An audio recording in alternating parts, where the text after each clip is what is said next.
Good morning to those of you, too, that are watching in our video cast. If you were here with us yesterday, I know you are excited, you are thrilled. I can't tell you how amazed I am and impressed with the work that we've seen, both coming in here from academia, from the research from industry. We've heard everything from, we've filled Jack's kind of version of the world from dust to nanosensors, dust to doctors, so from nanosensors all the way up to clinical work. We've heard the full gamut of research in this area, and I can't say, having spent the morning with the organizing committee, how impressed we really all were with this. So what I want to do is we're going to do a slight deviation from the program this morning because I have a surprise.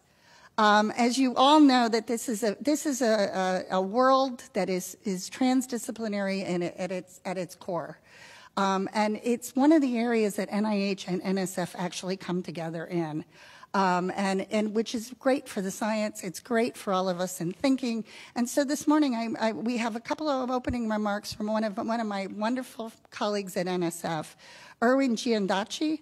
Is the Deputy Director of the Computer Networking Systems in the Directorate for Computer Information Science and Engineering. And he also is the Acting Deputy Director at, he's actually just a really super brilliant person. And I will tell you, I will tell you something interesting about Erwin. Erwin was one of the first computer scientists I dealt with. He was at the Computer Community Consortium. He was leading it, and I thought, oh, computer scientists know about health. Look at this. They're easy to work with on health. And then I realized that Erwin was completely different than many of the people I was going to meet. And now it's becoming much more normal to bump into computer scientists who really care about health. But Erwin he spoiled me, made me believe that that was the way it was going to always be, instead of that was the world we were moving to. So with that, Erwin Giandaci.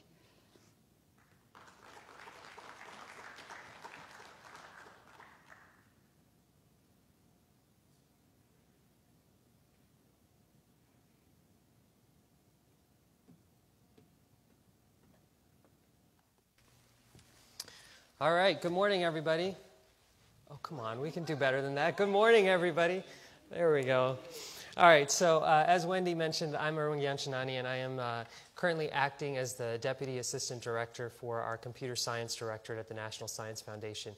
And it's my pleasure to be here this morning, and it's my pleasure on behalf of my colleagues at NSF, including Wendy, including others who are in the room this morning and will continue to be throughout the day today, to kick off the second day of this wireless health conference. Before I go any further, I do want to take a moment. Wendy gave me a very kind introduction, but I think she deserves a world of thanks, as does Julian. If those of you who know Wendy and Julian know that each one of them is kind of a remarkable force to reckon with in their own right. And I don't think we would be having the kind of conference and we would be seeing the kind of progress that we're seeing in wireless health were it not for their efforts over the course of the last several years. So before I go any further, I'd like to give Wendy and Julian a round of applause, please.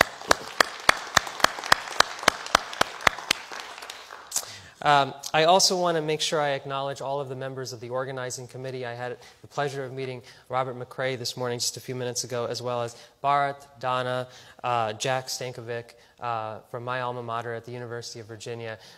It's through their efforts working with Wendy and working with Julian that the program that you guys have been through yesterday and that you will see today as well has really come together and coalesced so nicely. I was looking at the program last night, and I was telling Wendy this morning, I'm really disappointed I couldn't be here yesterday because it looks like just an extraordinary set of talks. So thanks to them, and thanks to the entire technical program committee for their efforts as well. I know Misha Pavel, one of our longtime NSF program officers, who's I'm sure in the room or on his way in if he's not here yet, was instrumental. Oh, there he is. Misha, thank you very much for your efforts as well. So Wireless health, as Wendy mentioned, is an area of tremendous interest to those of us at the National Science Foundation. This is represented in a number of our programs. We have a networking research program in my division within NSF, for instance, that funds $10 to $15 million of research in wireless networking in the wireless space, trying to advance the capabilities in 5G and mobile connectivity and so on. There's our cyber physical systems program, which some of you may know about as well. I know Jack knows about that program. And then most recently, we launched a solicitation just last week called US Ignite. And this is about trying to really break the fundamental deadlock that we're seeing in this country between advanced networking capabilities, gigabit connectivity, gigabit wireless connectivity, and applications that really leverage that gigabit connectivity. And so our hope with the US Ignite solicitation is to really catalyze a next generation of gigabit software-defined applications that take advantage of our wireless spectrum, that take advantage of our mobile devices and platforms, and that really advance a variety of sectors, most prominently healthcare being right at the forefront. But then you also see wireless health especially represented in our cross-cutting program, Smart and Connected Health, which has been going on for almost 5 years now. We're entering our 5th year in the Smart and Connected Health program. I've recognized some of the faces in the room, so I know some of you are our Smart and Connected Health PIs over the years. This is a program that my directorate is really pleased to lead at NSF. We work closely with our colleagues in the Engineering Directorate, our colleagues in the Social, Behavioral, Economic Sciences Directorate at NSF as well. And just this past year, we were really delighted that we were able to partner with NIH, multiple institutes and centers at NIH, to really bring together computer scientists, engineers with medical practitioners to advance the forefront of health care delivery, including, of course, wireless health. Over the years, the SCH program, as we've called it, before it was Smart Health and Wellbeing, today it's Smart and Connected Health, SCH, has supported over $60 million worth of activity, 120 PIs in 33 states, 80 projects, more than 80 projects in fact. And last year we were pleased that NIH supported 8 projects, and there was actually one project that had funding from both NSF and NIH out of the proposals that were submitted last year. So that's fantastic. You'll see that the SCH program supports projects spanning a variety of areas in healthcare delivery, everything from designing privacy-preserving algorithms that really try and protect personally identifiable information that's in our electronic medical records and our electronic systems, to optimizing sensors, sensor networks, so that we can really passively collect information about ourselves and be able to fuse that information together so that we can have a sense of what's going on in an individual's health in real time, to being able to mine information to create novel models of human disease, both in the aggregate as well as personalized traits as well. And finally, being able to create assistive robots to help the elderly, for instance, in assisted living facilities all across the country. Those are just a few of the examples of the kinds of things that the Smart and Connected Health program funds. And as you'll hear from John in just a few minutes, he's one of our SCH PIs, and he will tell us about one of his projects, I suspect, as well, talking about how we can really leverage sensor networks to identify early signs of agitation in dementia patients in assisted living facilities across this country. Across all of these areas, I think one of the key ingredients is wireless connectivity, and it's really about trying to be able to leverage mobile devices, leverage the Internet of Things. We're all walking around with Fitbits these days, to be able to really understand what's going on in our health and to be able to transform how we approach healthcare and wellness. And in fact, I had the fortune of being at NSF 4.5 years ago when the Smart Health program was first being conceived back in the days of the Recovery Act. And one of the things that we were looking at was how we could catalyze a transformation in healthcare. A transformation that would take healthcare from being a system that's providing patients with treatment for their acute ailments to one that's really providing for patients, really truly providing for patients who have chronic ailments that are lifelong in cancer, arthritis, and beyond, with really complex attributes and complex traits associated with those.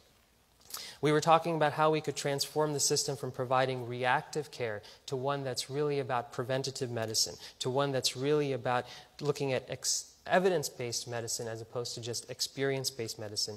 And we were talking about a system that would go from being one focused in the clinic to one that was really about extending to patient-centered care, extending to wellness that pervades one's home, one's work, one's community, and beyond.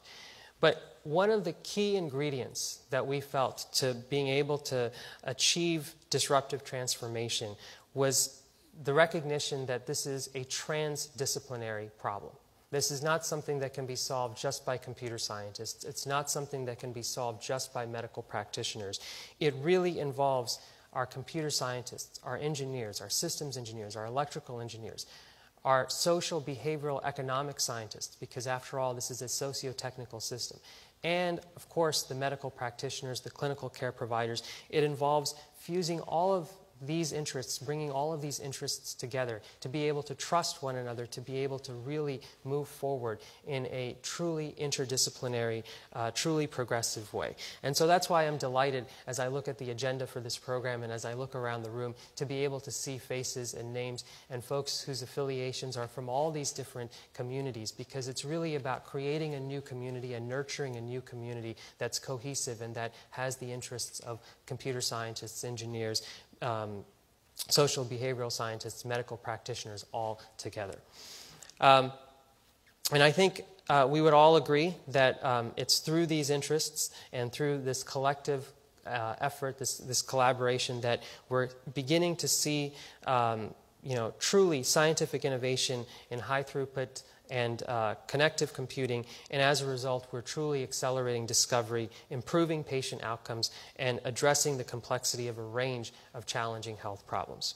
So, on behalf of my colleagues at the National Science Foundation and together with my colleagues at NIH and our partners in industry and our partners in academia, let me thank all of you for your persistence, for your creativity, and for your innovation, and for your collective interdisciplinary engagement in this mission that's smart and connected healthcare and wireless health.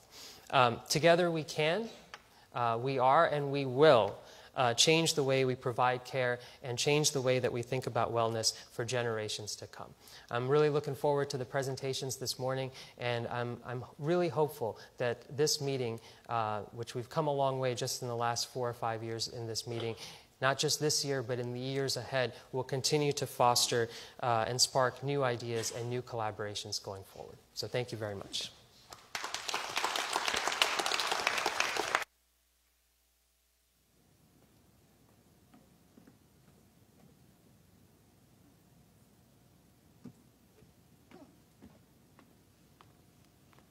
Okay, see, we're off to a wonderful start.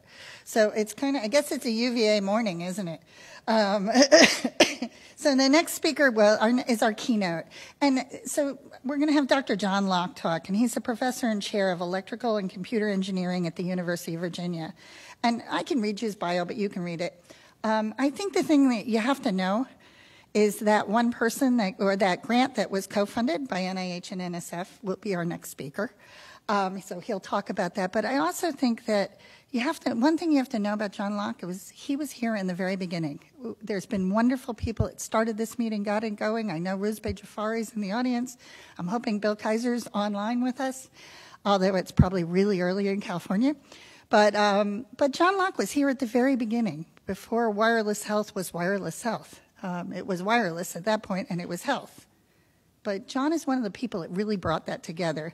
And what's really exciting with it is he's always pushed the best foundational science to move the field forward in this area of health so that we can transform the health world, but we can also transform the science. So with that, Dr. John Locke.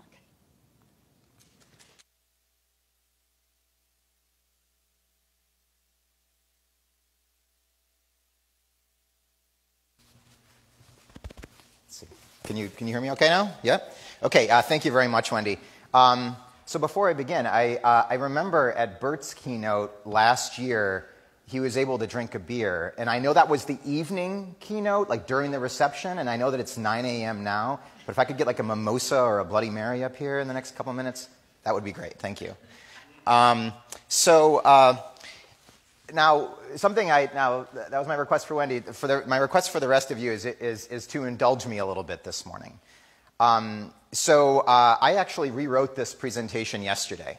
So if you saw me, over my computer while everybody else was talking, I wasn't trying to be antisocial. I was actually working on this presentation, and there's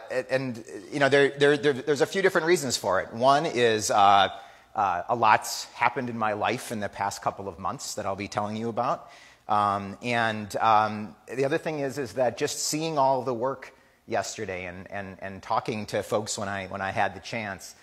Just sort of, got me thinking more about the field. And so when I got a call from Wendy back in the summer asking me to give a keynote, I of course said yes. This conference is near and dear to my heart, and I started thinking about what I was going to write and what I was going to talk about. And so I thought I would talk about my work. Thought I'd talk about the history of the field and the big challenges in the field. And I'll be doing all of that. But I'm also going to be doing something else, and something that is, because of recent life events, have got me thinking about the field and about my role in it and about all of our roles in it. So part of the indulgence, if you all just take a minute to think about some people in your life who really inspire you, the kind of people that when you think about that when you really think about how much you care about them, that it just sort of makes you sort of well up with tears. It's just like they're that kind of person in your life. So just stop for a second and think about a few of those faces and remember them, because we're going to come back to them. You can't forget. Okay, everybody have it? Okay. Thank you, and we'll come back to that in a bit. So as Wendy said, I am one of the co-founders of this conference. So I actually had started working in the field of body sensors back in about 2002, a couple of years after I became a faculty member at UVA. And a lot of it was that I was just sort of looking for new exciting research directions, and being at a university like UVA and having the medical school and nursing school and psychology department all in walking distance sort of created this wonderful opportunity to engage in interdisciplinary research. And I had always been interested in those kinds of things. I had a very sort of non-traditional education. My undergraduate degree, I'm not sure if it's in my bio over there in the program, but my undergraduate degree is actually in a field called Science, Technology, and Society. So when I went off to college at Stanford, and I was this idealistic guy, I wanted to go off and change the world. I knew I was also really interested in engineering, but but when I discovered this field of science, technology, and society, and that this is something that you could actually major in at my school, I saw that I had this opportunity to study technology, but also study its role in the world. And that's something that's really informed all the research that I've done, and certainly was a big inspiration and has provided a great framework for me to be thinking about issues related to wireless health. And so, those early days, before even the phrase body sensor networks was really being talked about, we were just sort of dabbling around trying to build things and, trying to, talk to doctors and nurses and medical researchers and psychologists about what some of the opportunities might be. And as the field of body sensors emerged, as people started talking about issues of mobile health and wireless health, it was a meeting at UCLA in 2009 that Ruzba was there, and Bill Kaiser and Majid Sarafzadeh and Hari Guruddadri and some others, where we just started talking about the need for a new kind of conference. The conference that we were at was a bunch of technical people talking to other technical people about health applications of wireless sensors, and it just didn't really feel authentic.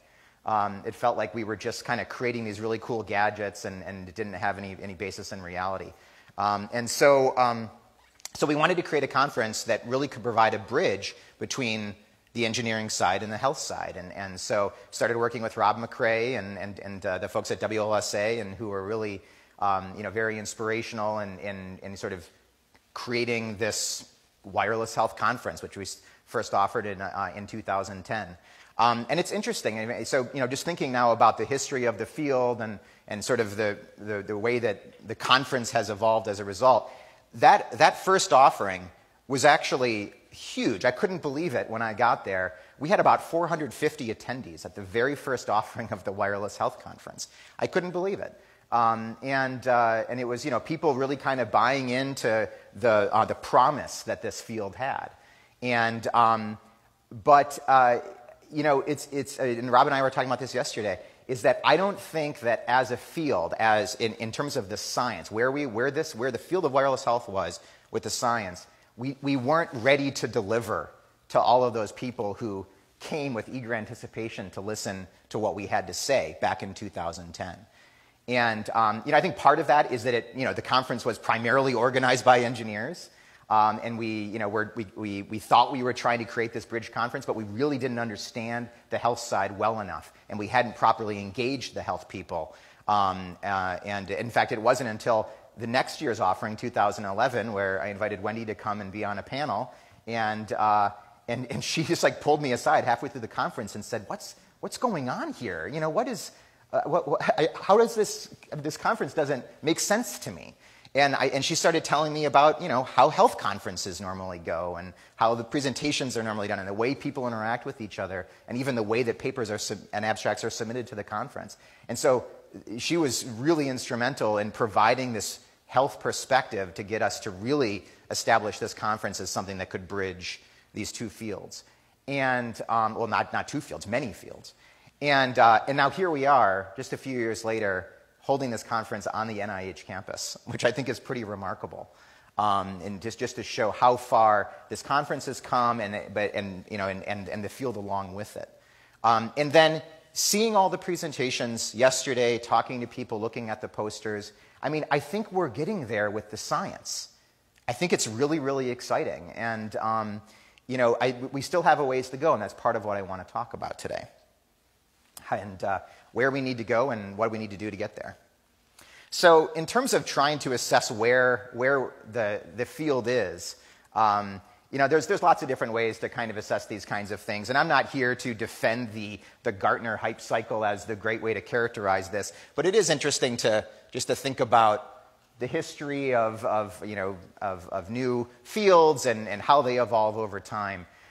So Gartner, back in August, released their 2014 edition of the Gartner hype cycle.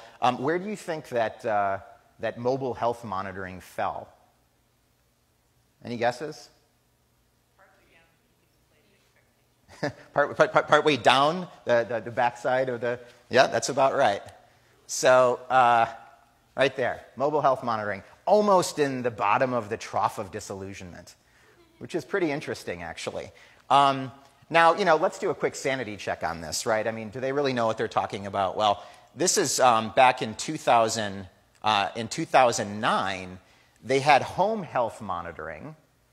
I don't know exactly what that means, but home health monitoring almost in the exact same position as where mobile health monitoring is. So I don't know. I mean, is home health monitoring, has it moved along? Is that about right for 2009? But let's take a look at another one. So speech recognition was starting to get there in 2009, and now in 2014, it's in what they call the plateau of productivity.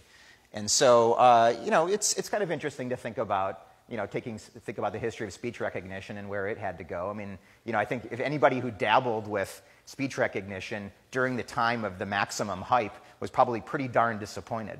But it actually works pretty darn well now.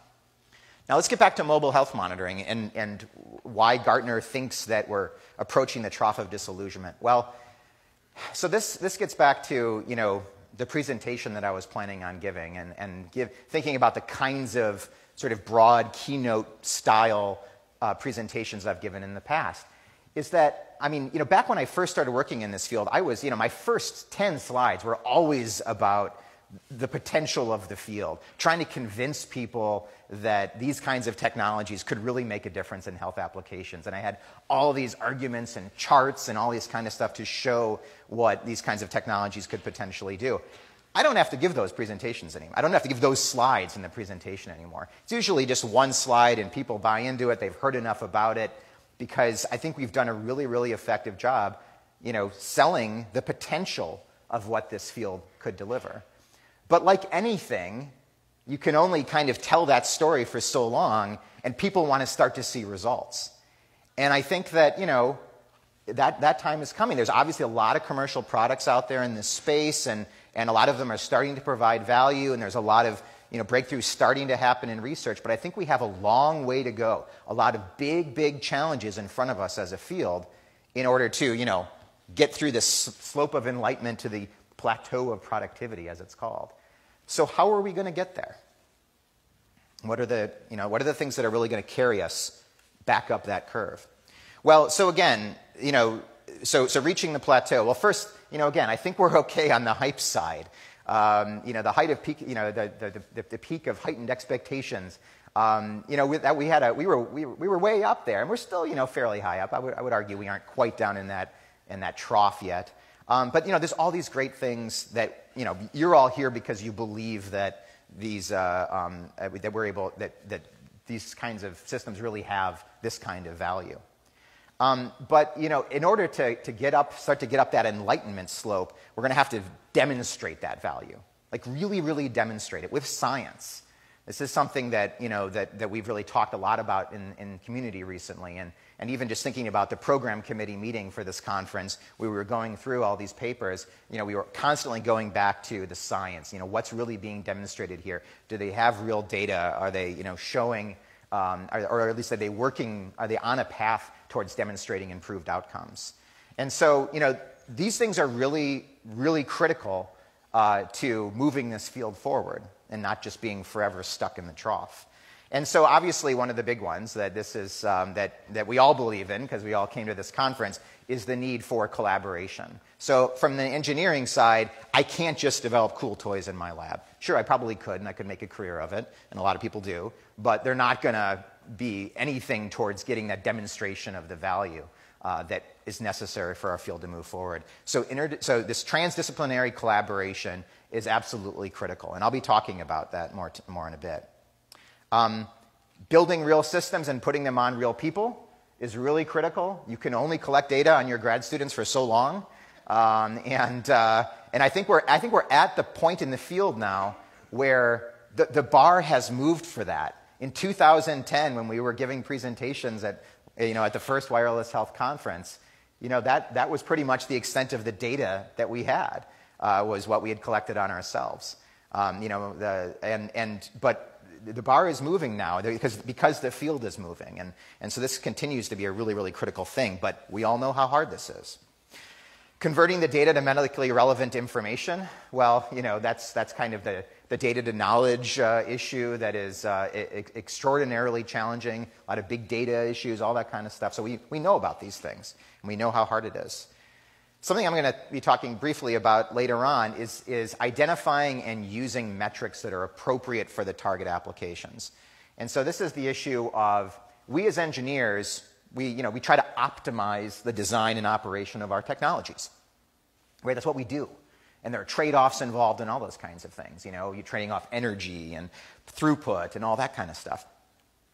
But we can't, we can only talk about mean squared error and SNR and things like that only so long in the optimization of our systems. It has to be with respect to the applications that we're targeting, right? Is this little trade-off that we're making to save energy in our sensor, is it something that's actually impacting the application, right? So making that connection, figuring out what those metrics are, and incorporating that in our optimization methods is absolutely critical. And then science-based research, right? I mean, this is, goes back to what we've been talking about throughout this whole conference is, is we really, really need to demonstrate results. We need to do studies. We have to do the analysis, to assess statistical significance, all those kinds of things. Now, there are huge rewards here. We all know about the value, but the challenges for doing these things are extraordinary. You all know this, right? I mean, you've all, for engineers that have, tried to collaborate with people in the health space and try to put technologies on real people and then try to make sense of the data, it's a real mess. And if you're on the health side and you're having to work with engineers that, that aren't listening to you and aren't able to, provide the data that you really need for your study, that's a real big challenge there. So what's going to carry us through? Okay? So, we have incentives of publishing papers and getting tenure and selling products and all those kinds of things. Those are good incentives for us to really bear down and to try to push through, but I don't think it's ultimately going to be the thing that gives the field enough momentum and enough will to really push it up that enlightenment slope and ultimately reaching that, what Gartner calls the plateau of productivity. Okay, so transitioning to the next part of my talk. So my mom died a little over a month ago. And so she was the kind of mom who, was just sort of a dream. I mean, aside from buying us really awesome clothes for my sisters and me, so just to give an example. So this is my mom's birthday, and she bought the cake. She always did all that kind of stuff. And if anybody recognizes that cake, it's one of those old 31 flavors roll cakes that mixes in the cake with the ice cream. And she always bought the mint chocolate chip flavored ice cream cake from 31 flavors. She knew how much we loved it. I didn't find out until about 2 years ago that she hates mint chocolate chip ice cream. That was the kind of mom she was. I mean, it was always, the most selfless person you could possibly imagine. So when she was diagnosed with systemic scleroderma about 6 years ago, we all took it pretty hard because we all really liked her a lot. And so systemic scleroderma, for those of you who don't know, is a hardening of soft tissue. It's an autoimmune disease. Your body is attacking itself and destroying and hardening tissues. Some people just get it on their skin. Often affects their fingers and their face, and that affected my mom as well. But it also affected her lungs. So that was the systemic aspect of systemic scleroderma. And so, pulmonary fibrosis, difficulty breathing, a lot of fatigue. For the past 2 years, I think, she was on oxygen, 24 hours a day. It was a hard thing, but she was a trooper through it all. So as a wireless health researcher, what am I supposed to do with this? Scleroderma and autoimmune diseases are really, they're the pits. Any doctor who works on those kinds of things will tell you about how challenging and confusing these kinds of diseases are and how it affects everybody differently. So it's so hard to diagnose and treat. And, the best thing you can do is an immune suppressant, but then, you'll get sick all the time. It's a really difficult thing. And so, once my mom was diagnosed, I started thinking about, well, what can I do to help? This is the kind of thing that could really inspire me to great heights as a wireless health researcher, right? And help me push harder than I could possibly imagine in order to work through all the challenges in our field to really accomplish something. And I could never really figure it out with scleroderma, but now I want to talk about my dad. So my dad was the caregiver for my mom for the past couple of years. That's a full-time job for somebody with a disease like this. And he was very patient.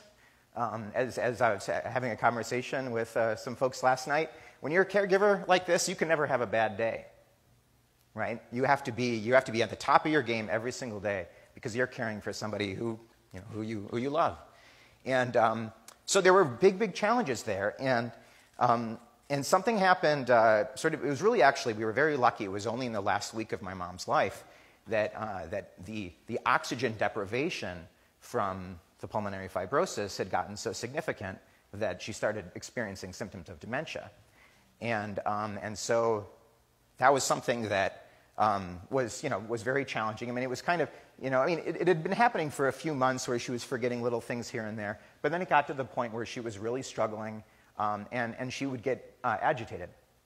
And, she'd try to take off her oxygen and get up in the middle of the night. We were worried about her falling, all these kinds of things. And it was really, really hard on my dad. And so the amazing thing is that all of this was happening right around the same time that I got this grant that Wendy mentioned, this Smart and Connected Health grant that was looking at caregiver empowerment for people caring with people with dementia who have episodes of agitation.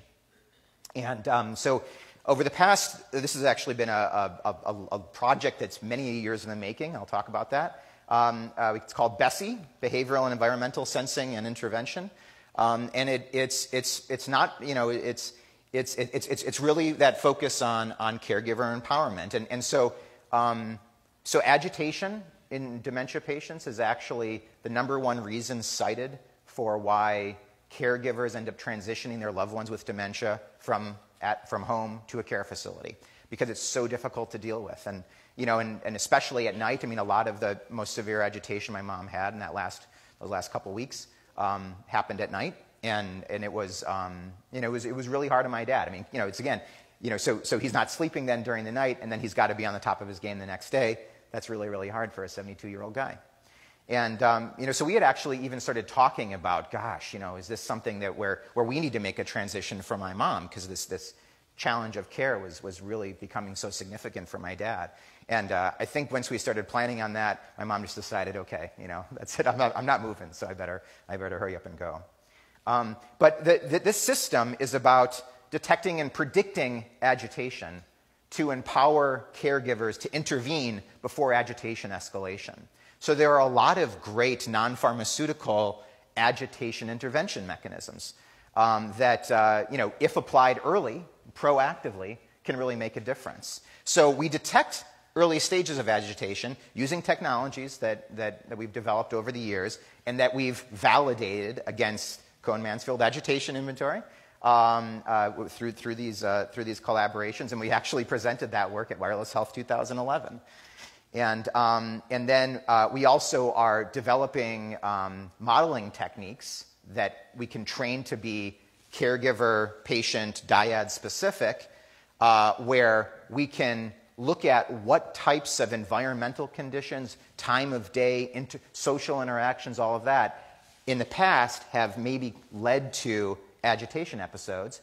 And then when we detect that those conditions are present again, we can make a notification to a caregiver so that they can intervene and alter the environment, alter the situation before agitation even begins. That's the idea. So this is a transdisciplinary team working with my collaborators and close friends, Aziza, Martha, and Tanya. You can see we're from different fields.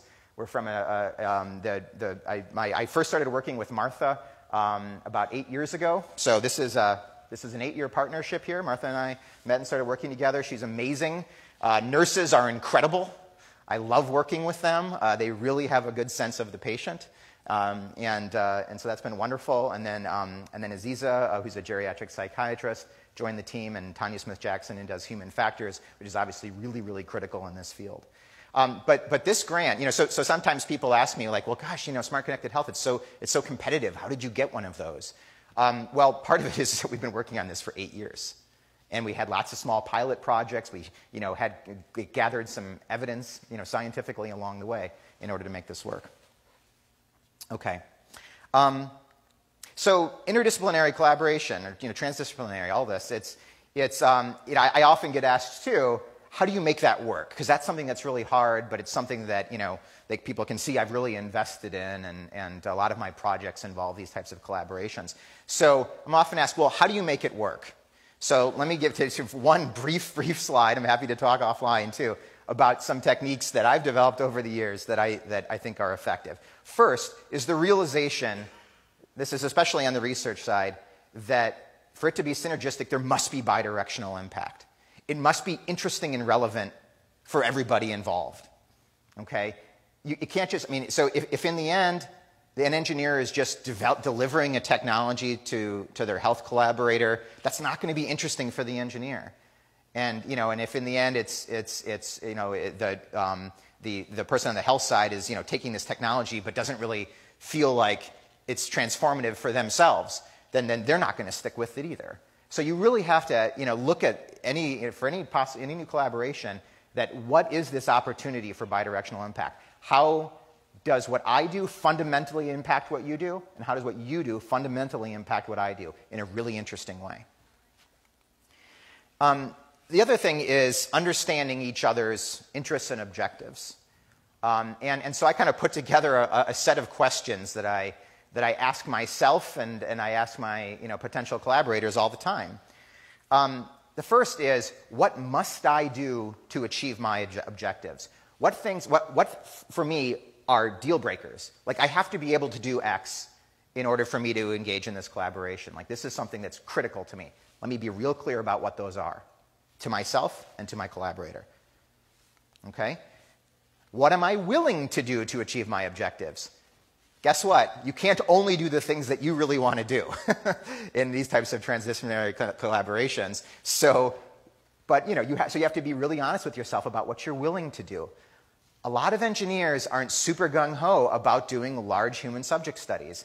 It's not really what they've been trained to do, and what they really, and it's going to take a long time, and they've got to get the paper out the door and all that. But are you willing to do it?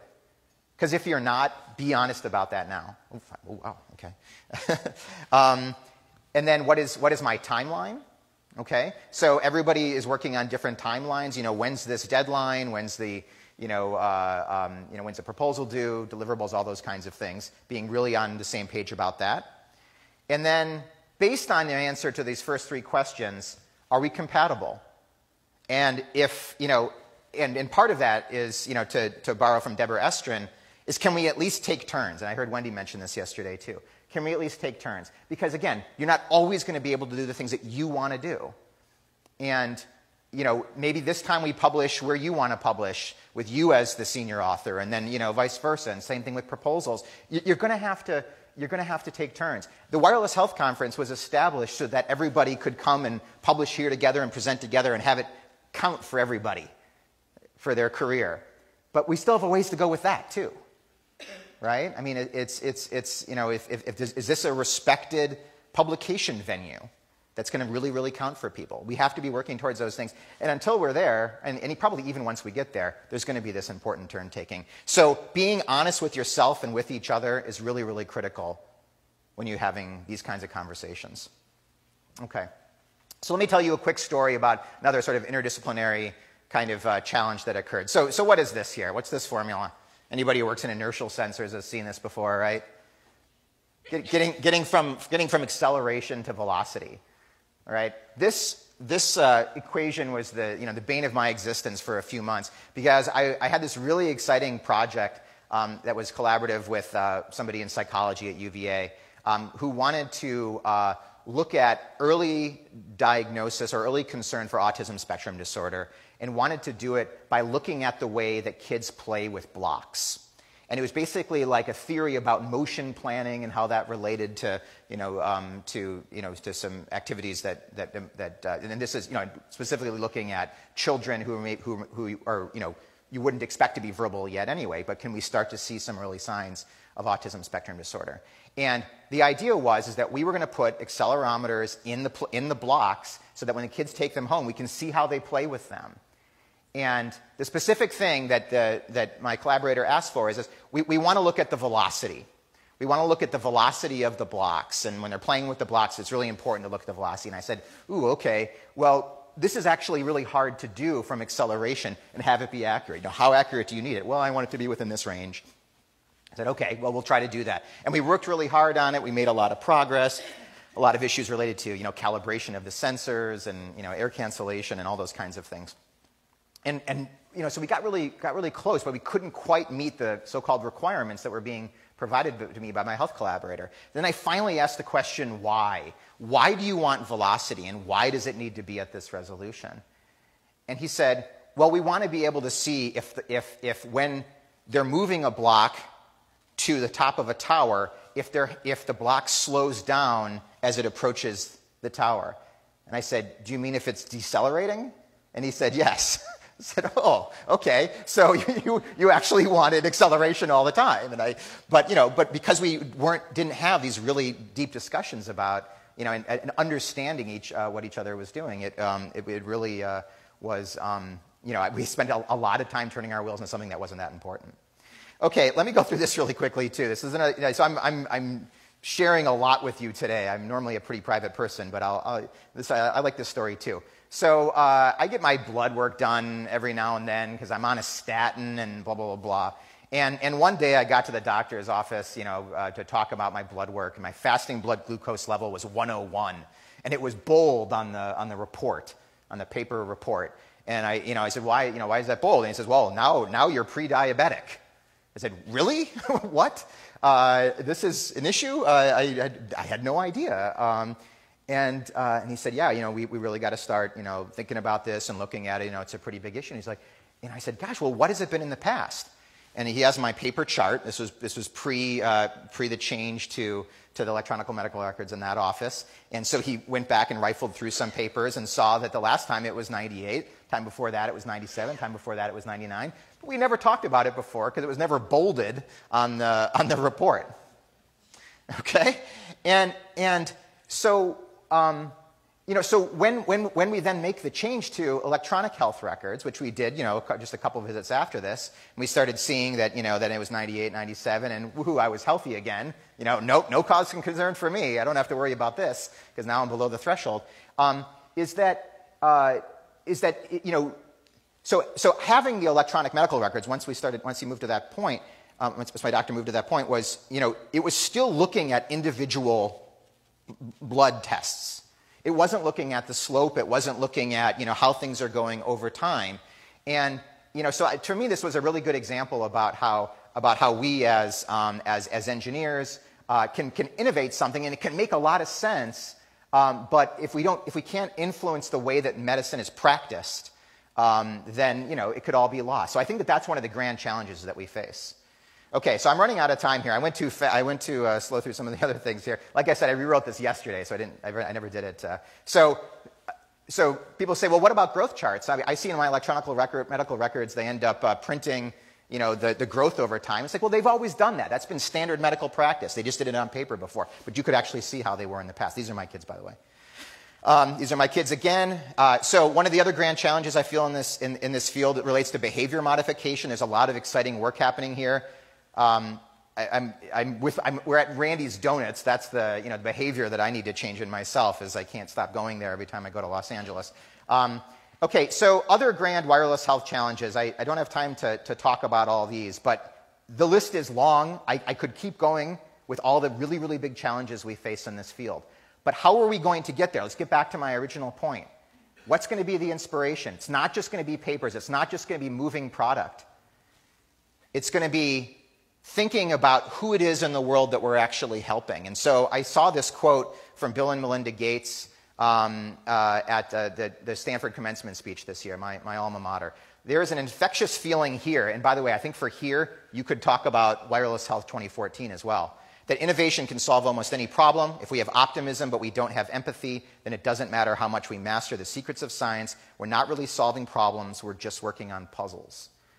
And so, how do we reach this plateau as a field?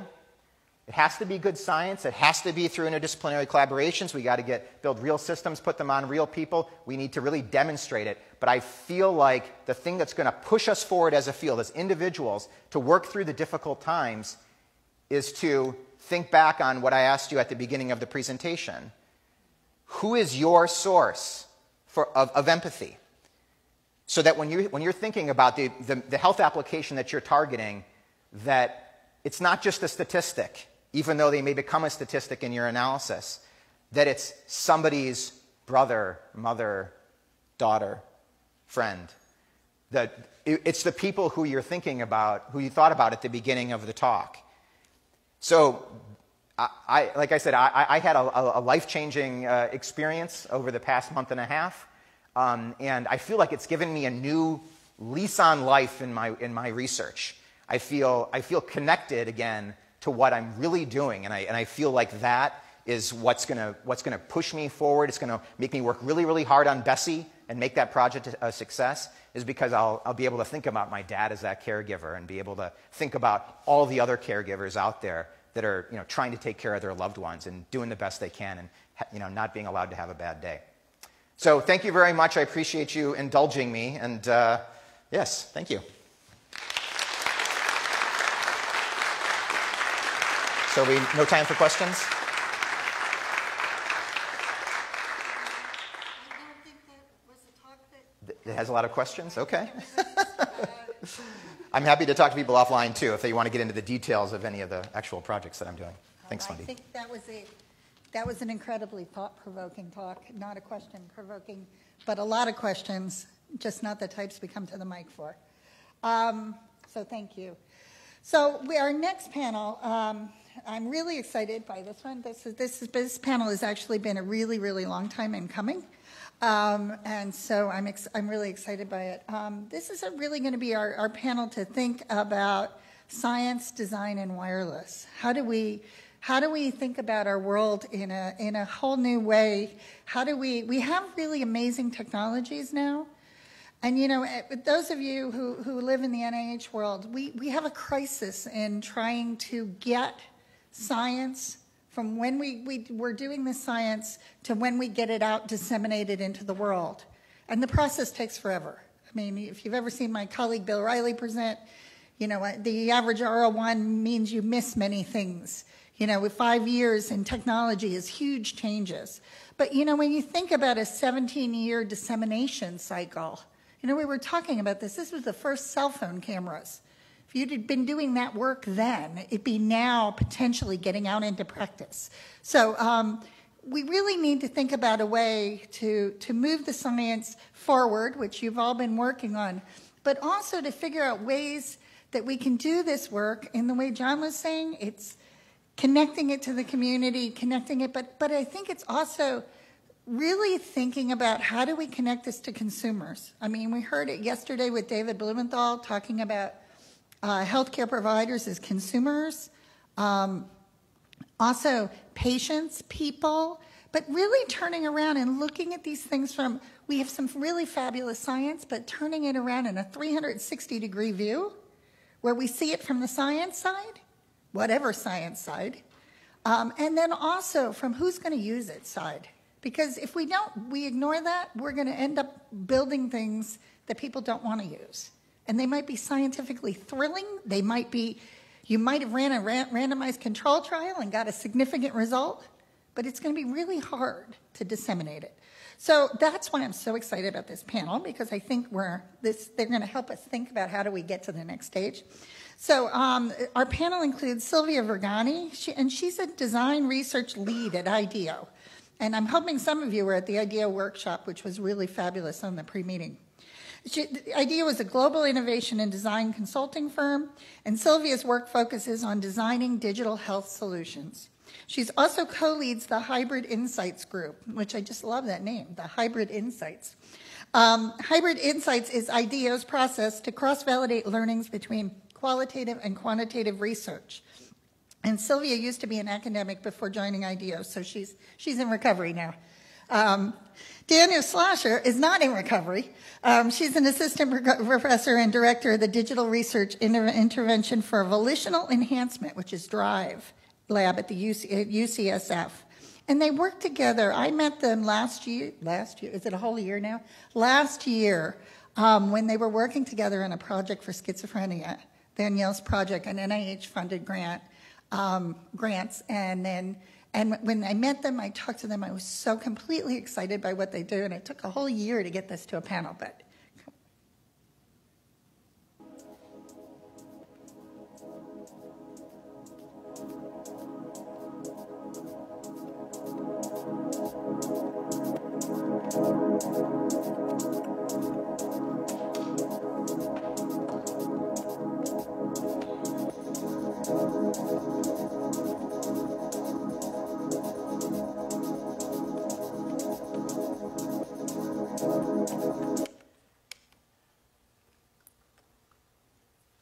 Okay.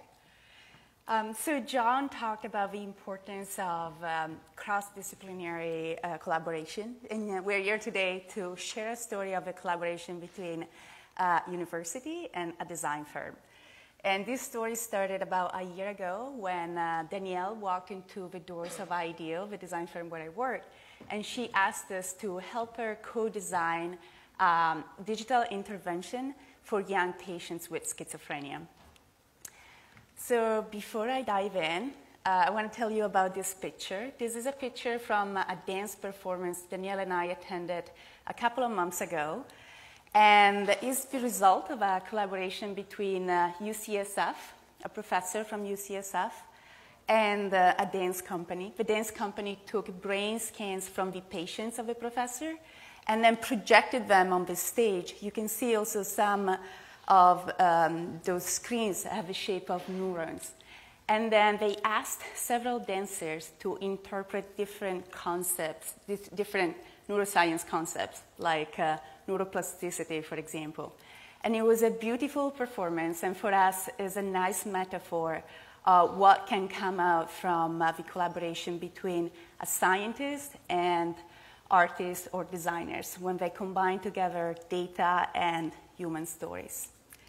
So I'll give you a quick introduction about IDEO, about the design research process that we work with at IDEO. You'll see how different it's from the academic process.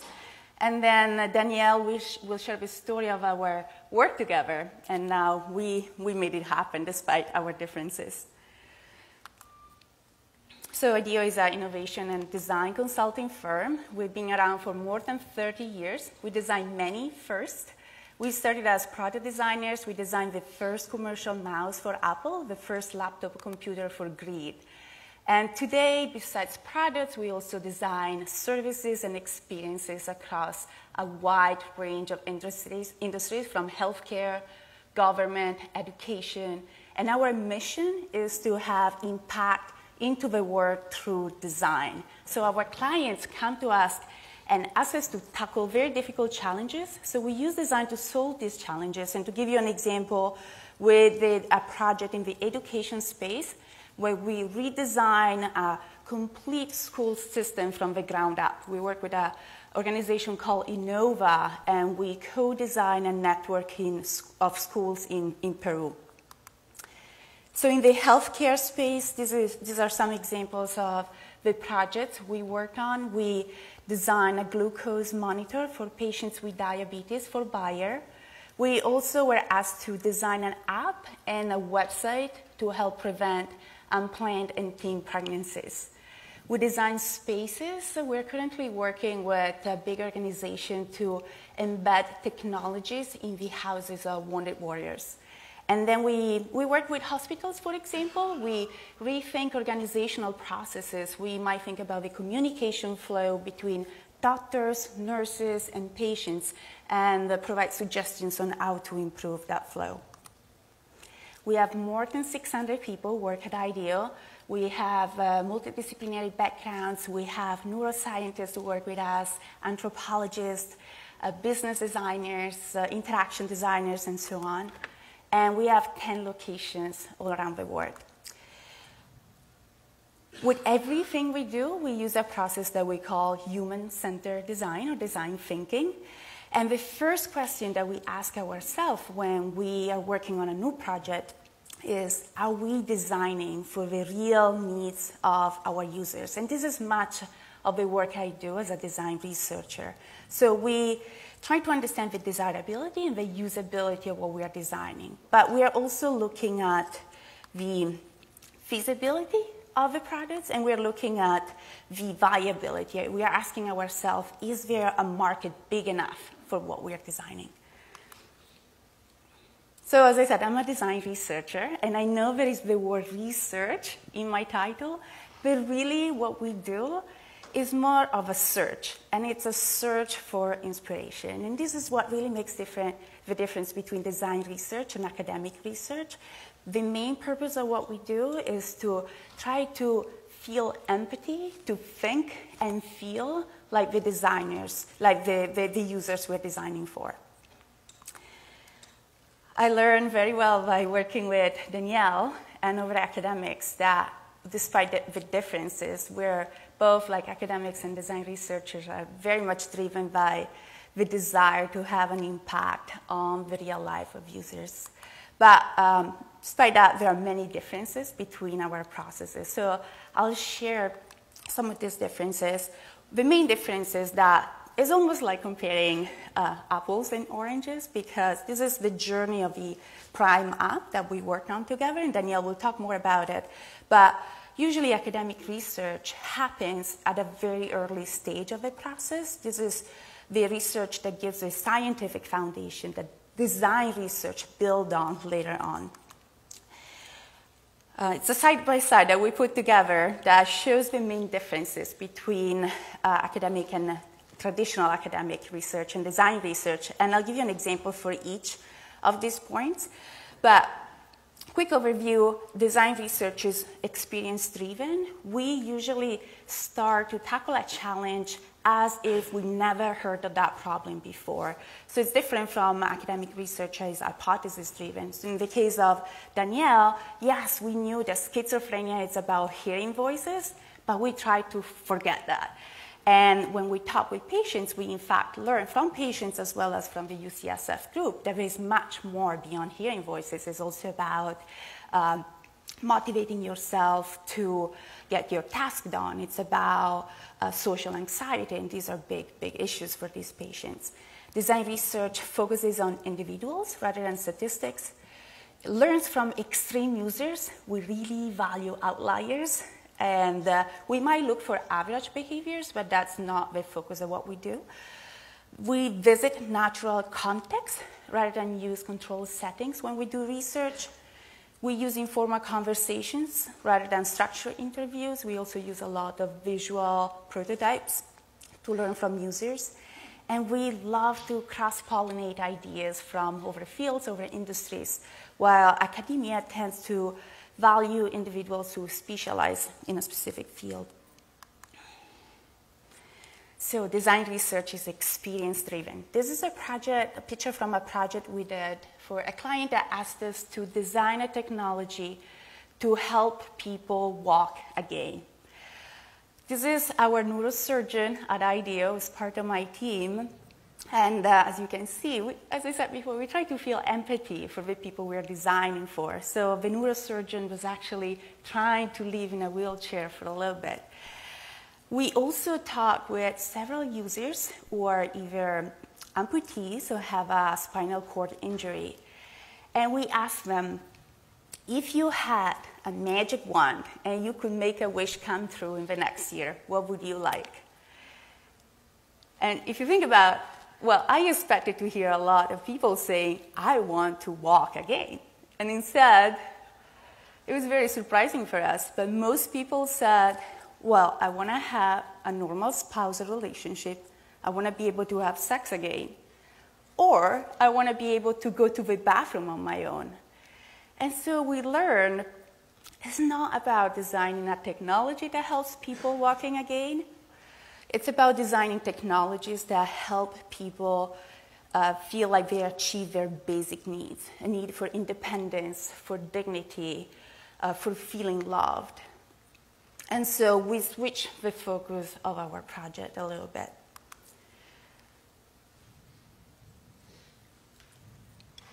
So for this one, the focus on individuals, when I worked with Sylvia, she introduced some of the design research methods, one of which was really focusing on the individual needs of our patients.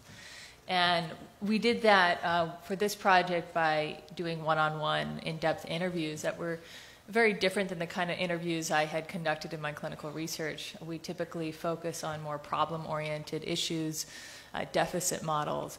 And instead, for this one, I remember in particular one patient that we interviewed. We did the interview at IDEO, and just the whole structure of the interview was really focused on getting a better understanding of what this person's real needs were, kind of similar to what Sylvia was just describing. So one of the patients, he actually was so inspired by the interview. He felt like we were seeing him as more than just a patient.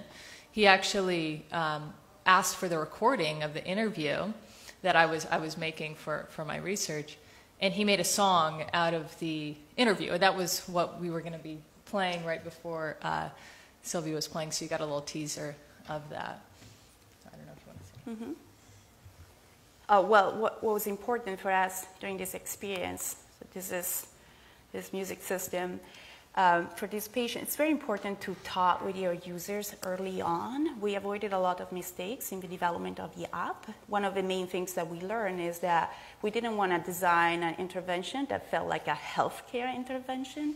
We wanted to lead with happiness instead. We wanted to provide an experience that made that patient and many others feel like the app was more like a friend to them rather than a clinician. We value outliers. We really like them. So I know in academia, it's very important to study mainstream populations. For us, we find a lot of inspiration from what we call extreme users. So this is a picture from a project we did around technology in the house. And we interviewed Jennifer in New York, who was one of the first users of Google Glasses. She was a beta tester. I don't know if you notice anything weird in this picture, but Google Glasses are supposed to empower you to look around yourself and not at your phone. But for Jennifer, instead, her phone is still her favorite technology. So we look at extreme users like Jennifer because they exaggerate behaviors that are present in the mainstream population. But these extreme users, as early adopters, magnify these latent needs that the mainstream population has and are able to express them very clearly to us. So that helps us get to insights much more quickly, that helps us to take a peek into future behaviors. And while we might talk with like just 10 or 20 extreme users in a research project at the beginning, we then write down all these future needs and might validate them with like 2,000 mainstream users through a survey. And then we decide which are the best opportunity areas to design for based on both a qualitative and quantitative research. We also love to visit natural context. So this is a project that IDEO.org, our nonprofit branch, did in India. And in this case, we were redesigning a telemedicine system for providers. These are people who live in very small rural villages in India, and they are the interfaces between patients there in these remote villages and doctors that work in big cities. So we went to these people's houses, to these providers' houses, and interviewed them there, and we realized they really did not like using this telemedicine system. And the reason is that they felt their authority as experts was challenged by the data, by the technology. But it just happened that their wives were around the house. And so we had conversations with the wives as well. And then we learned they love the telemedicine system. It was an opportunity for them to get educated about patients, about the business of their husbands. And it was very comfortable for their husbands if they were holding the device in front of a patient and reading the data or inputting the data. And so we learned we had to design not for the provider, but we had to redesign the device to empower these wives. And this is a picture from one of the interviews as well. And then we use informal conversations. We use visual prototypes instead of structured interviews. We let the conversation go with the flow. There are a lot of things that emerge when people feel comfortable with us. They don't feel like they're interviewed. And this is from a project that we did for a nephrologist group, kidney doctors. We were redesigning an electronic medical system for them. And so we talked with nephrologists, nurse practitioners, with nurses, with managers in the offices, and we used these visual prototypes of the electronic medical records.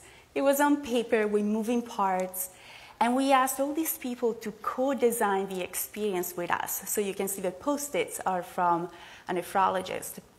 And what we learned during these sessions was the client walked in thinking, we have an electronic medical system that is custom to each practice because each practice is really, really different. And we need to keep that system. And instead, what we learned, that wasn't true. What was really true was that different roles, nurses, nephrologists, nurse practitioners had the same needs. And so we switched from these custom tools for each practice to a standardized tool for each role.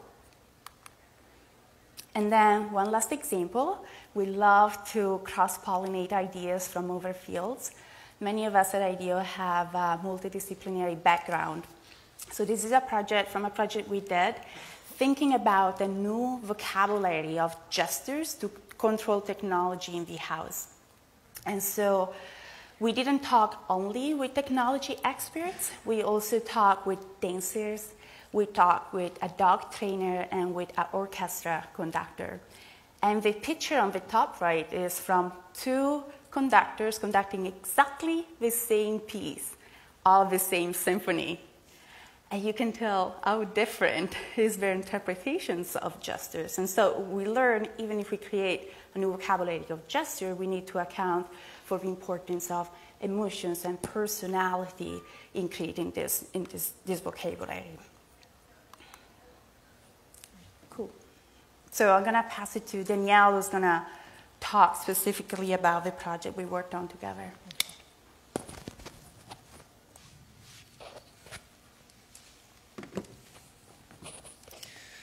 Okay, so I'm going to talk a little bit about this project that can serve as a model for how we can bridge these two pretty different fields, the academic and design research field.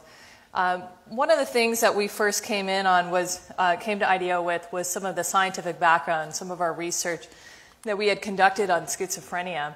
Many people, when they think about schizophrenia, they think about the psychotic symptoms, hallucinations, delusions. But what we talked with IDEO about and talked with a lot of folks about is that this illness is a lot more than just psychotic symptoms. A lot of the treatments currently available just target those symptoms, but we're failing to improve quality of life and functioning health outcomes for this population. Some of the innovations of neuroimaging technology have helped us identify some new therapeutic targets for schizophrenia. In particular, motivational states and reward processing systems that are involved in determining whether we engage in motivated behavior is becoming a really important marker of the illness and also an important prognostic indicator. So a question from our group is, that we came to IDEO with was how might we develop a treatment that can rehabilitate reward processing, enhance motivated behavior, and thereby improve quality of life. Some of the specific impairments that we wanted to target had to do with what we understand about reward processing in schizophrenia. In particular, many of these patients have a very difficult time anticipating that rewarding experiences are going to be occurring in their lives. So this is what we call reward prediction. Many of us, when we decide to go to a lecture or engage in some sort of higher order behavior, we have to anticipate the value associated with that behavior. And schizophrenia patients fail to do that. Yet when we think about their actual experience of in-the-moment pleasure hedonics, it's intact. They actually experience the same degree of pleasure and reward that you and I might in these types of situations.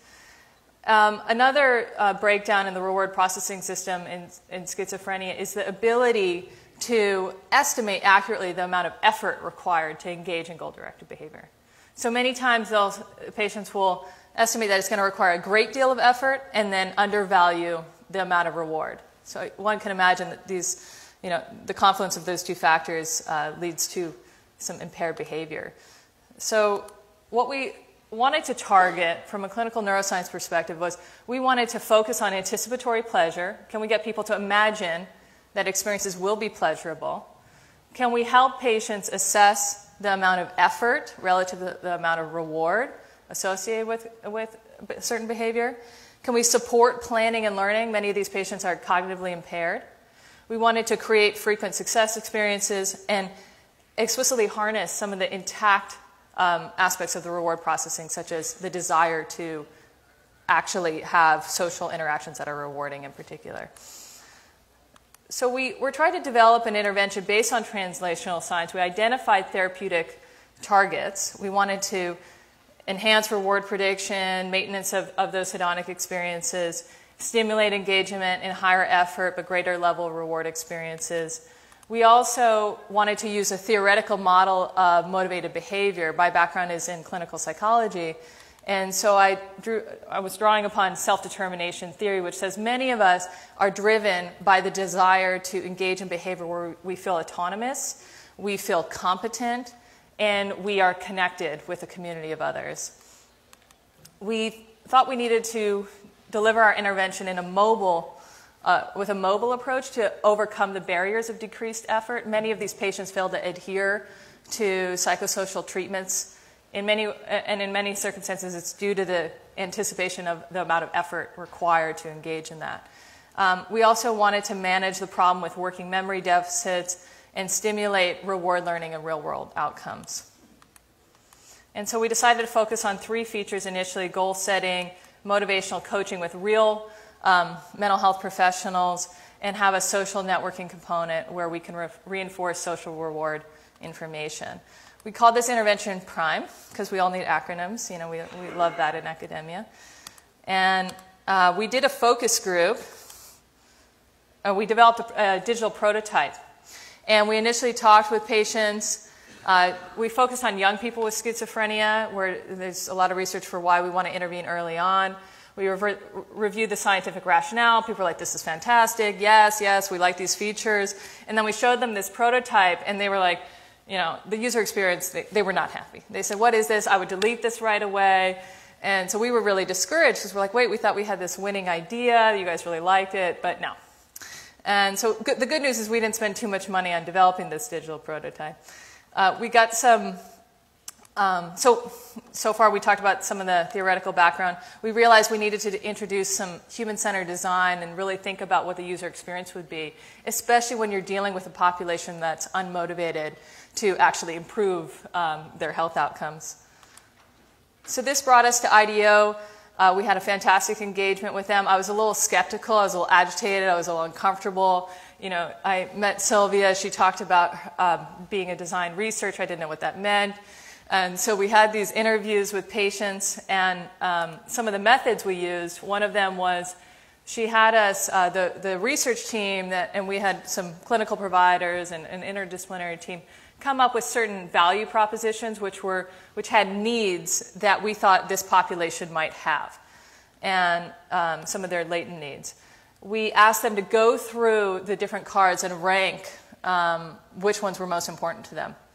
This was really important. What we learned, we had quite a lengthy list of needs, and the theme was that everybody wanted to feel a sense of control, and they wanted to connect more deeply with people in their lives. They felt pretty isolated. And so that helped Sylvia inform the design team, listen, we really need to focus on designing for a sense of control and connection with others. We also provided paper prototypes of the app to get a sense of how people would experience the different features of the app. That was critically important when we were working on the goal feature. You know, you think, okay, we have science, we have theory, okay, we have to build something that stimulates autonomy and relatedness, but what does that actually mean? What does that look like? How do you operationalize that? And so what we did is we presented 2 different prototypes of what the goal feature could look like. And what we learned is that this population, they did not want to expend that amount of effort to have a highly customizable goal. Instead, they wanted this simple interface that was just, I want to do this one goal today. They wanted to have it fed to them. This is critically important because one might say, okay, let's say you implement a highly customizable feature, and then you test it out, and then it fails. And maybe that's because you actually didn't design that feature correctly for that particular population. So it's not that the concept of working on goals is bad. It's actual translation of how a person would experience that particular tool. So that's where design research really made an impact on our outcome. Another thing was just, this is a picture of where I work every day, and patients get to walk through the doors looking at, I'm going to the psychiatric institute. And it can be very stigmatizing. This is a picture of IDEO, and this is a normal day of work for them, you know. We decided that one of the things we needed to do with the app was lead with happiness, not health. When we did the interviews at IDEO, it was really impressive how the patients came to life. And I thought, wow, if we could bottle that and put that into our intervention, it will make people feel more than just their illness. So that seemed critically important for us. And so this is our final product. We have a social community where people can share positive moments in their life and to harness some of the social motivation, encourage engagement in the app itself. We have these personalized daily challenges to help obtain a sense of achievement. And then we have access to coaches who can provide some real-time support. And so this is just a snapshot of the evolving design. And, oh yes, we also are doing some NIH-funded clinical trials. And they just, we're underway. It takes time to develop these tools.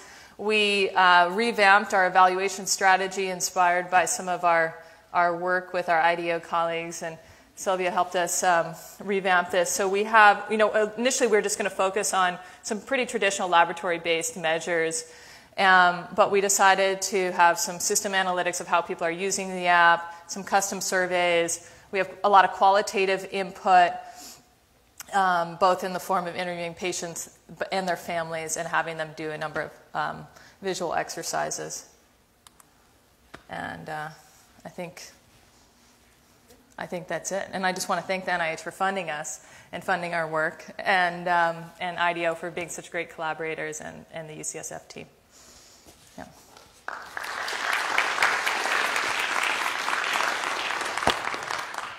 So we've got some time for questions, but I want you to think about, this is really, I think John started us off in a great way about talking in this interdisciplinary way and the interchange, but what we're now pushing into is the interchange with the end user. And so it has to be that bidirectional impact. And I think what made me so excited about what this team had done was we often try to foist health onto people because health is what we do, right? We do it every day, all the time. We think about it, we sleep it, we do it. But the rest of the world doesn't think that way. So I think what they've done is transform health into something that people want. And I think that's a really interesting comment. So questions. Please say who you are too, where you're from when you ask your question. Hi, I'm Visma Carver, and with Carver Global Health Group. 2 questions, mostly for IDEO. You had talked about the extreme users versus the mainstream. So the first question is how do you find the extreme users? And the second part of the cross-pollination, a little bit more detail of how do you bring in that cross-pollination information, into whatever topic you're designing for. So those extreme users, we find them in different ways. We have a network of family and friends that we can leverage. It's a pretty large network since we have 600 employees.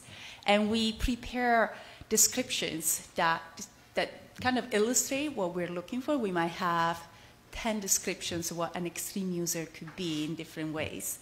And we also leverage social networks like Craigslist. So we have recruiters in-house that have just that one task to find these people for us. And so they apply, they complete a survey, and then they go through a screening process with our recruiter on the phone. So this is how we found them. We're also building a database of these users so we can leverage them from project to project. And then your second question, how do we use the learnings from cross-pollinating ideas from over the fields? It's a tough question. It's really hard to explain unless you are immersed into the process. It's really interesting. But what we do is we combine these learnings. We write down notes when we look, for example, at the dancer, or we talk with the dog trainer, and we put them on boards. And then all around us with Post-its. And then we have boards from the interviews with our users. And then we have boards with interviews with our experts. And then we look for themes. We just walk around the room. It's very visual. And we look for themes that come back over and over again, and we group them together. And this is our synthesis process, and we use these themes as inspiration for design. So it's very intuitive as a process. There might be these themes that make us think about a new concept or a new idea. But it's really something that would be nice to experience. It's really hard to explain. So if you have a chance to do a workshop with IDEO, I think you should try it out. Thank you. Annette DeVito Dabbs from University of Pittsburgh. This is a good segue into my question. As a clinician working with HCI and other people on an interdisciplinary team, what I think is lacking in the literature is a way to communicate to other audiences this kind of process that, so for instance, in this example, you two found each other in common ground and started working together. But it's really hard to find papers that describe the processes. And I know it's intuitive, and I know there's the lived experience of going through it is the best way to learn. But I feel like for people who want to start some project and want to develop a team and move to a deliverable, they don't know what to expect or anticipate. Could you contribute something like that to the literature for us? Because I think it's really desperately needed. Well, thank you so much for the question. We are actually trying to write a paper together, the three of us, to document the process. And just yesterday, Wendy was talking about possibly an e-learning tool for academics so that we could share our experience working together and provide some guidelines. But then in terms of our process at IDEO, I think it's, we have a lot of publications. We just published a book a year ago called Creative Confidence that describes our process and is not targeted to academics, but it's pretty accessible, and there are a lot of suggestions on how to apply our methods to any type of fields. Okay, great, thanks. No, I think, I'm glad you requested the paper because that will get me the holding block in here, but scheduling issues. But I think one of the things what we're trying to do is not only describe the process, but how it fits into the scientific framework.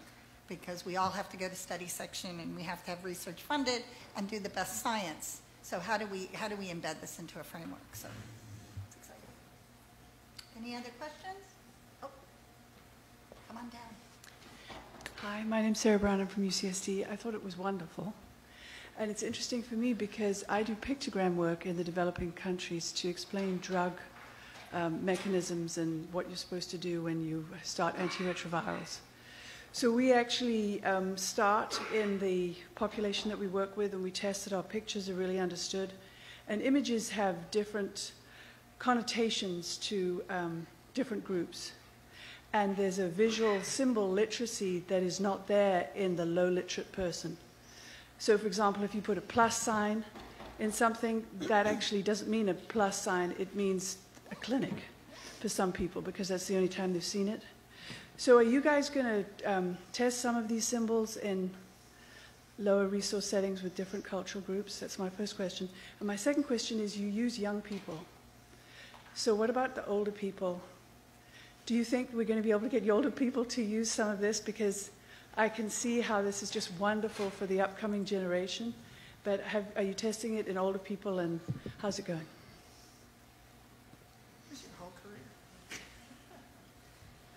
Thank you for that question.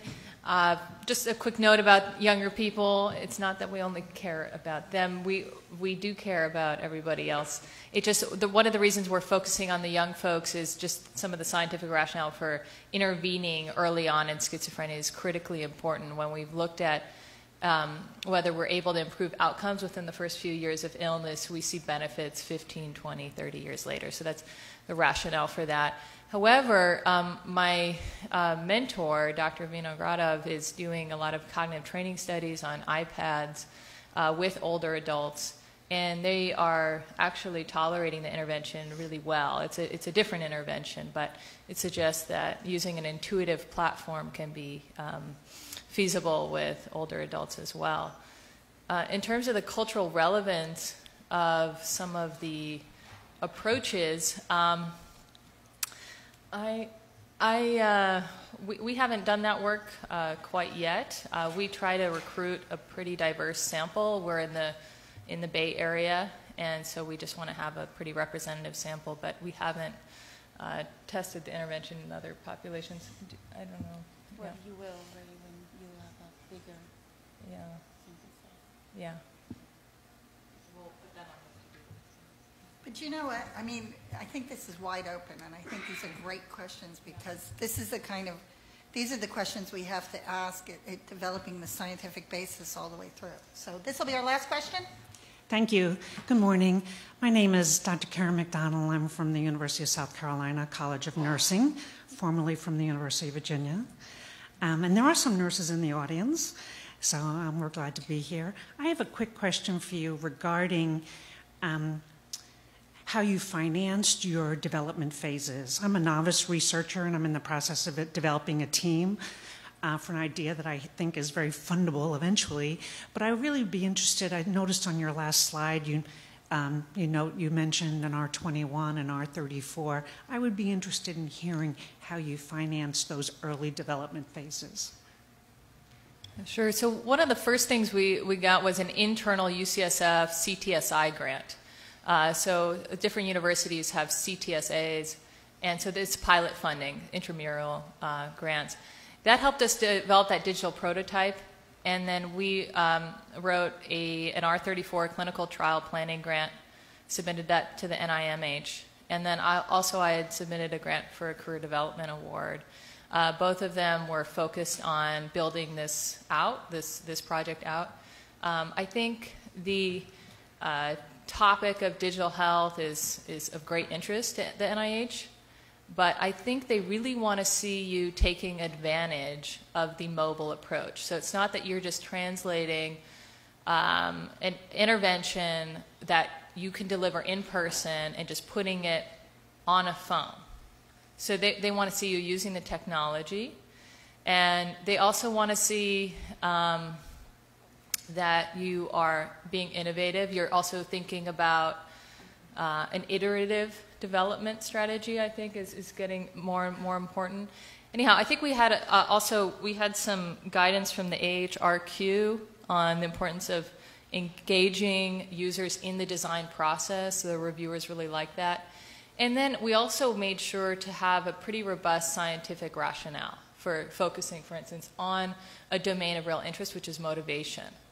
That is an issue that's transcendent. It affects many different disease states. So while we were focusing on schizophrenia, I think that the scientific reviewers felt like this was what you learn from this study will translate for other diseases, depression, I think many others. And so the reviewers really looked for that as well. So. Okay, well, thank you. Thank you again to our panel.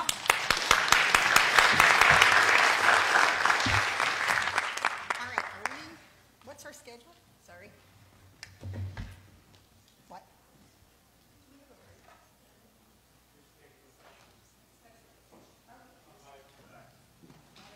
Me? Sorry. Oh my God. Sorry. Is that me?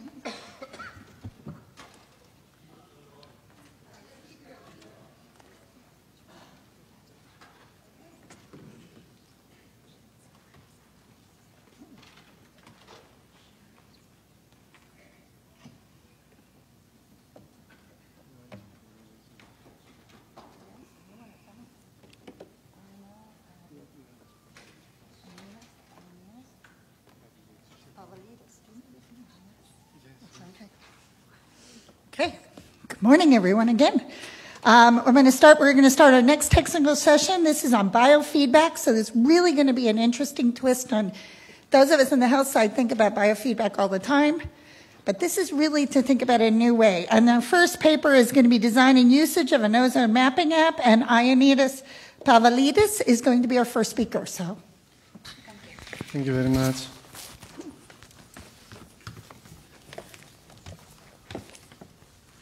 So I'm going to talk about an ozone map today. No, he's not.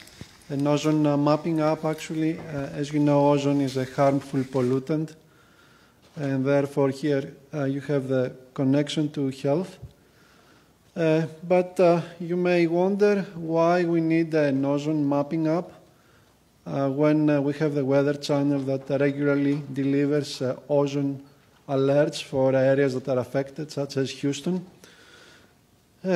Or Los Angeles and other metropolitan areas. The answer to this question is that this information is of very little use to people who need it the most. And these are people who are active outdoors, who go and run, and walk almost every day. And some of them actually also have health problems. They are sensitive because of breathing issues and so forth. Now, the reason that this information is very little use is because it's very generic. So what is an ozone alert? It's just a word, basically. And you may think that by having an ozone alert, that means that your metro area for the entire day is full of ozone and so forth. But that's not the case. The way ozone works is that it is formed locally within a metro area and then is transported by the prevailing winds. So when you have an ozone alert, chances are that in your neighborhood you will never see ozone whatsoever. It's formed somewhere and is transported, usually in a matter of a couple of hours, and is gone. So most of the metro area is clear, and even the areas that are affected for an hour or two. Therefore, you see that as a person that is active outdoors, you need a lot more information than this. Otherwise, in areas like Houston, you have to stay for at least a couple of months every year inside your house. And some of these months actually is good weather, like mid-spring. So that's what motivated our work here. And what happened is a couple of years ago, the geophysics department at the University of Houston laid out a new grid of sensors, 40 sensors in almost a perfect grid in the Houston metro area. And these sensors send data real time to our server, where there is an interpolation algorithm that picks up all this information and forms animation maps of high spatiotemporal resolution. Therefore, we are able to track these ozone clouds in the Houston metro area in real time and relay this information to an app which is called an Ozone Map app and inform the Houston area residents as to what is going on so that they can plan accordingly their activity. So here today, actually, I will present our experience in developing this app and more than that, actually, dissecting the user portrait of such apps as well as the usage patterns. So this is a mapping app. It's a visualization issue. And the philosophy we adopted early on inside my team is that this is a weather phenomenon. The only difference is that it's man-made weather, not nature-made weather. So we thought that if we find a natural weather phenomenon that is like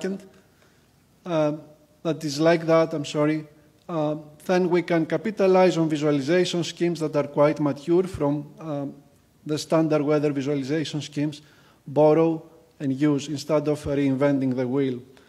And in fact, as I described earlier, this is like a storm phenomenon. Instead of a storm cloud, you have an ozone cloud that is moving around thanks to the prevailing winds and at some point dissipates. So we thought that a radar-style visualization would be the most appropriate for such a highly dynamic phenomenon. And as you know, in the radar style, when you don't have storms, you have the clear map. You color only the dangerous phenomenon that is zipping through. Alas, sometimes in a design team, you don't only have human-computer interaction people, especially when you are funded by local agencies, like this case here. You have a lot of other constituencies and stakeholders, which is what happened here. So there were a lot of people from the local government, regulatory people, representatives from the local industry, and so forth. And this is an environmental issue, so obviously it was highly politically charged and so forth. So a lot of these people came up with the idea that events, even absence of events, always should be flagged very clearly with colors. Much like when you go to the beach and you have a perfect ocean condition, you still have a flag there, like a green flag saying that everything is cool. They thought that the same principle should apply here. And they also wanted this to be flagged very, very vividly, which obviously is a problem, as you see here in the visualization, because it covers the map. And that was, if you remember, what you wanted to use as a user, right? Because you are a runner or a biker or a walker and you want to plan your activities around the ozone clouds with a visualization such as this, it would be very difficult. While with the radar style visualization, according to the analog that we adopted, things would have been much more intuitive. So a very simple design issue, a non-issue actually, that makes common sense. Unfortunately, sometimes common sense is not the prevailing line of thought for various reasons. Just a parenthesis here to tell you that this app is out for a couple of years now, and it has about 5,000 users in the Houston area. It got very high marks, and I say this because it's surprising. The reviewers I fear the most are not the grant agency reviewers or the journal paper reviewers, it's the average Joe in the apps we release. They are the most strict people that I have ever seen, and it was surprising to see that they were welcoming here. Now, back to our conundrum here. We were the only experts supposedly in that multi-constituency team, and our opinion almost did not count. So the way we thought to resolve the problem is by going to potential users, people who actually are active outdoors, and show them the two different skins that we prepared for the ozone mapping app and tell them to grade it on a Likert scale and tell us what they would prefer to see in the actual app, the release of which was imminent. Unfortunately, the potential user base appeared to be as split as the design team, and therefore we decided to give both options and randomize them and let the user base decide on its own what would be the best. Then a few months later, during August, we ran an actual usability study by gathering observational data from the actual app. August is a high ozone month in the Houston area. During that month alone, we had about 500 people enrolled in the app and used it. Most of them used it only for a few days, but about 80 of them actually used it most of the days or all of the days, and that was the core usage base that we used in our analysis. Now, as you see here, it was randomized, the choice of the visualization scheme, as I said, across all three persistence categories initially. At the end of this observation period, all the persistent users, the medium and high persistent users, switched to the radar style, giving the final resolution to this design problem. Furthermore, we had the opportunity through this observation study. By the way, you can compare this with the opinion of these people before everything started, the pre-release questionnaire study. And you can draw your own conclusions. Furthermore, we had the opportunity to observe the way the app was used, and this is the average daily usage during this observation month period. And you can see that the usage of the app peaked early in the morning and late in the afternoon, early in the evening, just before work and after work hours. There was also a moderate peak around lunchtime. Please keep this in mind because in a moment we will compare it with the usage of another app and draw some useful conclusions. We also monitored the actual ozone levels in the Houston area during this month. And as you can see here, there is almost a perfect correlation between the ozone levels and the usage of the app. So in high ozone days, the usage of the app picked up. Finally, regarding the portrait of the users, mostly male users, that was a surprise, and mostly middle-aged. And in terms of profile, lifestyle, most of them physically active or with health problems or both. What we expected in this case anyways. Now here's an interesting comparison between the usage of the ozone map and the other app about which I talked yesterday, the walking app. You see that the usage picks up exactly at the same times, early in the morning, lunchtime, and right after work. So that is another indication that this app is used by the people who are basically active outdoors and walk or run and use other physical activity apps such as the iBurn Calorie app. For this reason, we incorporated this app now into the physical activity app. We have the iBurn Calorie app, and people in the Houston area can plan in an integrated fashion their activities, either walking or running around man-made pollution problems. Bottom line, if you happen to be in a design team where not many designers are and you have problems even about trivial issues, don't take it personally, and let the users decide in an actual randomized scheme. And also these apps, pollutant apps, are very important. Unfortunately, right now only the Houston area can benefit from such high spatiotemporal resolution information. However, this infrastructure exists all across the United States, in Los Angeles, everywhere. The problem is that it's very difficult to get access to this data. And if somebody from the federal government is here and can herd all this cattle, it would make a great difference for people who want to stay healthy. The software is here, it's just the access to the data that is missing. Thank you very much.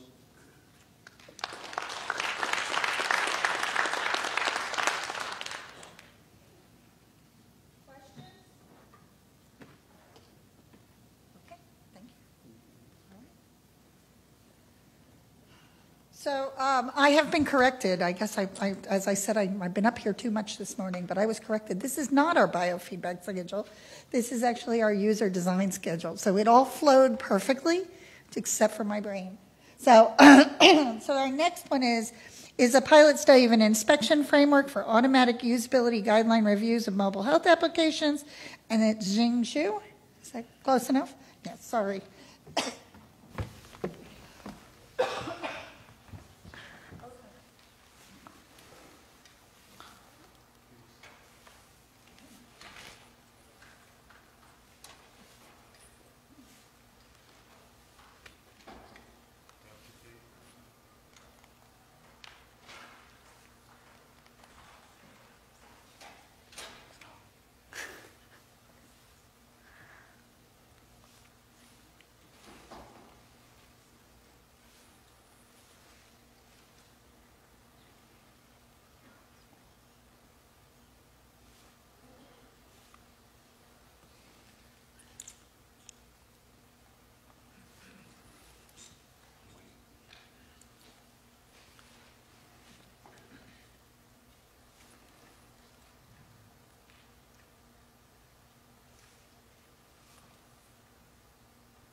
We're waiting on a technical difficulty for a second. I won't make you sing or anything.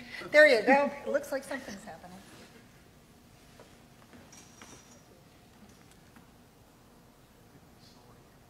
I saw something change there.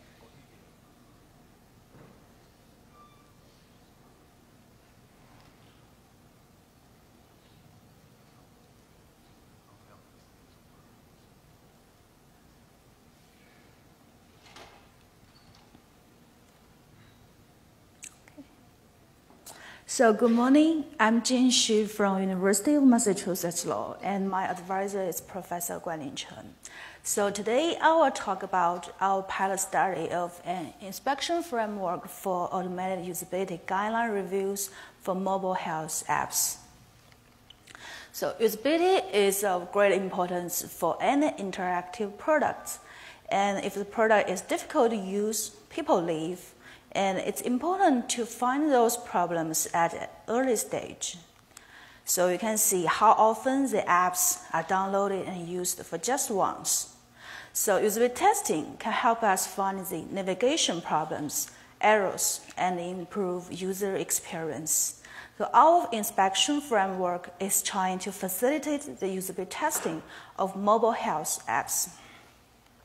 So for mobile apps, one problem is that they usually face very tight time to market requirement. So we have all seen how fast the mobile app market is growing. And for the first half of 2014, the growth of mobile health apps is nearly double that of the overall market. So it's important for us to find an efficient solution for the usability testing of those apps. Another motivation is that the target domain, the population of mobile health apps, could impose even stricter usability requirements. So this is a study of the smartphone penetration in the United States. So currently, the older age group has a lower penetration rate, but we can also see that the older group has also experienced the fastest year-over-year rises in the penetration rate. And over the coming years, we expect to see this gap gradually narrow and become negligible in the future. But the fact we have to face is human aging. So this is a study of human aging and web use. So 100% for vision and dexterity means no problem using the app. And the score for memory indicates the percentage of items that could be recalled at the end of the test session.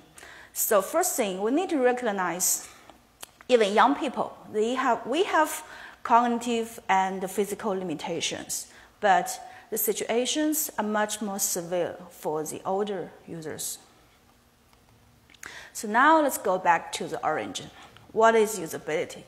It's about how easy it is to learn, to use, to recall, the overall satisfaction, error prevention, and error recovery. And there are three types of usability testing. The empirical method that users are usually involved doing typical tasks.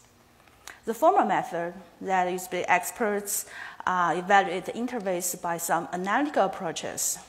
And the inspection method, we also call it heuristic evaluation or guideline reviews. And in most cases, the inspection method is the most efficient. But what are the unique challenges for the heuristic evaluation for mobile health apps? So the first challenge comes from the fast iteration mode. This is a study of the update frequency of the top iOS apps. So we can see a range of the update frequency period, but the average is about 30 days. So organizing heuristic evaluation by human experts could still be costly, particularly for the frequent updates generated by fast iterations. The other challenge comes from the diversity of hardware.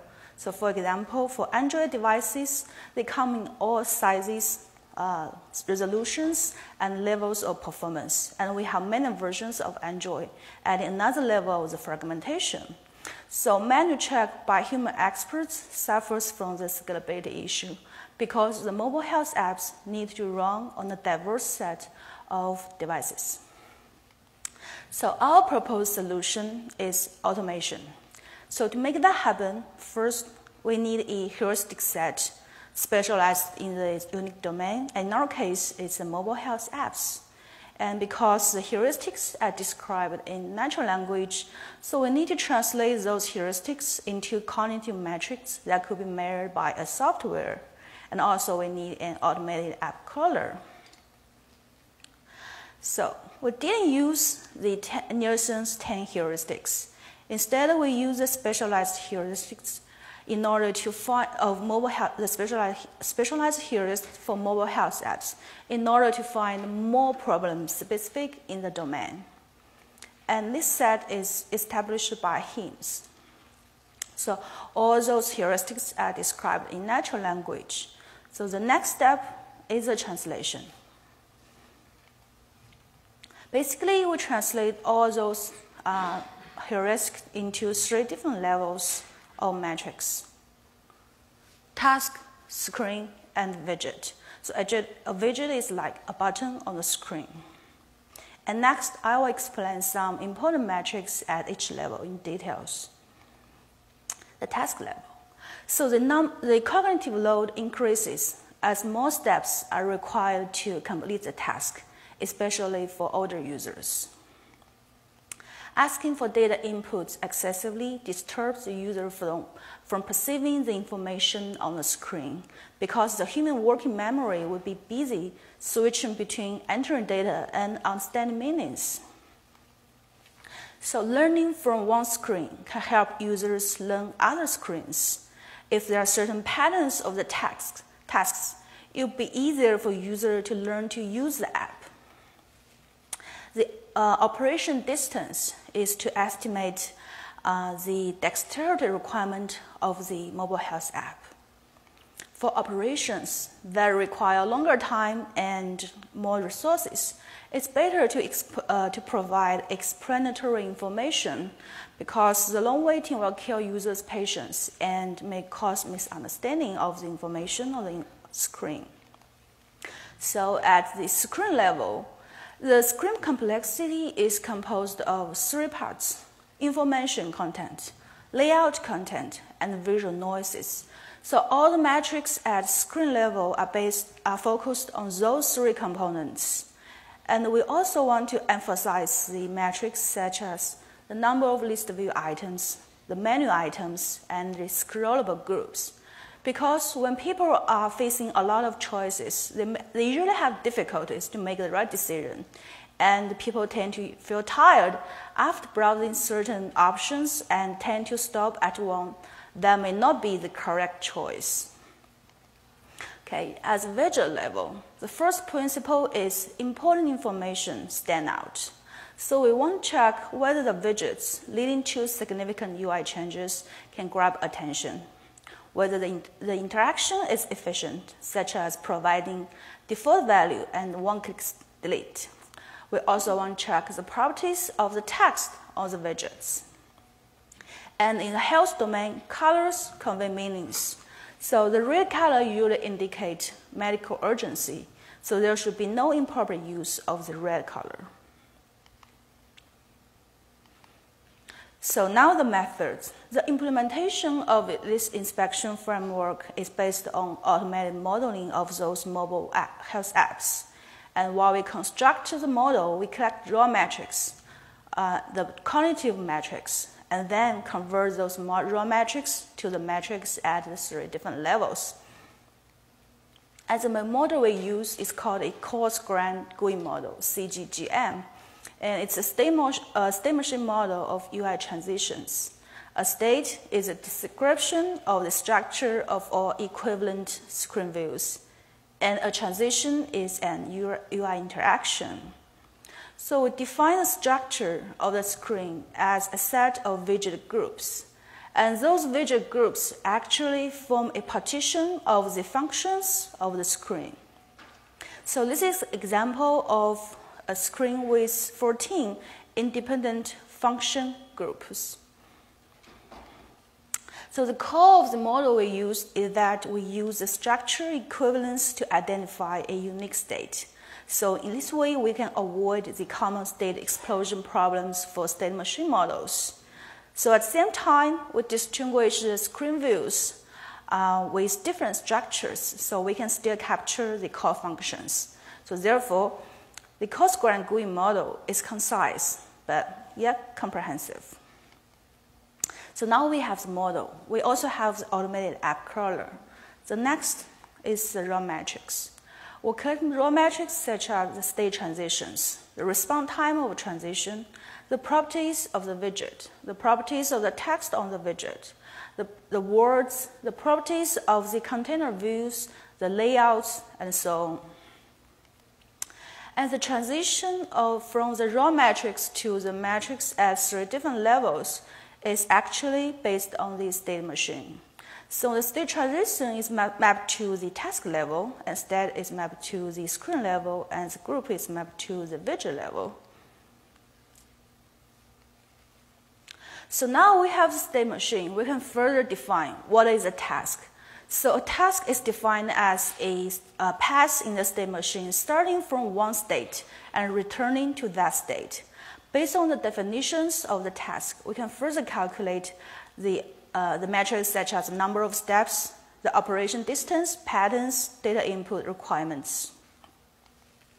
And at screen level, we can further calculate the space usage. We can check the consistency between screens, such as if they are following the same graphic layout, font, captions, and so on.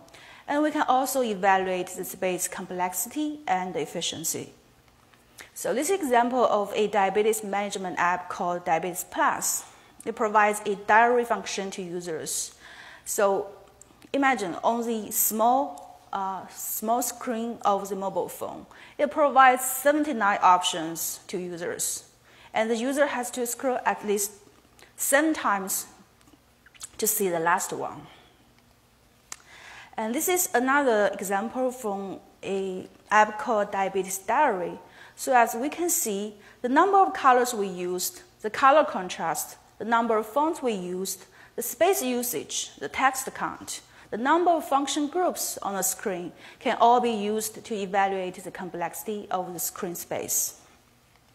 So some raw metrics are already at the widget level, such as the properties of the widget themselves and the text. And further, we can check whether those widgets can adapt to different devices and the interaction efficiency. And when widgets are placed in the context of widget groups, they got special new meanings. For example, we can check whether the widget in group of size 1 can grab attention because it's the only representation of that unique feature of the screen. And we can also check whether the widgets associated with significant UI changes can stand out. So with all that said, we'd like to include. So we don't claim an automated inspection framework can capture all problems. It has limitations. So we want it to be an assistive toolkit to reduce the workload of human experts, save some cost on heuristic evaluation, and help the developer teams to find those problems at an early stage. And we also hope it could enforce a minimum bar for the usability of mobile health apps and further adapt it to different health domains and the populations of users. Thank you.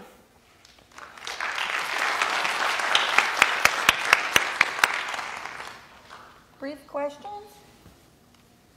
Okay. So clear? All right. Our final speaker of this session, I'm telling you, it's ozone today, is the user-centered design of virtual sprouts. And this is Chang Fred Wem presenting. So we're getting, oh, look, we've got him on the screen already. We're ready for him. All right. Thank you. Hello, hello. Oh, okay. So hello, everyone. My name is Chen. I'm from University of Southern California, the USC of the West. And today I'm going to present the development process of Virtual Sprout using iterative user-centered design. And as the name suggests, how do I go to the next slide? Oh, well, as the name suggests, our intended users are really heavily involved in our development process, which I think it's important for improving today's healthcare delivery because essentially we are designing those interventions for the participants, and only they know what works for them and what's really fun for them. And this is a basic outline of my presentation today, and I'm going to touch very briefly on why and how we developed this project and focus more on what we actually found during the process.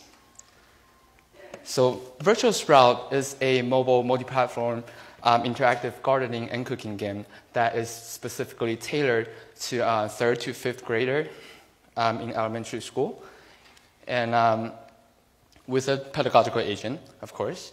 And it is also evidence-based. And the curriculum behind this interactive experience is really based on a recently completed successful gardening and cooking intervention, actually, by one of our co-investigators, Dr. Jamie Davis. And in her program, LA Sprouts, the participants engage in weekly cooking and gardening session taught by local experts.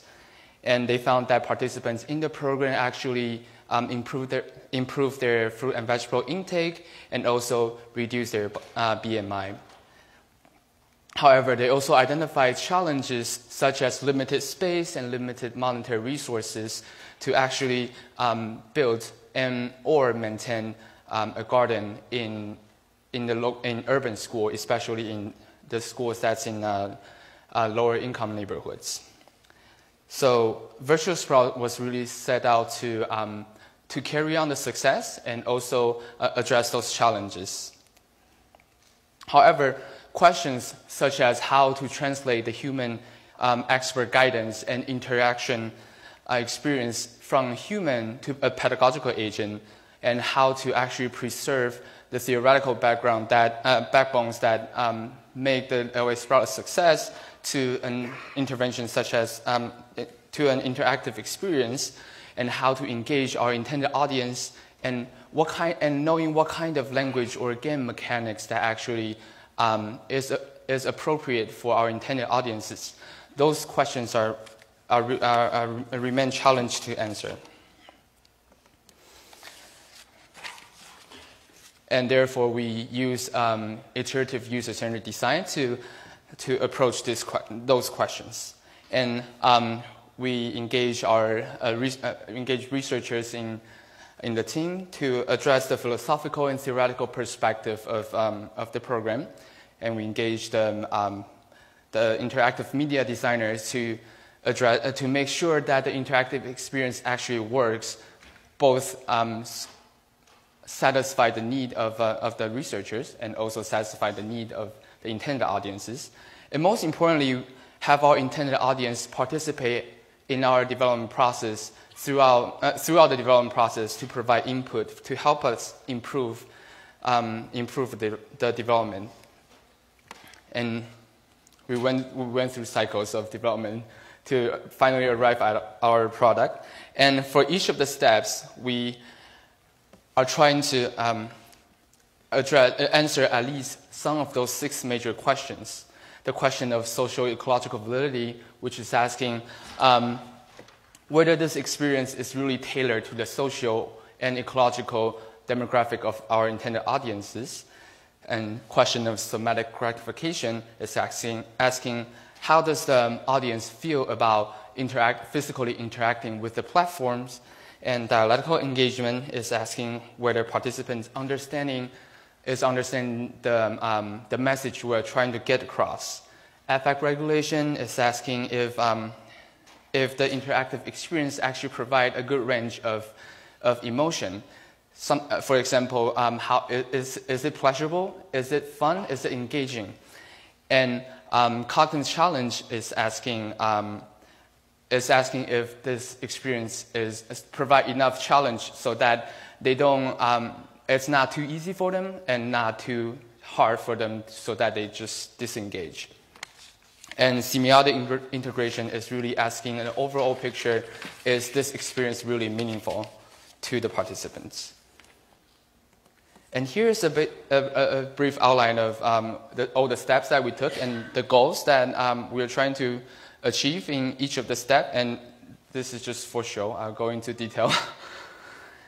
So we began our development here, the gardening and cooking curriculum immersion. And the goal of this step is really for the application designer to identify what are the things that can and should be incorporated in the program. So in order to achieve this, our design team actually observed a couple LA Sprout sessions and some more elementary school gardens to find out elements that needed to be in the program. And some interesting finding here is actually that we found out that children actually want to take care of the plant. They actually want to be able to do things on their own. And after this brief finding, the next question we had was, how do we disseminate those interventions? What kind of technologies are the most acceptable ones, and what are the technological challenges for implementing this project? And to answer those questions, we interviewed the participating schools and for their technology inventory, and also conducted a home technology survey. And from the technology inventory, we've identified challenges that we did not expect at the very beginning. For example, there's an unstable and restricted internet access on LA Unified School District internet. And also, there are policies that restrict us to install outside software on their campus computer. But also, we found from the home technology survey that we did on around 200 children, we found interesting prevalence of technology use. And this is just one of the interesting findings that we found that around 60% of the kids, they actually want to use or buy an iPad too. And with all the information and challenges in mind, we decided to develop our program on our own mobile device for them to use, since we have such limitation to do the program in the school setting. And now we have a brief understanding about what to include and how to implement. The next step is really, the next step for us was really to get more detail into what make the children, to answer this question of what make children actually engage. And to answer these questions, we invited the expert of children, the children themselves, and also their parents to our lab to try out several games to help us understand what's the best for them, and what kind of platform they are most comfortable interacting with, and what kind of attribute of the game are appealing to them. So we invited 1,000 children and their parents to our lab and tried out 3 games: Mother Nature, Cooking Mama, and Fruit Ninja, on different platforms. And this is a brief summary of what we find the participant like the most about the games. And here I want to point out that you can really clearly see that different participants in different age groups, they actually like very different aspects of the games. And also from the feedback from the children, we also learned that they're actually comfortable either working with the iPad using their finger or using their whole body to interact. So after those information about the users, now we ask our advisory panel, okay, what about the facilitator? What about the pedagogical agent? What kind of identity, what kind of behavior or key qualities this agent should have to better facilitate this interaction? And given all those information, how should the game really be designed? And here are some summaries that we concluded about how the agent should look like. It should be slightly older, peer, or go to the extreme to the grandma style. And it should be a little bit cool, ethnically ambiguous, but interestingly, not being a human. And maybe have the user actually personalize the agent's look. And in terms of the game content itself, we concluded that it should be able to demonstrate how fruit and vegetable actually grows as if they are real, and the game should be able to demonstrate the cycle that fruit and vegetable came from garden to food on the table, and be realistic, have realistic goals that children actually can achieve, and to test whether those suggestions actually works on the children. We again invited our experts of children to our lab to try out several paper prototypes of the game to test out what mechanism, what game mechanics actually work for them. And we went through cycles, and cycles of games to get some information, to fine-tune our focus on the game mechanics and get their feedback on those games. And we found that a turn-based game that we originally anticipated was actually too long for them to engage and to walk through. And we actually also focused too much on the gardening session instead of having a more balanced view of garden and cooking. So in the end, we decided that we concluded that our interactive experience should be having a much shorter turnaround, much shorter play cycle, and focus and have a much balanced focus between the gardening portion and cooking portion. And beside the game itself, we also want to ask children about how they think the facilitator, the agent, should look like. So, and whether the education material is too hard for them in practice, and overall the question if this experience really is meaningful to them. So here we got this pedagogical agent that was actually designed by the children and colored by the children. Of course, the one that's on the right is not on the left. Is actually a fine-tuned version from our designer, but original design was from the participants. And on the right here is actually the pedagogical agent as appear in our game now. And we went from this prototype in the very early stage to here, a much appealing prototype that's a much appealing product actually speaks to our intended audience. And to finally test the usability, playability, and feasibility, we actually went into one of the schools for informal pilot test. And after those, and the feedback that we got from our participants actually, it's very well received, and they had a lot of fun. And now we just finished our formal pilot testing, and the formal evaluation is on the way. And thank you very much.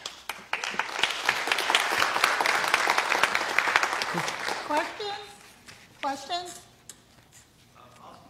Good. Come microphone. Question. I do have a slide. Good morning. Kenyon Crowley, University of Maryland. Very nice work with your game. So I'm just curious, because we're in the process of building some games and similar interventions too. Can you speak a little more to the actual timeline and resources it took from going from conception and getting users involved and through the application development process? Right. So this project, to my understanding, is in the fourth year of development, and I also believe that prior to starting the development, we have a couple years, but that was way before I joined the lab. So that's a part that I'm not really sure of, but yes, all the process that I present was actually a very condensed version of the 4 years of work. So there is actually a much more, there are much deeper content that I actually cannot fit into this time frame. So yes, in short, it's a 4-year process already. Do you know if you were funded to do the development process? Yes. Let me just follow on that. And from what you've learned through that process, if you were doing it again, are there things you might have to do a little differently to accelerate the process? Yes, and that's always a process of learning. And he'll be writing papers on this, right? Yes. Thank you. All right, thank you. One last question. Yes. Hi, thank you. Rich Fletcher, MIT and UMass. I'm curious to see more screenshots of your final app. Did you use augmented reality, and is it downloadable somewhere to evaluate it or look at it?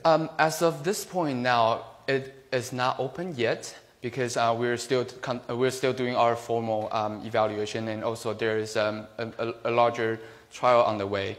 So we haven't been able to release this as of this point. All right. Thank you. So a hand for our entire panel. So it's been a fabulous morning, but I know we're running late, and that's my fault, and I'm sorry. So we're going to actually break until 10 after 11. So you got a little time to move around, get some coffee, get energized, and come back for absolutely some more fabulous research. And so we will see you at 11:10 back in your seats. Thank you. Good afternoon or good morning, everyone. Oh, geez. I guess it depends where you are. For somebody, it's good afternoon. For many of us, it's good morning. This is Wendy Nelson from the NIH again. Our next session is coming up, but yesterday we did not get a chance to introduce one of the members of the organizing committee. So our next moderator is Bharat Rao from KPMG, and he's our visionary big data partner on the organizing committee, because I think we all know in wireless we have to really start to walk up to the issues around big data, because we have some of the biggest, messiest data around. So he's been our colleague and our partner and our friend through this. So he'll do the next session. Thanks, Wendy.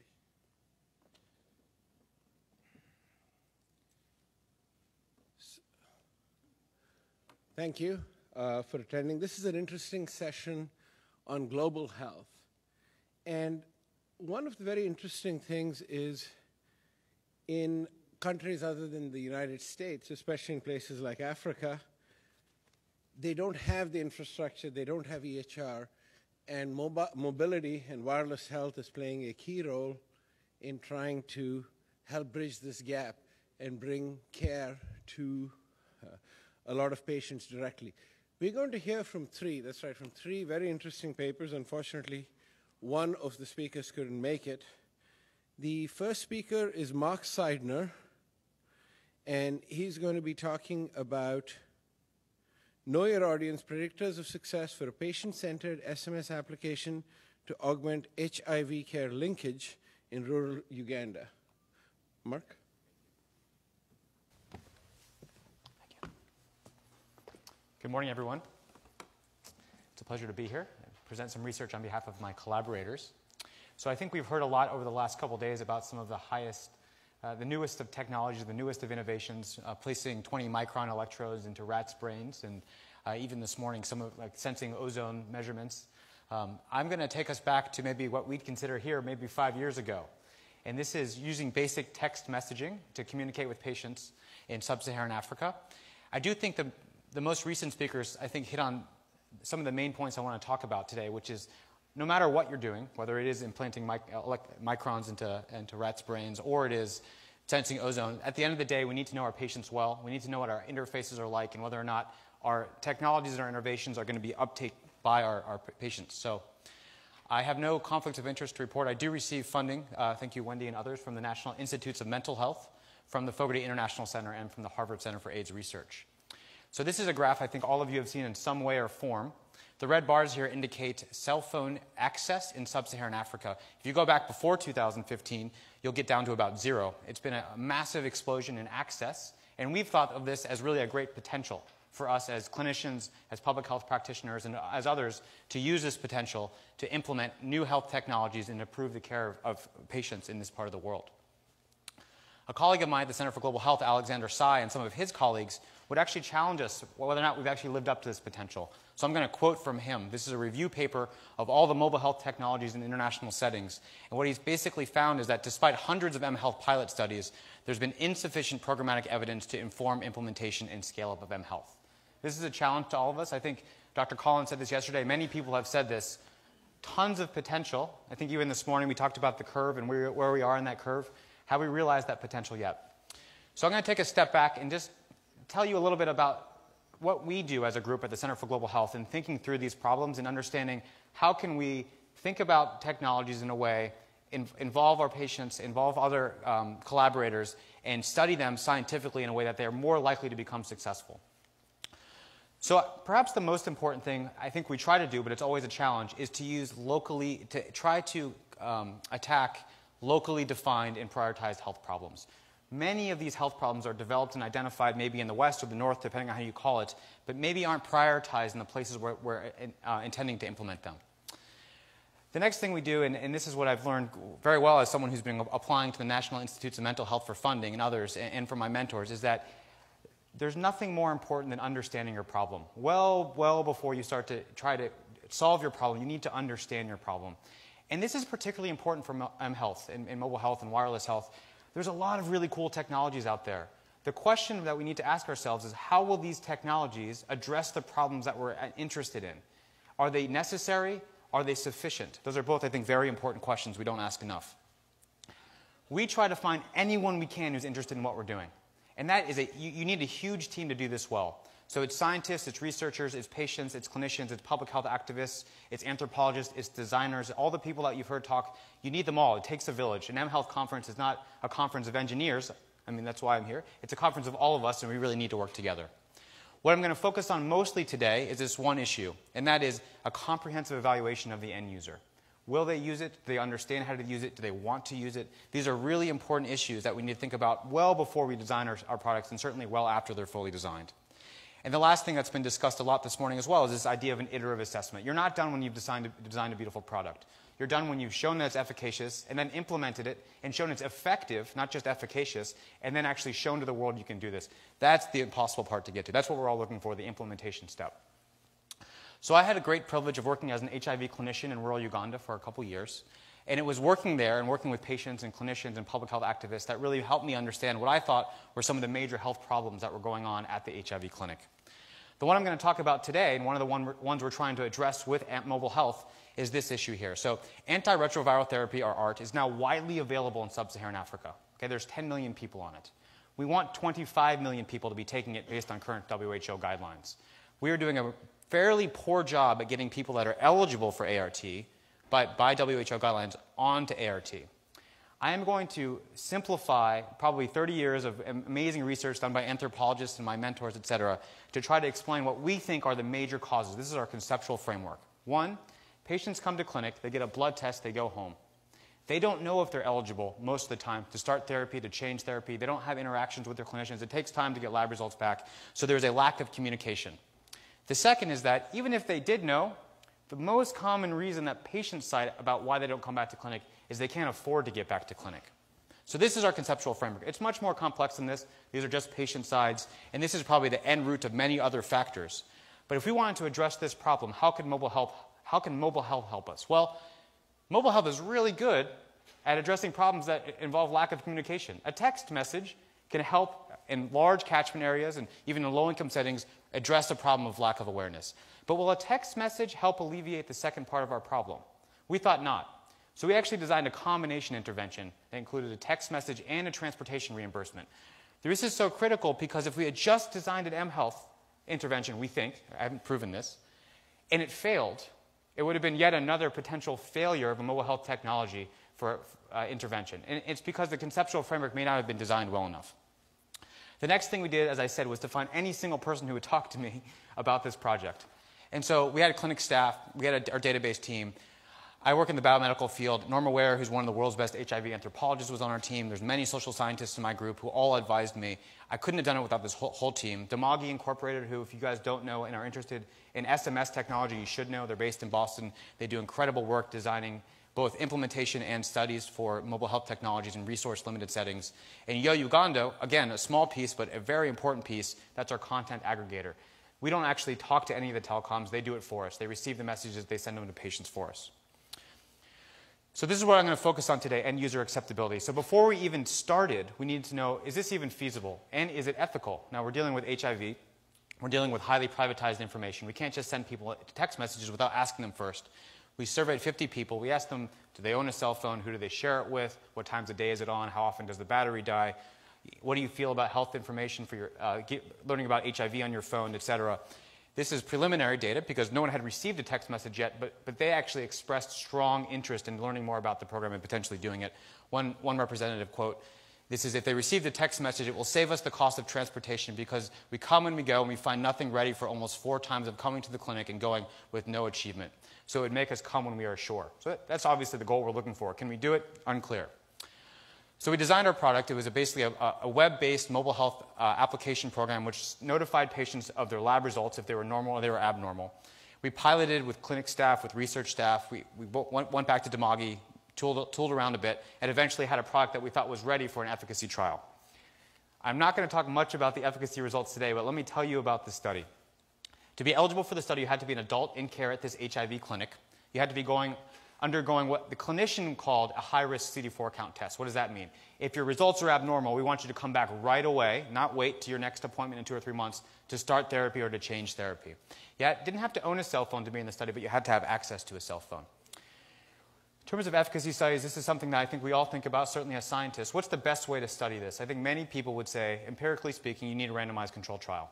We thought a lot about that. We ultimately decided against it. Why? Well, randomizing people to not getting a message about their health we thought would be potentially very confusing for our participants and maybe actually convince them that their health is better than maybe it was, or maybe they're still waiting for their lab results to come back.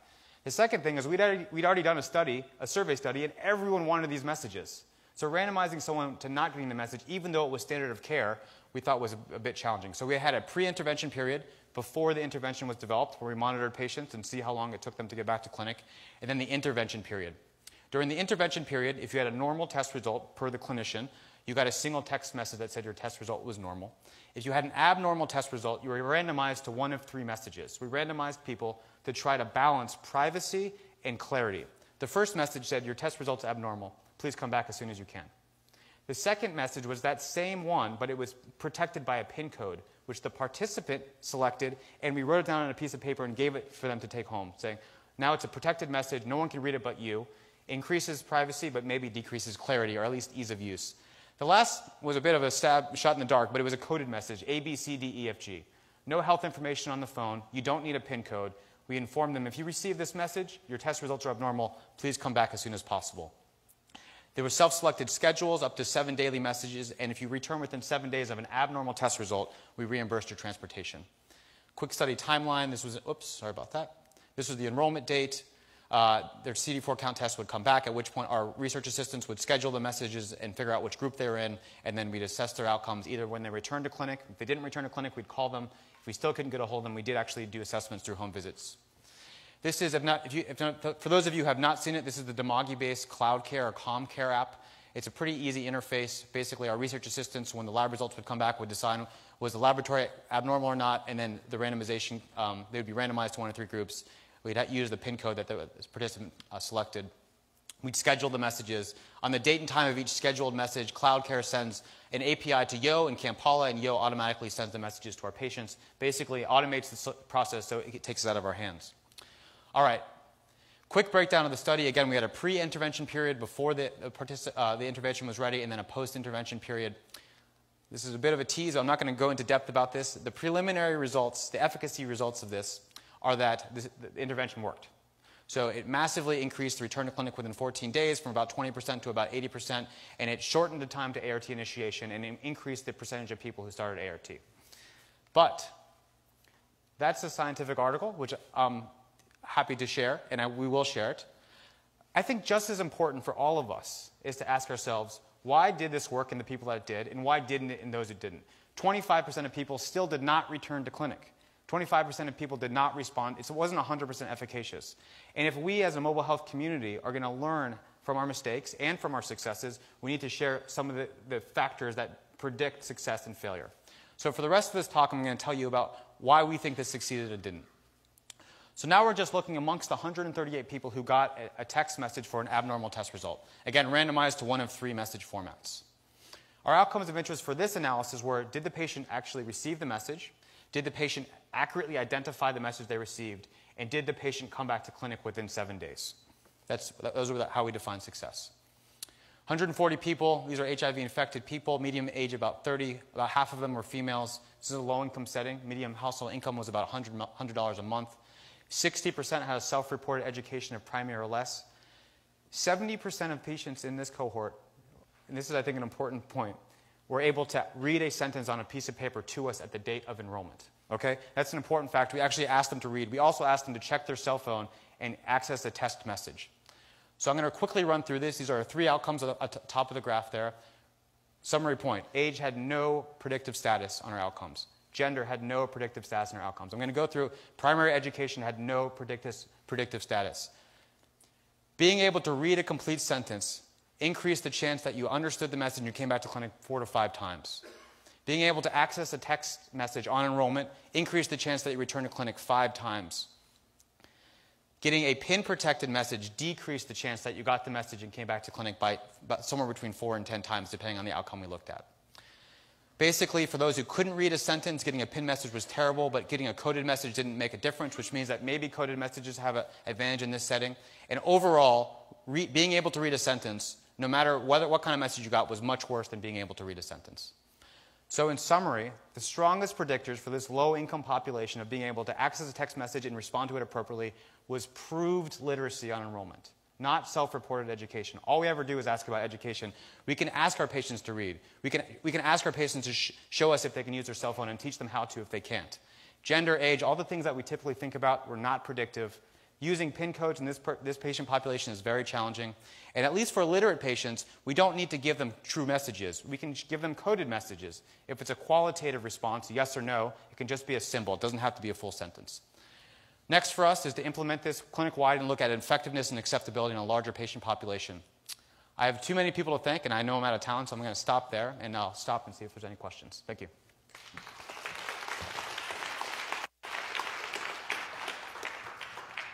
We have time for a couple of questions, and I see Wendy racing to the mic. So this is really, really exciting. So now the question, you did this in an environment where literacy is not the norm. Should we be thinking about this in contexts like the high-income, middle-income countries? Because I think we worry about this more in the low-income countries than we do in the others. So Well, I'm not sure if that's a plant or not, but thank you for the question. So increasingly, I think we need to think about global health as global health, which means the United States of America, which is part of the global health environment. All the northern countries and the southern, all the eastern and the western. Literacy is an issue for all of our patient populations, and literacy can be defined in many ways. In this case, it's pretty severe, so this is being able to read a sentence. But being able to open your cell phone, access a text message, or access an application that is potentially complex is something that's going to, affect all of us no matter what kind of mobile health technology we're working on. So I think that literacy in some format is important to no matter what we do. Yes. Thank you. Thank you. So I have a follow-up question as well, so I'll take organizer's prerogative. So that was the global question. So what about the efficacy over time? You talked about their first intervention, but many of these, if you look at TB, is if they come over many months. Does it get stale, or is it your sense that this will continue to work for continued therapy? Absolutely good question. So I think the answer to that question is that every single intervention is different. So we happen to know that for HIV, if you can get into care and start an antiretroviral therapy, your health will improve rapidly, your economic input will improve rapidly, and most people with HIV, if you get them through the first 3 to 6 months, do well. Tuberculosis is an entirely different disease state. Not to mention Parkinson's disease or Alzheimer's disease or chronic diabetes management. So a single ART message plus a transportation reminder will work for this disease state. Will it work for others? We need to test that, and we can't. One size just does not fit all. Thanks. Thank you.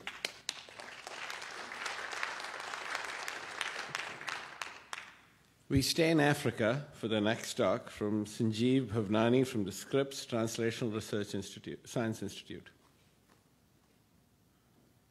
Can point-of-care mHealth diagnostic devices be deployed in resource-limited areas of rural Africa? I would say yes, based on the previous talk. No, well, that was the rabbit in the hat. My name is Sanjeev Bhavnani from Scripps Health in San Diego. On behalf of my co-authors, thank you for the opportunity to present our findings to you. So mobile health in Africa is Mobile health in Africa is a very promising area within global health. There's new opportunities for integration, innovation, and impact. But these regions are not without challenges.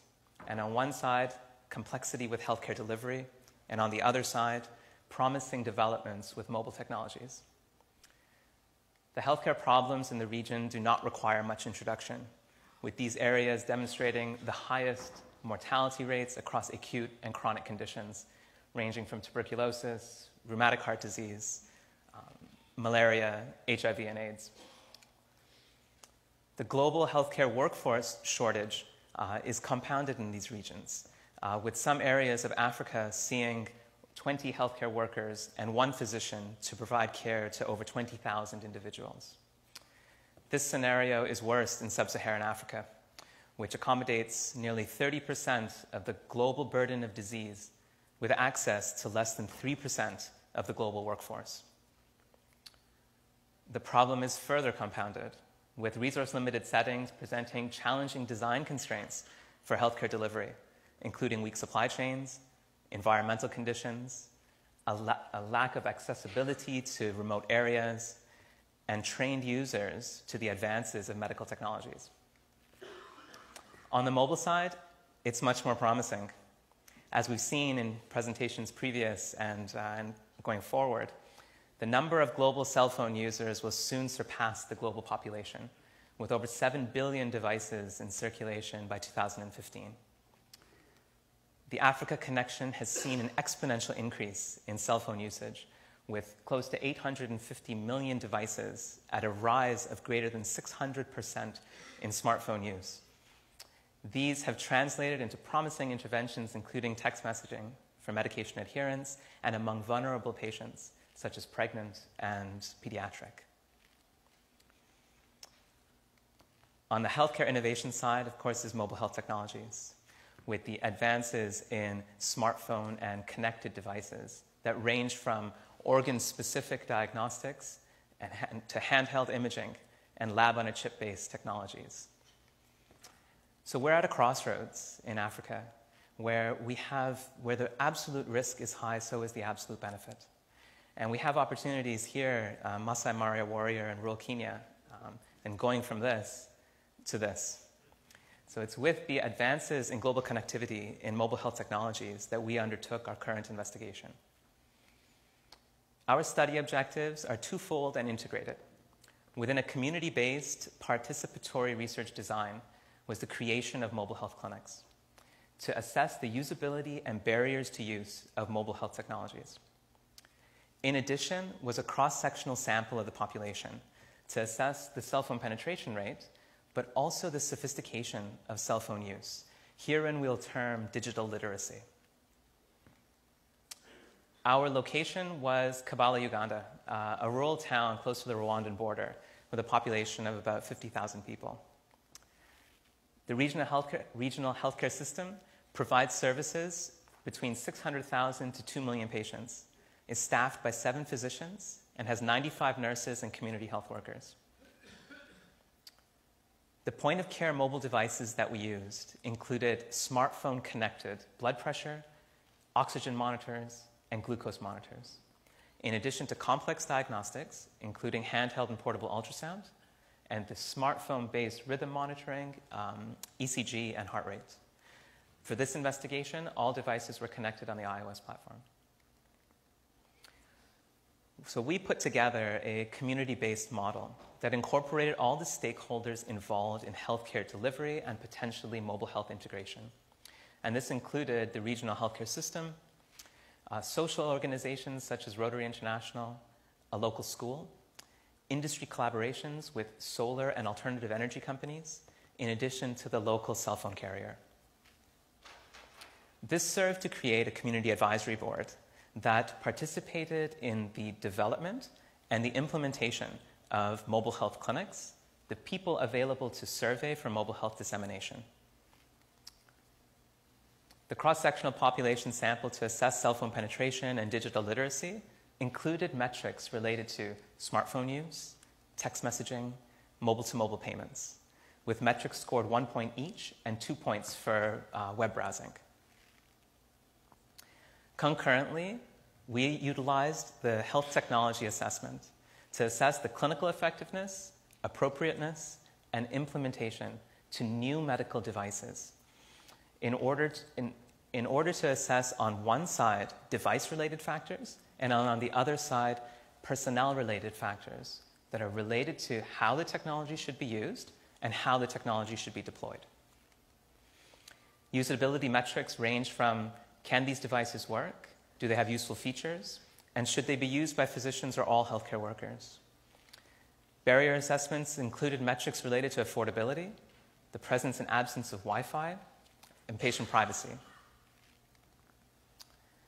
General statistical analyses were done on the prevalence rates with differences between healthcare workers and patients where applicable.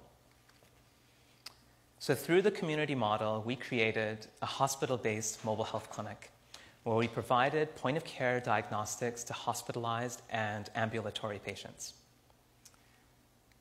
Similarly, we created a rural mobile health clinic within the community where mobile health diagnostics were used in a similar fashion and among all comers of patients.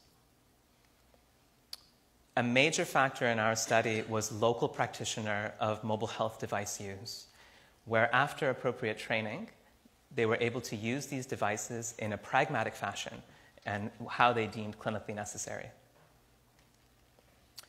Examples of some of the mobile health diagnostics that were recorded, and here in a sample of 20 patients undergoing the eye blood pressure and conventional tools, including sphygmomanometry, where we observed a very high correlation between both modalities, with some variation at high blood pressures and low blood pressures. Similarly, the IECG provided point-of-care rhythm diagnostics, and here in an 11-year-old girl. Handheld ultrasound provided diagnostics of rheumatic heart disease and structural heart disease with hypertrophic cardiomyopathy. Briefly, we provided care to 312 consecutive patients, ranging from adult, pediatric, and pregnant. What we observed was a very high prevalence of undiagnosed hypertension, diabetes, and structural heart disease. In the cross-sectional sample of the population for cell phone penetration rates, we observed a very high cell phone usage rate of 85%. Most devices, the majority, 80% of devices, were identified as non-smartphones, with 20% identified as smartphones. And this in a cohort of just under 600 people. Moving forward to digital literacy. Smartphone usage and ownership was higher among healthcare workers than patients and represents the socioeconomic differences between the two groups. Specifically, digital literacy was very high among healthcare workers, ranging from text message ability to web browsing. Patients demonstrated heterogeneous use, with more text messaging than internet usage. Surprisingly, mobile-to-mobile payments was very high and similar between both groups and near 100%. So both healthcare workers and patients demonstrated a very high digital literacy. And as expected, when scored, healthcare workers demonstrated a higher digital literacy than did patients. To balance this effect for the differences in device use and removing internet usage, digital literacy was largely similar among both groups. Moving on to usability, all devices demonstrated broad usability with ease of use and a change in the efficiency of how healthcare is delivered. Importantly, observations that all healthcare workers, including nurses and students, demonstrated the capability to perform mobile health diagnostics. Of note, both healthcare workers and physicians identified that devices should be used by physicians and not patients. Specifically, strengths related to mobile health diagnostics was the usability at the point of care and in rural locations, providing diagnostics in the absence of electricity, and robust use with devices, where, for example, one blood pressure monitor provided blood pressure readings for 150 consecutive patients, and the IECG 100 consecutive patients. The barriers included devices that required Wi-Fi pairing, affordability, specifically related to the handheld ultrasound, and a concern for device maintenance. Interestingly, by some healthcare workers, there was a requirement for patient payment from those that are able to do so who undergo mobile diagnostics. Our study is notwithstanding limitations, including a small patient cohort size available for sampling. We did not, for this investigation, use non-iOS related platforms. And we could not identify a sample with a low digital literacy rate, thereby making the correlation of cell phone penetration and use to digital literacy. And finally, the most vulnerable patients in the community may not have been identifiable with our current methodology. Our conclusions and takeaway messages. there's a high cell phone penetration and digital literacy in a resource-limited area of rural Africa. Through a community-based design was the creation of mobile health clinics to determine the usability and barriers to use of mobile diagnostics. And finally, for future mobile health initiatives, where data in this current investigation was used to design a randomized prospective trial of mobile health impact in rheumatic heart disease in India that recently completed enrollment in August. So on behalf of, it takes a village to make any difference, and on behalf of a number of people, thank you very much for your time and your attention.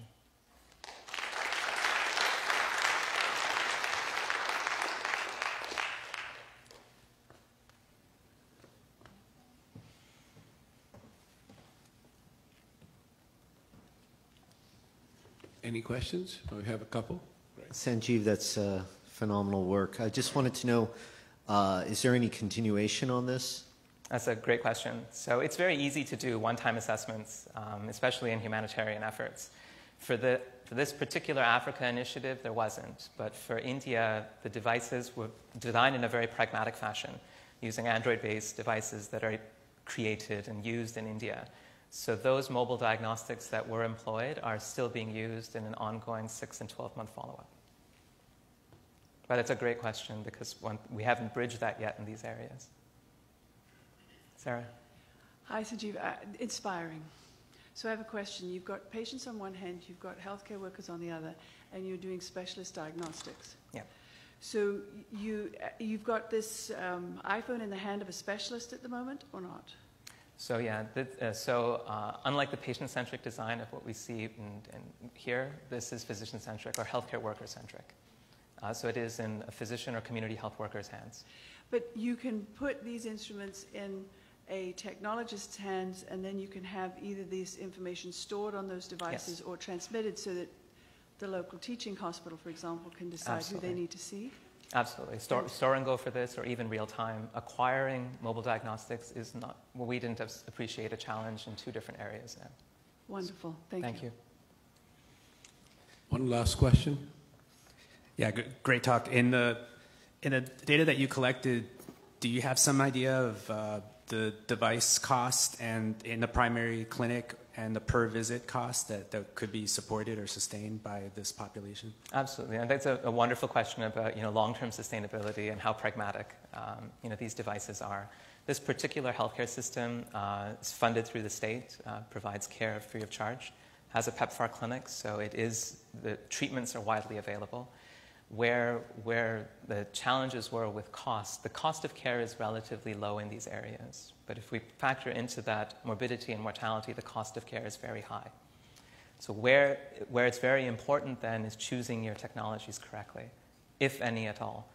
Right? So we'll look into the cost specifically related to ECG monitoring, because the monitor itself costs $100 US, and performing it in 200 individuals drops that cost, provided you're diagnosing conditions that are able to be intervened upon. So it's yet an unknown area, but one that we all have to be cognizant of for the future. Thank you. Thank you. So unfortunately, one of Jenna Panucci from the Harvard School of Public Health is unable to be here to present work on mobile technology to improve for newborn care in Tanzania. But the fourth talk we have is by James Heathers from the University of Sydney, Australia. James is going to talk about a smartphone platform survey scale heart rate collection, a performance evaluation in Ethiopia. Thank you very much. That's loud. I'm very happy to be here. Thank you very much for having me. This is work that is part of my PhD that is a collaboration between myself at the University of Sydney and the International Food Policy Research Institute, which is a global organisation, but the people I've been collaborating with are actually here in Washington. The nice thing about an audience full of people who do biometric monitoring is I only have to do a very brief explanation of what heart rate variability is. If you take the distance between depolarizations of the heart over time and you plot it as a time series, and you put the time series into a normal spectral analysis, the rate and the amplitude of the fluctuations that you're measuring are hopefully, related to parameters of autonomic outflow. What does it mean? Well, it means that everyone in the life sciences has tried correlating it with just about everything, and occasionally it even works. So psychologists love it. Depression, anxiety, eating disorders, you name it. It's been used in the medical sciences as well, different cardiac conditions, diabetic neuropathy. Again, there's a laundry list of these studies now because the access to the method's really, really low. There's more than 1,000 HRV studies done a year now. And because of mobile and wireless health in particular, that number's going up very, very sharply as of last year. So there's an awful lot of interest in it, but a lot of my research is on the specifics of it. I'm a physiologist most of the time, and I concentrate very heavily on measurement. And HRV is not the best measurement you could possibly imagine. That is my simplified diagram of what I think's happening when HRV is working. I haven't put the caption on because the caption's bigger than the diagram and a massive pain. So suffice to say, we have blood pressure and the heart and the lungs, and they're all affecting each other in real time in both directions. We won't worry about the actual causal pieces of it now. What that means is any individual measurement of HRV is not particularly accurate. The measurement's very precise, but we can't draw a great deal of conclusions from what it means about the autonomic nervous system. Now, psychologists especially are guilty of this next thing. There's two really serious problems with HRV studies as they sit right now. They're very badly controlled, and we're talking about are we measuring the parameters that we're using properly? And the sample sizes, considering the power of the experiments that people want to run, are far too small. This is what got me into the mobile space in the first instance, because there's two very obvious solutions to that. Very old school. If it's not well controlled enough, control it better.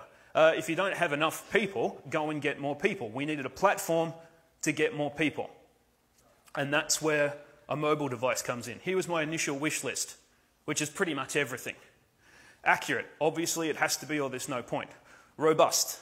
If I'm going to collect a mass sample of heart rate data, the device is going to be passed between person to person to person over time. It's probably going to be used over multiple days to get hundreds or thousands of recordings. It's also got to be cheap, as if that wasn't enough. And the last thing is, anyone who's ever done physiological measurement will tell you the thing that always breaks is the thing that's stuck to the person. So if it's got a sensor, I'd ideally like a cheap sensor with an expensive piece of hardware, so I can throw it away if it doesn't work and get another one straight off the shelf. It needs to have pieces that are swappable. We discarded a lot of solutions for looking for a device like that, but we did find one that we thought fit the bill. It's any iOS device because it's app-based. All of the processing happens, the sensor is completely dumb and all the processing happens on board on your iOS device. There's a baby switching box and there's a normal commercial PPG sensor. It's a jailbroken version of a sports monitor that you can see on myathlete.com. We've managed to pull the internal parts of the software open, basically, and get access to the raw data. The engineer who owns the company and helped us with this research is on the paper that you can see in the conference proceedings. Anyone who's designed a pulse monitor or is familiar with it will look at the block diagram and go, yes, we already knew that. You have an interface, light goes through the finger, it comes in, it's filtered, the peaks are detected over time, they're turned into timestamps, and they're filed in the log file of the phone. And happily enough, they are exported directly into the mail client and sent as an email. So you can do that after every person so you know whose data is whose. It's extremely straightforward as a system. Obviously, the expensive part is the iPod, but the other parts are not particularly expensive at all, which is exactly what we wanted. Now, there's a lot of debate about whether or not pulse is a sufficiently good record of the heart rate over time in order to do HRV measurement in the first instance. So I started off by having a very solid look at that. To cut a very long story short, yes, it's okay if you know what you're doing and you know how to clean the data, because pulse data is always messy. It's always a shambles, and anyone who's used a plethysmograph will tell you that. So that works fine. Does our individual device work fine? Now it is a pulse-capable device. Yes, that's fine as well. So let's get to the interesting part. I was contacted in the start of 2013 by the IFPRI. You can see that is their stated aim, which is very far from my normal stated aim, which my supervisor used to describe as persecuting undergraduates. Not really the same thing at all. And they had an initial interest in running HRV as a collection method over the top of very large community-based surveys that are done in development economics. Now, that's a much better idea than the idea I had, which was persecuting Australian undergraduates. There's three initial reasons I thought this was particularly exciting. If you have a population of people in a development economic context, they are experiencing real stress. Proper life stress, food stress, things like that. HRV is very good at measuring stress like that. On a laboratory-based experiment, maybe not so much, but that kind of stress should really change something that we can measure. It fits the measurement space well. Also, other things that you're looking for, when something like food stress, for instance, you would be administering different surveys for the measurement of depression, anxiety, access to community facilities, etc. All of those things have already been trialled as having HRV as a correlate. Psychologists have already done things that are well within that space. So we already have an understood series of relationships. It just hasn't been done yet. And lastly, anyone who works with survey data will tell you people lie in surveys. They may have their own motivation. They may be telling you what they think you want to hear, but occasionally they're not 100% truthful. It's possible that a record of the heart is a control against response bias that you're seeing in large systematic surveys. So it's a good idea, but like most good ideas, it needs a field trial to see whether or not we can break it before it's deployed fully.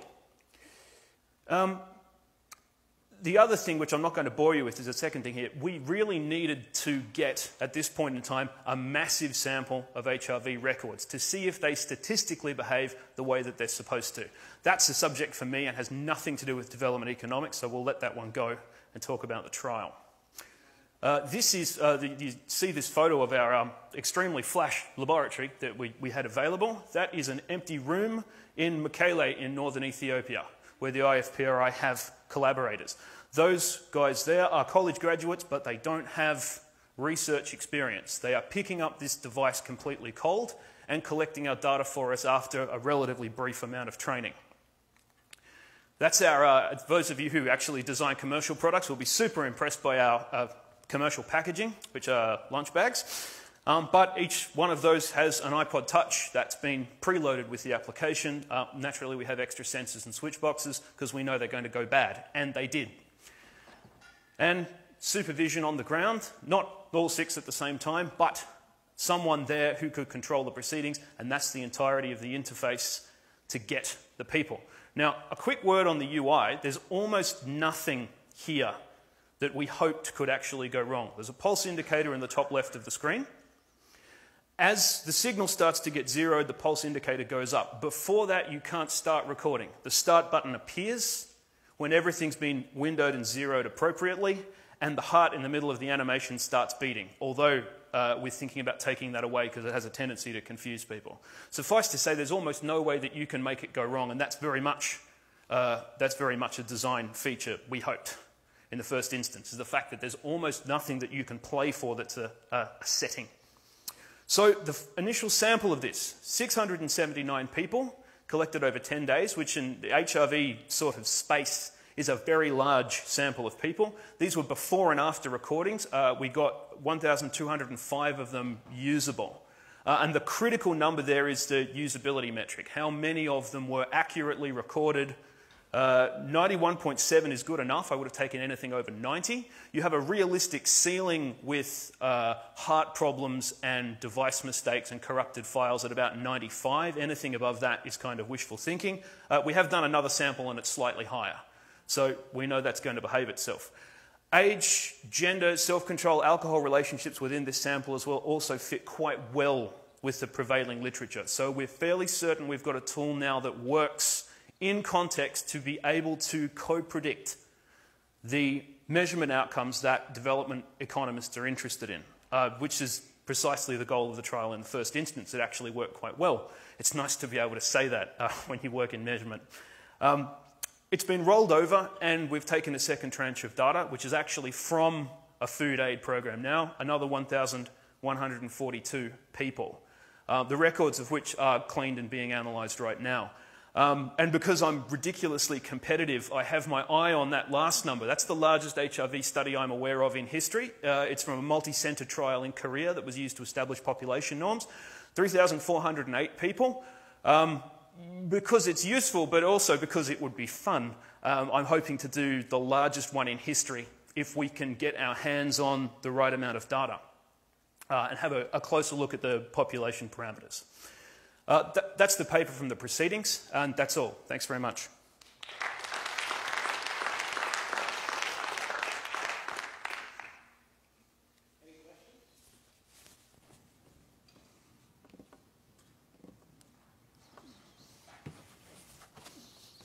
Good. Thank you.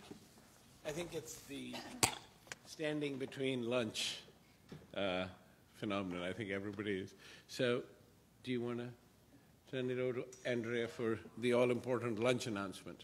And just, there's going to be a big data panel right after lunch, so please be back. For that, we have a set of 3 amazing panelists, and you're not going to want to miss a word. You can skip the first 3 minutes because the moderator's not going to have anything interesting to say. So before you all break for lunch, a couple of announcements. Right after lunch, we're going to announce the Best Full Paper Award and the Best Demo Poster Awards. So make sure you're all here for that. And be back from lunch at 1. We start exactly at 1:20, so you want to be back at 1:15 because you don't want to miss those awards. And finally, for the NSF Travel Awards students and mentors, just for you, please make a beeline right across to rooms C1 and 2. They're right at that exit door and right across the hallway. Your lunches will be there. For the rest of you, enjoy your lunch upstairs, and we'll see you back at 1:15.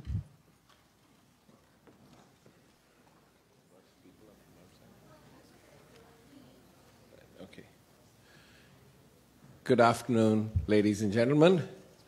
After a nice lunch, we figured, we'll have a exciting panel to get everybody up and going. And so we're going to talk about big data.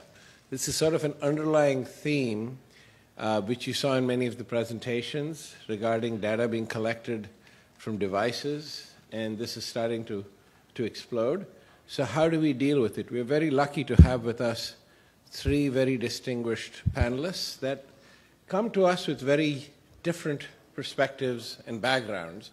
And they will do that when they introduce themselves. But just sort of think of Richard Bakalar. Dr. Richard Bakalar is a physician, and he will tell you about himself. And he, of course, brings the clinical perspective and has a lot of experience in health IT. Santosh Kumar is a faculty member in computer science at the University of Memphis. He, of course, is focused, as most people know, is one of the world's leading experts on sensors and devices for gathering health information. And his perspective is going to be about building the infrastructure that will collect this data. And Professor Noshir Contractor from Northwestern University is going to talk about the social sciences, which is an equally important component, as we've been hearing in many lectures today. And will be talking and comes from the perspective of social networks and communities. So we're going to see if the slide movement works, because up next, Rich, can you tell us a little bit about yourself and how you view the problem of big data and its implications for wireless health? Well, thank you. Yeah, I'm Rich Bakalar. I'm based in Denver, Colorado with KPMG as part of the Global Center of Excellence. As mentioned, I was a physician. I spent most of my professional career right across the street at formerly U.S. Naval Hospital. Now it's Walter Reed Military Medical Center. And I specialized in internal medicine, nuclear medicine. But I had the opportunity during the latter part of my Navy career in setting up the world's largest naval telemedicine program, ship to shore. Subsequent to that, I transitioned to the private sector and I was with IBM and was their chief medical officer for 6 years, and then moved to Microsoft for 3 years and spent time on data analytics on their Amalga and Health Vault platforms. Since then, about 3 years ago, I joined KPMG, and now I work with clinical transformation projects as well as data and analytics with Bharat. Basically, my goal is to help us achieve the triple aim. Improve individual care, quality, and experience, population health and reduce the cost, unit costs for populations of patients. And so I think my goal is not so much the big data itself, which is an enabler, but the outcome and the reason we're using big data to try to achieve the triple aim. Thank you, Richard. Next, Noshir. Sure. And maybe the slide movement will work well. Go ahead. So my name is Noshir Contractor, and I'm at Northwestern University, where I have appointments in the Industrial Engineering and Management Science, in communication, and at the Kellogg School of Management. My background is a bit of an intellectual mutt. I started out with an undergraduate degree in electrical engineering and then switched for my PhD to communication. And since then, most of the work that I do is in the area of social networks and how we create these networks and what are the consequences of the networks that we create, how do we leverage these networks. I direct a research group at Northwestern called SONIC, the Science of Networks and Communities. And as the slide shows in microfont there, that we work in a lot of different areas where the core issue is to understand and enable networks. As you know, social networks, often the saying is, it's not what you know, it's who you know. And I'm always proud of that, because there's a lot of research in social networks that show that people who are successful because of what they know and because of who they know. And a perfect example of that in closing here is that I don't think I would have been on this panel here because of what I know, or only because of what I know. It's because of who I know. And Bharat, being a person who I've known for a long time, he and I went to school together in India back 30 years ago. And so it's about who I know that got me on this panel. So it was 30 years ago for Noshir, it's 20 years ago for me. And last but certainly not least is Professor Santosh Kumar. Santosh? Could they hit all the, can you hit all the slides? Can you go ahead and progress all the slides, please? Yes. All right, thank you. Thank you. Okay. My name is Santosh Kumar, Associate Professor of Computer Science at University of Memphis. I'm fortunate to work in a large team from various disciplines and from many different universities, as you can see on the slide. Our goal is to make it possible to collect data that is related to health in the natural field environment using sensors that can assess both the changes in health state as well as changes in the behavior and changes in the environmental risk factors that surrounds the person as they go about their daily lives. We have developed, my team, together with my collaborators, we have developed sensors that can assess physiology and from that be able to infer stress and various addictive behaviors, more specifically smoking and cocaine use. And so recently we developed a sensor. So my team includes Emre Erdin, who was here yesterday. So he has developed a sensor that uses radio frequency to assess congestion in the lungs for congestive heart failure patients. Our goal in this MD2K center that was recently awarded by NIH as one of its 11 big data centers is to make it possible to make reliable health-related decisions from data that is collected by mobile sensors that operate in completely unsupervised environment and where they are subject to many different sources of noises and artifacts. So later as the plan progresses, I would be glad to expand on some of them. Thank you. Thank you, folks. And as I said, we are truly fortunate to have such a distinguished panel. So the way we're going to do this is we're going to start off. I have a sort of few prepared questions, which we'll get started with, but then at some point we'll open it up and encourage all of you, based on all the questions we hear, to think about questions you want to ask either the panel generally or individually. So we'll start with, let's talk about the now state. So what is the state of art, the current state of wireless health? And we'll start with Santosh. Maybe you can talk a little bit about the infrastructure and what's going on today in wireless health. That's a vast area, and many people in this room probably know more than I do. As of last Friday. So, but I'll do my best to present the small world that I know of this mobile health. So to the best I know, there is great interest in this area, and as a result, there is tremendous amount of activity. Those of us who are here when we had the Samsung Chief Strategy Officer present with respect to a variety of sensors that they are funding. So there is a lot of activity in the private industry. There is a lot of activity in the research world. I can speak to some that I see in the research world. So it is now possible to collect data that is able to assess various aspects of change in the health condition. Different people address different health conditions. So, some people try to assess mental state. Others try to infer state from acoustics, which can be assessed directly from the smartphone. Other people try to assess the movement by using both accelerometer and GPS sensors. So be able to understand the geo-exposure that a person goes through, as well as the movement behaviors of people. You could also assess the, so Fitbits and activity tracking, that is now quite pervasive. Also tracking of the posture is gradually taking shape and is increasingly being adopted. So when it comes to fitness and wellness, there are lots of devices that are already on the market. Many of them are emerging. When it comes from a patient's perspective, be able to wear a sensor such that the data collected from that sensor can be used to inform caregiving or decision-making by care provider, I think in my personal myopic view, I think we have some ways to go. So with that, I would conclude. With that very tantalizing stop, we'll turn over to Dr. Richard Bakalar to talk to us about what he views as the current state of wireless mobile health. Oh, yeah, sorry about that. Break this into 3 parts. First of all, who's using wireless health? Number 2, what we're doing. And number 3, what's the latency and when we're using it.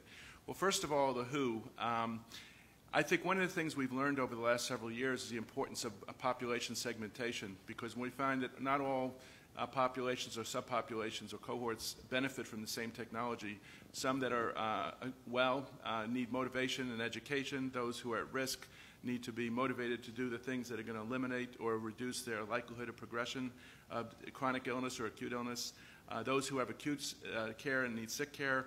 The populations that are post-acute need rehabilitation, and those that are finally chronic, where most of the emphasis has been. But recognizing we need a balance across that continuum to really achieve the full potential of this capability. The other is what kind of services do those populations use? And first of all and foremost is navigation has become a very big use of wireless health. For example, there are tools to help individuals self-triage and identify the right care setting for their care. Health education could be personalized to their care profile. Timely decision support, helping them individual consumers and providers jointly create a care plan with reminders and alerts, medical surveillance opportunities and reminders, and then, of course, behavioral motivation to motivate patients to do the right things with gamification, social networks, things we heard about this morning. And then finally, the fact that some of the information and most of the information today is retrospective. A little bit is becoming real-time, such as situational awareness and when emergency rooms have space available or what the latency of time is going to be. But where we're really starting to head, and we're not quite there yet, and we'll talk more about it, is a predictive modeling. We're just starting that aspect of things around early readmissions, for example. But there's a lot more work to be done there, and we'll talk more about that in a few moments. Noshir? Sure. So it's for somebody who has spent a lifetime just thinking mostly in network terms, we see networks everywhere. And until recently, social networks were assumed to be individuals connecting with each other or aggregates of individuals connecting with each other. But I think what you've heard described just now points to the fact that we are now really looking at what I've called a multidimensional network, where some of the nodes in the network are people, but a lot of the nodes in these networks are all the different kinds of devices that we've just been hearing about, as well as data. So there are A multidimensional network, from my point of view, and I'll mention in a minute why I think it's a useful way to look at it, is a network where some of the nodes are people, other nodes could be concepts, other nodes could be data sets, other nodes could be analytic tools. And part of what you're trying to do now is to understand what is the meaning of a link between these different types of nodes. The easiest one is, of course, to say that people, when they go to a website and retrieve data from there, that's a link, a retrieval link between a person and a website. But we also understand links between websites and other websites. That's the notion of the entire web in some ways. And we make decisions every day about when we want to know something more about something. Do we go to a person? Do we go to a website? Do we go to a website to find out which person to go to? Do we go to a person to find out which other person or which other website to go to? So these are already some ideas about it. But I think that that goes beyond, goes into a whole new realm when you think of all these different devices that have come to that have come into our infosphere now, because you can have situations of push technologies that are providing you information as well as sensing information from you. And so the sensors, for example, are ways in which it's gleaning information about your activity and then sending it off to other databases to get integrated with other types of data, but then is being analyzed through a third set of tools that allows you to make sense by mashing data that was disparately connected in different ways. And I think that one of the nice things about looking at this from a networks metaphor is it allows you to start explaining why each of these links gets created, when it gets created, and with what consequences. So one of the early examples that we saw of this was all of us have probably used or at least have heard of Netflix and TiVo. And TiVo and Netflix were amongst the first technologies that were trying to recommend things to us. And sometimes they did an okay job, but you can think of that as a link between TiVo and what we are doing. But sometimes it didn't do a very good job, and so there was one scholar who said, who criticized these recommender systems, saying, you know, why is it that Amazon thinks I'm pregnant and TiVo thinks I'm gay? Because they were working on the basis of data that was not very good. And so we have to see how, and I think this is where I'll stop here and say that I think exactly, as Richard mentioned, I think we are at that stage where we have now the infrastructure and the conceptual way of thinking about what we want to do in terms of descriptive analytics, predictive analytics, as well as prescriptive analytics. And we can talk more about that in the next round. So, Noshir, I'll come back to you then on that. So you gave us a fairly evocative picture of what it's like today. Talk about what you see as the future, but almost the desired state of the future. Not, you know, if you could do whatever you wanted from a policy and a technology perspective, what would the state be? And, you know, also think about where the patient fits in this, because ultimately this is what this is all about, and the role of big data. So, Noshir? I'm happy to go. I thought you were mixing up the order. Okay, Sorry, so yeah. I think that we are at a perfect storm, frankly. I think that this is a really good moment because from where I see these things right now, we already have a lot of social science theories that have been studied and investigated over the last several decades that tell us a lot about our motivations at two levels. Our motivations to engage in certain kinds of behaviors, to adopt certain kinds of attitudes in general, about health behaviors, for example, but also about how we appropriate technologies, because that's the second part of this, is that we're not only interested in understanding more about the health behaviors and so on, but also specifically how we want to use technologies in order to influence those health behaviors, for example. So one area, the perfect storm has 4 components to it. The first component is we have some really interesting theories about this. The second component is that something that is the reason why we're here is that we now have data. For a long time, people would have these theories and they would try it out in small experiments, et cetera, with very small sample sizes, et cetera. But today, we can do these things at scale. And I think that is dramatically different from the past. Several co-authors and myself published an article in Science in 2007 where we coined the phrase computational social science, where you can think about doing social science at scale in a way that we couldn't do previously. So there's data that's there. You can have the data, you can have the theory, but one of the things that has also limited us until quite recently are the methods to be able to analyze these data. And today, especially in the area of networks, where because of the kinds of statistical assumptions that go with most traditional statistical analysis, the lack of independence in observations and network data make it difficult to use traditional statistics. But there have been lots of new methodological developments in network analysis that can be applied to be able to analyze the data, to do the three things that I mentioned, not only just describe it, to understand what is happening, but to enable these networks. And that means being able to anticipate what's happening, predictive, but also prescriptive. And this is where the recommender systems part of it could come into it. And then the fourth one is that you can have the theory, you can have the data, you can have the methods, but I can tell you firsthand, and I think many of us in the research community are certainly very aware of this, if you don't have the computational infrastructure, then all these methods are not going to work very well, because the computational infrastructure is really critical, whether it's cloud, whether it's petascale. Otherwise, you're not going to be able to analyze these data. Even as recently as 8 years ago, when we were analyzing some of these large networks, it took about 3-4 days to do what we can now do in about 7 hours. So there's already improvement, but room for much more improvement. But having had these four things, theory, methods, data, and computational infrastructure, I think is my desired short-term future, if you may. So that's, I think, a perfect setup for you, Santosh, because go ahead. Yeah, so dreaming is easy, as long as you don't ask us to accomplish it. That's the third question. Right. Sorry. So let me do the easy part, which is to dream of a future. So if I were to envision a future, I would expect that, not sure when, but we will all have a lab in our pocket. So any test that we need to go to the doctor today, that we'll be able to do it, that we won't have to do it, meaning that the devices that are around us, that are with us, that are within us, all of those devices will collect data on us continuously. So that means there won't be any dearth of data. There won't be a need for an additional or a demand-based test. So if we have all the data, I'll give you one example of that. Sometimes we run into a problem and then we wish I had got an MRI earlier. I could have prevented this chronic condition that I can't get rid of today. So when we contract those chronic conditions, they remain with us for the rest of our life. And there is a point where if we had the right data set, something could have been done and we would have been back to normal. So those who carry chronic conditions, for them, it's a huge wish list that if it's possible to know well in advance before we are past the point when it is not reversible. So I would expect in terms of the data collection that we'll have a lab in pocket, that there is ubiquitous assessment.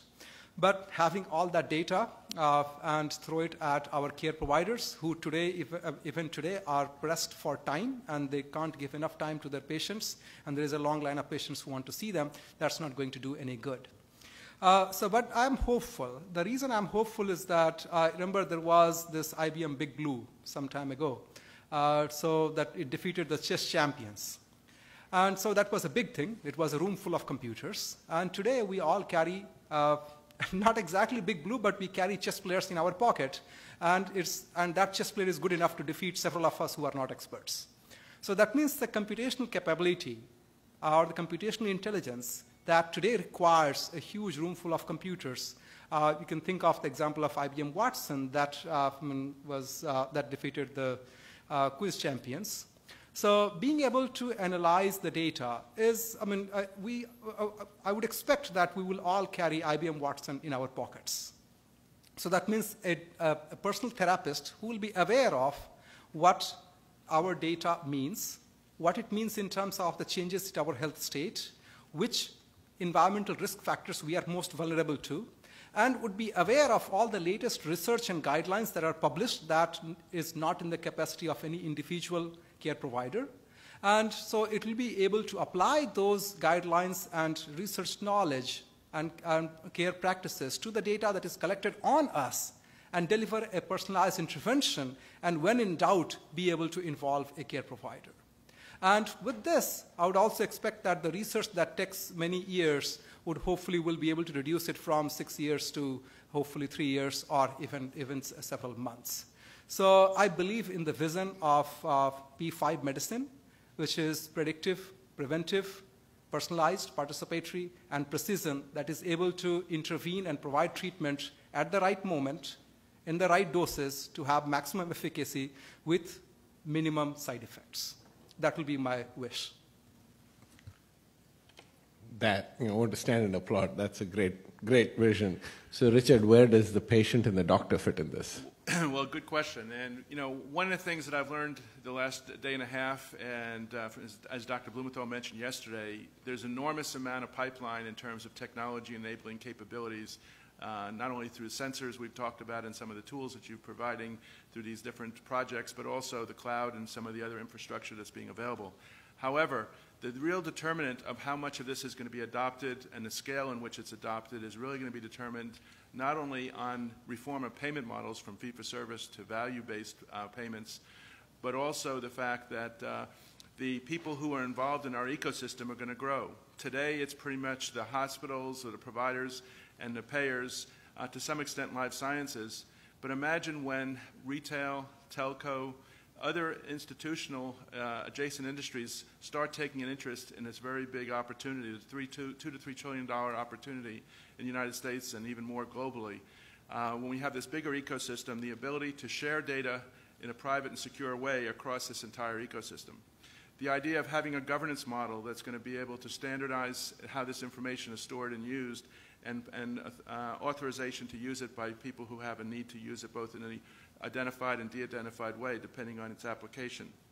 The idea that there's going to be new roles, new health coaches, retired doctors and nurses who are going to be able to use this information, just as we have financial advisors today who help us understand our financial networks. Imagine if you had a health coach who could help you manage your health so that you don't necessarily have to go to a doctor for the minimal problem, and be able to be more of a self-sufficient self-care model when your tools are available, decision support tools are available. The ability to use predictive analytics, as I mentioned earlier, and prescriptive analytics to identify the cohorts who can benefit and actually target our treatments for those who are going to likely benefit. Specialized pharmacy instead of shotgun pharmacy, which is what we're using today in our healthcare system. So the ability to be much more targeted in our approach, much more prescriptive in our approach, and much more balanced with health promotion and health and disease prevention, and much more importantly, the ability to engage consumers to become more engaged in their care, not just compliant and adherent to their care, but more engaged, where they take a more self-reliant role. These are the things that are going to really change and move the dial, as we say, and try to save funds, but also improve the health of our population. Okay. So we've started with the now state, the future state. So in any order, gentlemen, that you wish, talk about what's it going to take to get us there and what's stopping us from getting there. I can go first. So I think that the notion of we can dream and then how we do it is an important one to keep in mind out here. I think that there are obviously lots of various challenges along the way, some of them more insurmountable than others, but most of them challenging. I'm going to pivot on Santosh's reference to Watson. So we talked about how Watson is a technological wonder and how it's done great things, et cetera, and obviously it was a huge accomplishment. David Ferrucci, who was the guy who headed the Watson design team at IBM, he's no longer there now, but he was the person who began it there. He's now, I think, with some big venture capital firm, doing quite well for himself. David wrote an article in the New York Times a couple of years ago, and in it, the title of the article was Building the Team That Built Watson. And one of the reasons he wrote that article was he said that as challenging as the technology was for Watson, the bigger challenge for him was building the team that built Watson. Because if you think about it, here you want the brightest minds, and you're going to go to some person at IBM and say, I want you to stop doing some of what you're doing and instead find time to work on this crazy idea project that I have. And which bright person is going to, in his right mind, immediately jump onto it? And even if you're charismatic enough to get the first person to do it, now you have the challenge of saying, go to the next bright person, and then the next bright person says, well, who else do you have on your team? And you mention the first person's name, and the second person goes, oh, I don't want to, life is too short. I don't want to be working with that person. He's smart, but there's an article that some of you might like to read in Harvard Business Review titled Competent Jerks and Lovable Fools. And so the point being that we often have people who want to be on teams, but have dynamic issues that come in, et cetera. So challenge number one from my point of view is that given how interdisciplinary these things are, we can't expect to internally be experts in all of the different areas that are necessary to be able to accomplish these goals. And that means we need to think about how we're going to build the team that is going to build all the things that Santosh was dreaming about here. And that Richard was anticipating, etc. So I think that's one big challenge, and I think the social sciences have a lot to be able to say about also just building these teams, in addition to the social sciences being able to provide insights that need about how people might be persuaded, etc. There's a Japanese term called Shindogu, Chindogu. And if you're not familiar with it, the idea is the Japanese have a habit of creating inventions that they think would be really fabulous and everyone is going to use it. And then when they build one unit, they actually have to build one unit of it, then they realize that it's a complete waste. No one is ever going to use it. And I think at the stage right now where we are at, we have the possibilities of building lots of Shindogus. Because we think that we may want something. We think that, oh, if every person only had all of these data, they would make all these wise decisions. Yet I think there's also pretty good evidence that people are constantly saying, you can give me all the data you want, but I'm entitled to my own beliefs. We've certainly seen that in climate change. And so I think we had to be very careful that just assuming that if they provide a technology and provide data to people, they're going to use it, is a very incorrect way of making judgments about what's going to happen with the technologies. So the challenge there is, again, about trying to figure out how to understand human social motives. Some people are motivated by the need to be right, and for them, getting them quantified data would be good. And that's the quantified self model. There are others who are not motivated to change because of the need to be right. They're more motivated by the need to be liked, L-I-K-E-T. And so these are people who are much more interested in what my colleague from Cornell refers to as the qualified self rather than the quantified self. And we have to understand that there is a broader bandwidth of people out there, and the adoption and embracing of technologies for that purpose is going to, we need to be more thoughtful about how we do that. The third challenge, which I'm not going to talk about except mention it, is of course the P word, privacy. So. Yeah, let's not open that bundle yet. So folks, we're going to open up the floor for questions shortly after this, after the two of them speak. So please be ready with your questions. Go ahead. I'll try to keep it brief and build on what Naushir mentioned. So to me, I think the greatest challenge is people.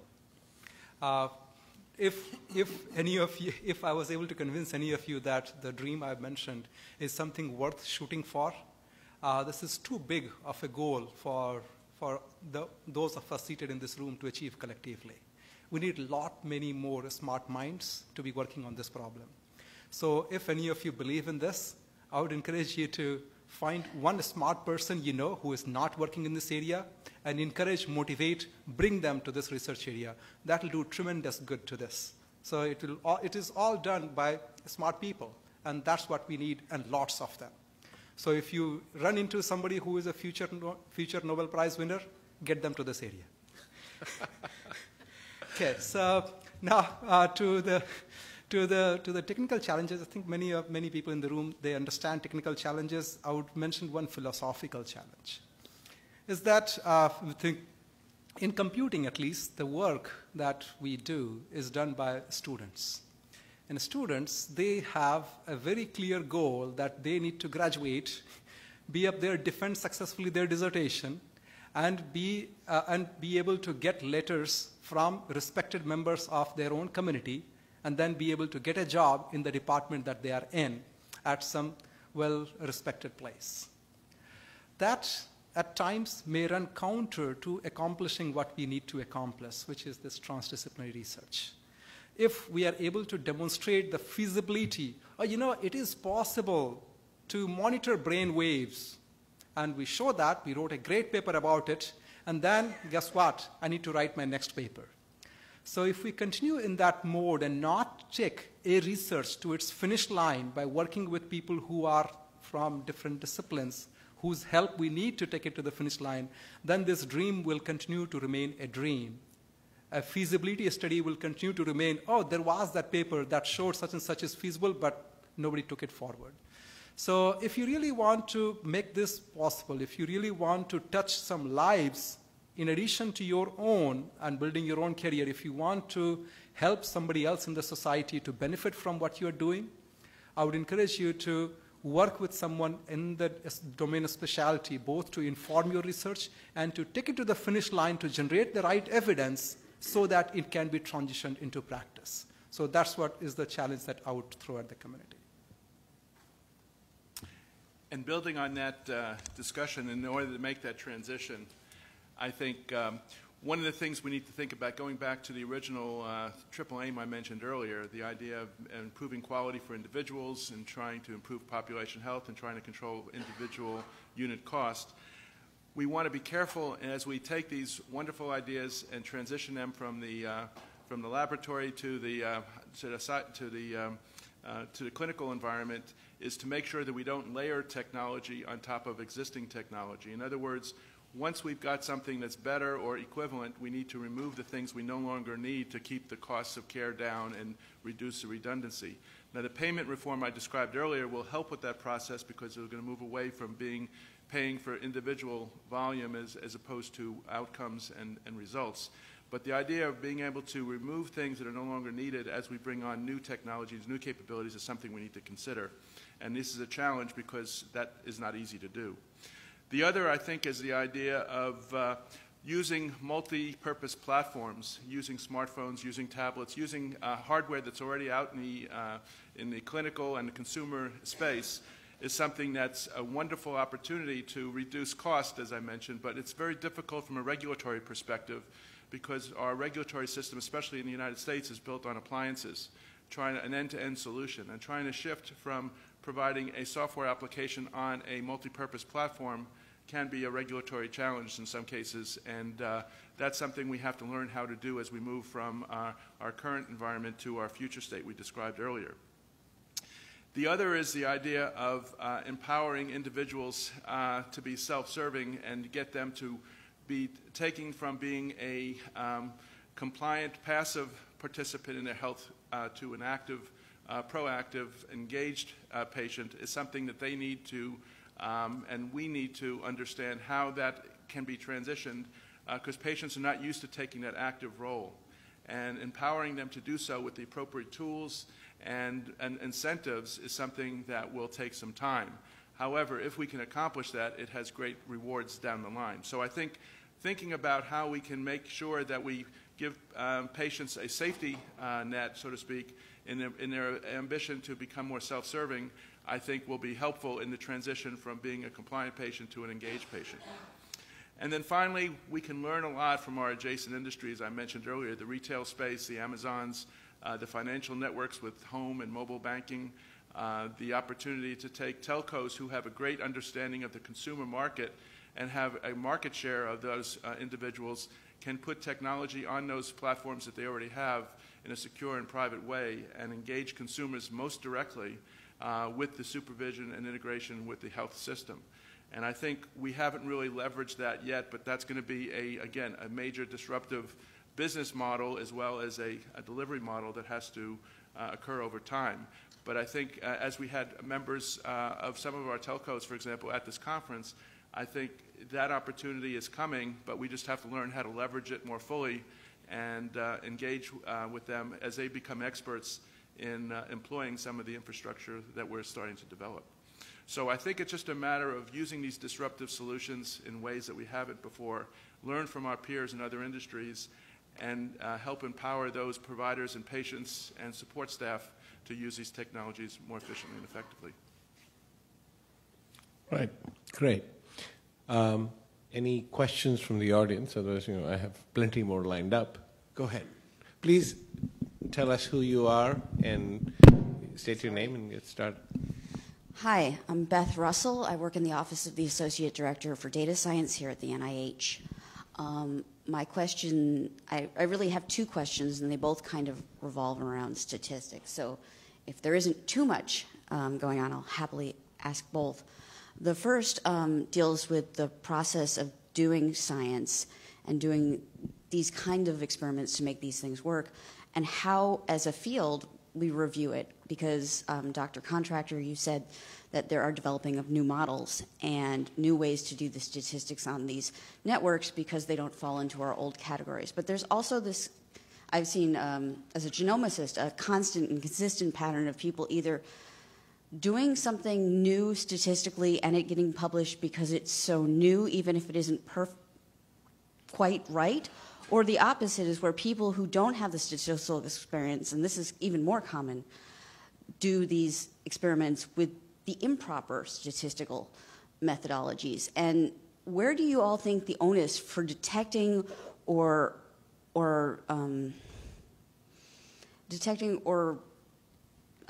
preventing that kind of thing falls? Because of course we see that most of the research being done, a very large proportion, is actually not repeatable.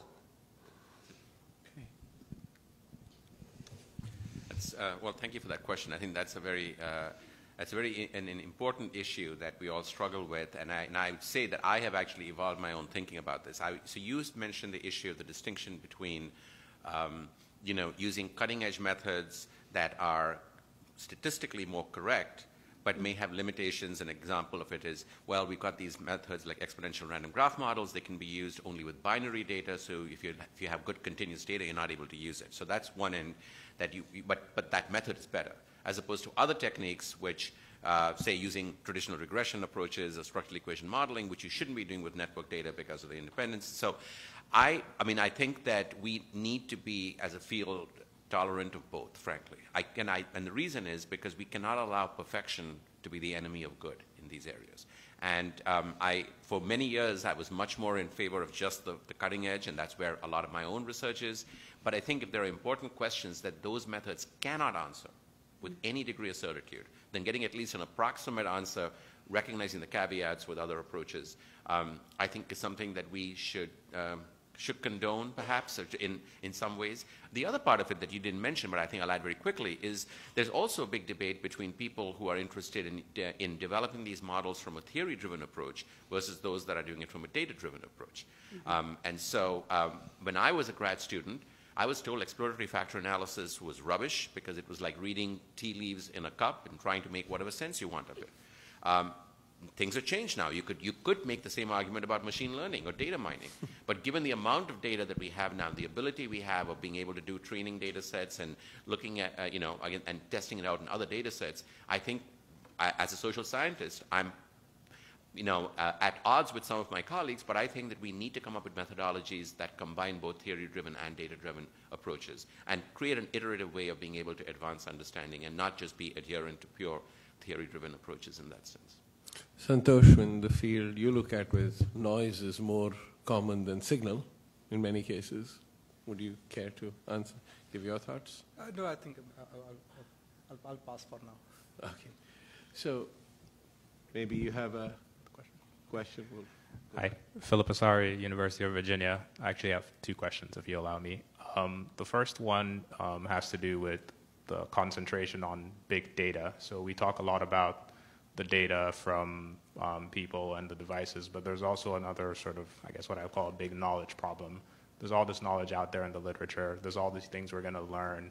How do we actually make sense of that, maybe the decision processes? And how do we make sense of what's in the literature, what's connected, how are the papers related to each other, so that we can turn that also into sort of actions that can also have an effect? Go ahead.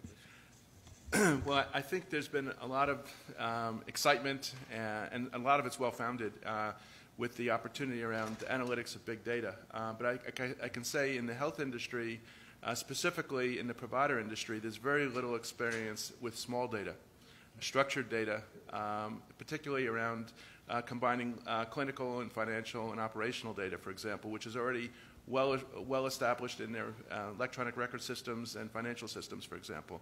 So the ability to, first of all, use descriptively what they already have is a challenge for most health systems in the provider space.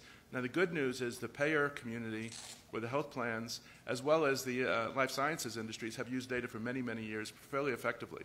And so I think the convergence of using partnerships and collaboration between the payer community, the life sciences community with the providers will help us achieve some of the big data opportunities you're describing. The other aspect of this is today we don't have aggregation of the data from, for example, home or out of hospital clinics or other care settings aggregated in one place, not only in a physical space, but not even in a virtual space. And so the ability to get the information together so that we can make some of these big data assessments, not only in retrospective ways, but also in real time and eventually prospectively. So I think the reality is that it's going to be an incremental growth. First of all, our provider community has to catch up with our peers in the other segments of our industry. Second of all, we have to have the tools that are going to be able to aggregate this information in a way that can be meaningful and normalize that information, use unstructured data, which is something that we haven't done very much yet. We're starting to. Watson is a good example of how that could be accelerated. Oracle and others have similar capabilities as well. So the ability to bring the information together, the ability to use that information in ways we have, and it's a promise for the future, and then we start adding social media to it, I think this really gets exciting. But again, I think this is years off, and I think a lot of that work is going to take some time, and the incentives have to be in place to share information, which is not in place yet today as well. Do you want to ask your second question? Along the lines of statistics again, there's a great conundrum out here is the ethical question of whether to give people information that they can't understand and how to try and make them understand or educate them in the way. I believe 23andMe has come up against this roadblock fairly recently, but it is a problem in almost all of the biological sciences data elevated areas, is that the population doesn't understand statistics, and that's a huge part of what comes out of our analysis of the data or even their variation in their measurements over time. So how do you all think that that should be best addressed, or what do you think the biggest challenges within that are? Okay, I believe it is part of the evolution process. We have to get first, right now I would say we are too early. Not that we shouldn't be making an effort. First comes acquisition. We are still developing devices to acquire the data. Many of these data are such that nobody has ever seen it before. So that means the interpretation and knowledge with respect to these data as to what information there is, that doesn't exist yet. So the pipeline could be data acquisition to analytics, to interpretation, to knowledge, to education. We could be making an effort to educate the people right now and make the data presentable in an appropriate fashion. But I think we should first know what is there in the data that should be presented, because when we present it to people, they are likely to take an action on it. And is that justified?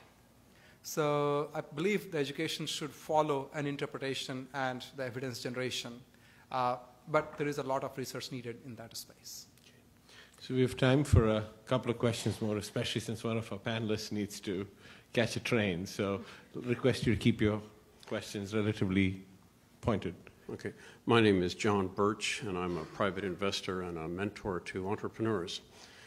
And I'm interested in the triple aim, individual health, population health, and cost. It's the connection between the first two that I have a problem with. Big data seems to be directed at population health for the most part.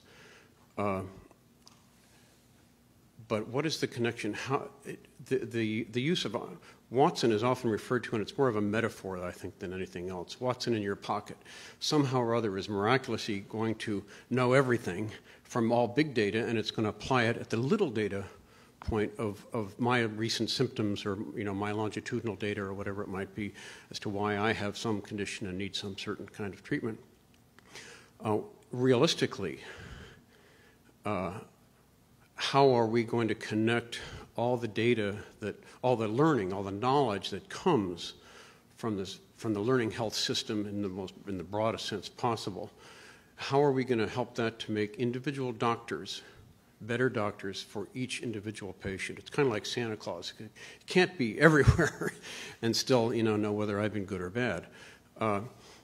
Richard, why don't you? It's a translational, I think, medicine problem. Unless we're going to put all researchers out of business, how are we going to really, somehow or other facilitate that process? Right. Well, I think it's a great question, and I think the answer to that is today we don't have a comprehensive record for individuals. We have segmental provider-centric records, not patient-centered records. So I think one of the things, you know, the HIE, the Health Information Exchanges, is the first attempt at doing it on a regional basis. But even health systems need to look at not only, I could say, the inpatient records, the outpatient records, but also the home and mobile information that's going to be starting to be available as well. So to achieve the individual goal that we're describing here, we have to get that one patient, one record model, even if it's not physical, even if it's virtual, that will help us achieve that and from an analytics perspective. We have time for one more question, so she's been waiting patiently. I apologize, you can catch the panelists afterwards. Go ahead. I'm Sarah Massiglia from the National Library of Medicine. My question is about semantics. So what do? We have plenty of data, different data, and the semantics of data may be different. So how do we aggregate through what is the semantic interoperability? What do you think about that?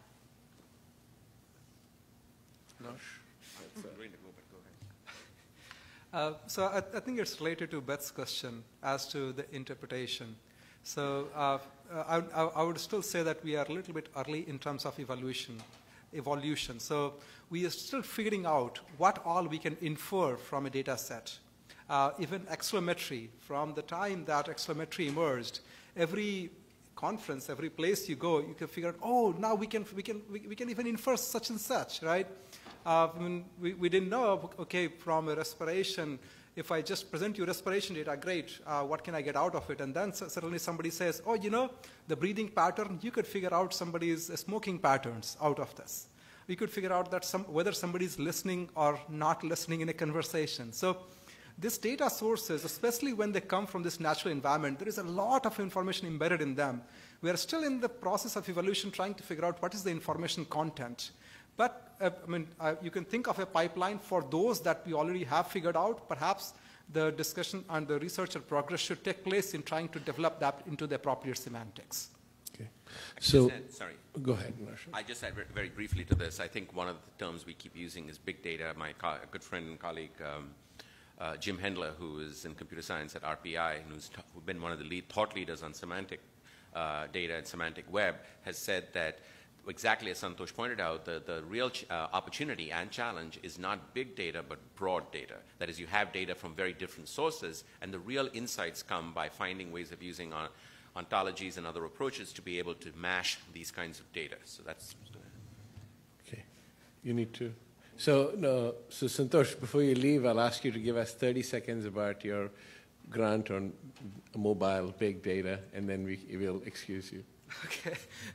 Yeah, so as I flashed on the slide, so NIH was very kind enough to accord importance to mobile sensor data. So of its 11 big data centers, one of the centers that it funded was this Mobile Sensor Data to Knowledge, MD2K, whose goal is to develop the right theory methods and make widely available the tools to gather, analyze, and interpret mobile sensor data that can be used to that can be used by both researchers as well as practitioners to make health-related decisions. We are just starting out now, and we hope that, if we come next year, that we'll be able to declare that there is a platform available in which others who are developing such methods will be able to integrate, and those researchers who may be struggling to make use of mobile sensor data, that they may be able to make a step advancement in terms of being able to use mobile sensor data for their biomedical research. Thanks, Santosh. If you're interested, it's the center's website is md2k.org. So Santosh will excuse himself. I have a question for the two of you to end the panel. So you have in front of you the leading researchers for, thanks so much, Santosh, leading researchers in wireless, interdisciplinary. So if you could in 30 seconds each take turns posing to them one challenge you would like them, a grand challenge you would like them to work on to really push this field forward and achieve the vision you realized. Richard? Well, I think one of the challenges I would say is that I think technologically the science and the capabilities you've put forth are really remarkable. This is my first opportunity to attend this meeting, but I've been quite impressed with the pipeline of capabilities that you're bringing forward. I think one of the challenges, as I would ask, is the consideration to incorporate some of your colleagues in some of the adjacent domains to help operationalize and scale these opportunities more quickly so that the health industry can take advantage of them more quickly. So looking at it from a regulatory perspective, looking at it from a payment perspective, looking at it from these other different directions can help you advance your research in ways that can bring it to the bedside, as we say, much more quickly and help the population at large, not only in the U.S. but internationally. So I think the multidimensional and multidisciplinary approach can help you achieve earlier scale and success more quickly. And I'm going to echo what Richard said, but a slightly different spin on it. And that is, I'm also exhorting you to think about looking at adjacent areas, but the adjacent areas that I heard Richard talk more about was these adjacent industries and so on. I'm thinking more in terms of disciplines. I think there is a lot of smart people in computer science who have very good instincts and on the basis of that come up with all kinds of interesting technologies on how to use these data. And unfortunately, some of them are smarter than others when it comes to social sciences. And I think one of the things that I would therefore encourage is that anytime you have somebody in computer science who has some interesting ideas, etc., I think it is worth having some level of engagement with people who are in the social sciences who it's better for them to tell you up front, oh, this is what you should do, otherwise people are not going to use this, as opposed to at the other end of it say, oh, I could have told you that no one is going to use this, etc. So my mantra here is, if there is a way for people to bake social science insights into their algorithms, into their code, that's, I think, a very great opportunity that awaits us in this particular area. Okay. Please join me in giving this panel a well-deserved hand.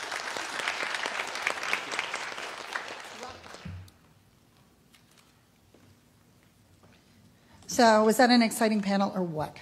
And nobody makes my heart sing more than baking social sciences into algorithms. You brought my worlds together. Okay, so now we have a very exciting best paper and poster and demo awards are coming up. Donna Sproutmetz from the University of Southern California, one of our organizing committee members, will do that. I also get to make an announcement that we've decided on the plan, and the 2015 Wireless Health will be again at the National Institute of Health. Join us back here October 14th through 16th next year. And so the theme of the event, wait a minute, pay attention. It's +1, RSVP +1. So I want you to take what Santos said in this last panel, and then they were all indicated. Bring somebody who needs to be here. Bring somebody. And let's grow the field. So with that, let's get to our best awards. So we have 2 awards here, and we would like to invite the awardees to come up. Rob, come join me here, please. Very good. No, they don't know. So the first award is for the best full paper, and that award goes to Enamul Hoke. A vocal diary, a voice command based on ground truth collection systems for activity recognition. I don't know if he could stay. Are you still in the audience? I thought not, but we're going to give an applaud anyway because co-authors might be in the audience. All right. And our second award goes to the best poster or demonstration, and this goes to Jackie Gong, for motion assessment for robotic surgery education using inertial body sensors. Come on up.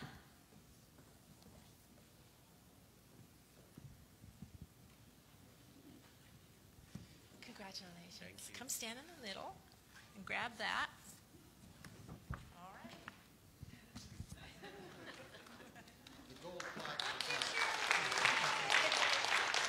All right. Thank you so much and congratulations again. Great papers this year. So it is my honor. Hi, Bonnie. It is my honor to introduce you, Bonnie Spring. Bonnie Spring is a social scientist supreme, one of the real deal breakers in mobile health. She was using mobile health before people had words for mobile health. She has published extensively, had some of the greatest studies using really clever research designs and mobile technologies in obesity research. She's at Northwestern University in Chicago. I've had the opportunity to visit her any number of times. She's an impressive woman with an impressive lab, and I hope that she's impressively wired up, and it is my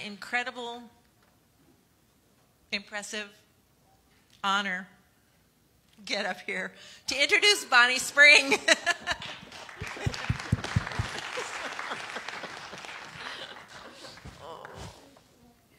Do you want to? Okay, I'm on, I think. All right. All right. Well, thank you very much, and thank you for hanging in.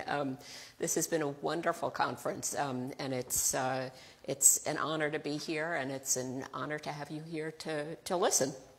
So I'm following John Locke's odyssey. He talked about the journey of an engineer into wireless health.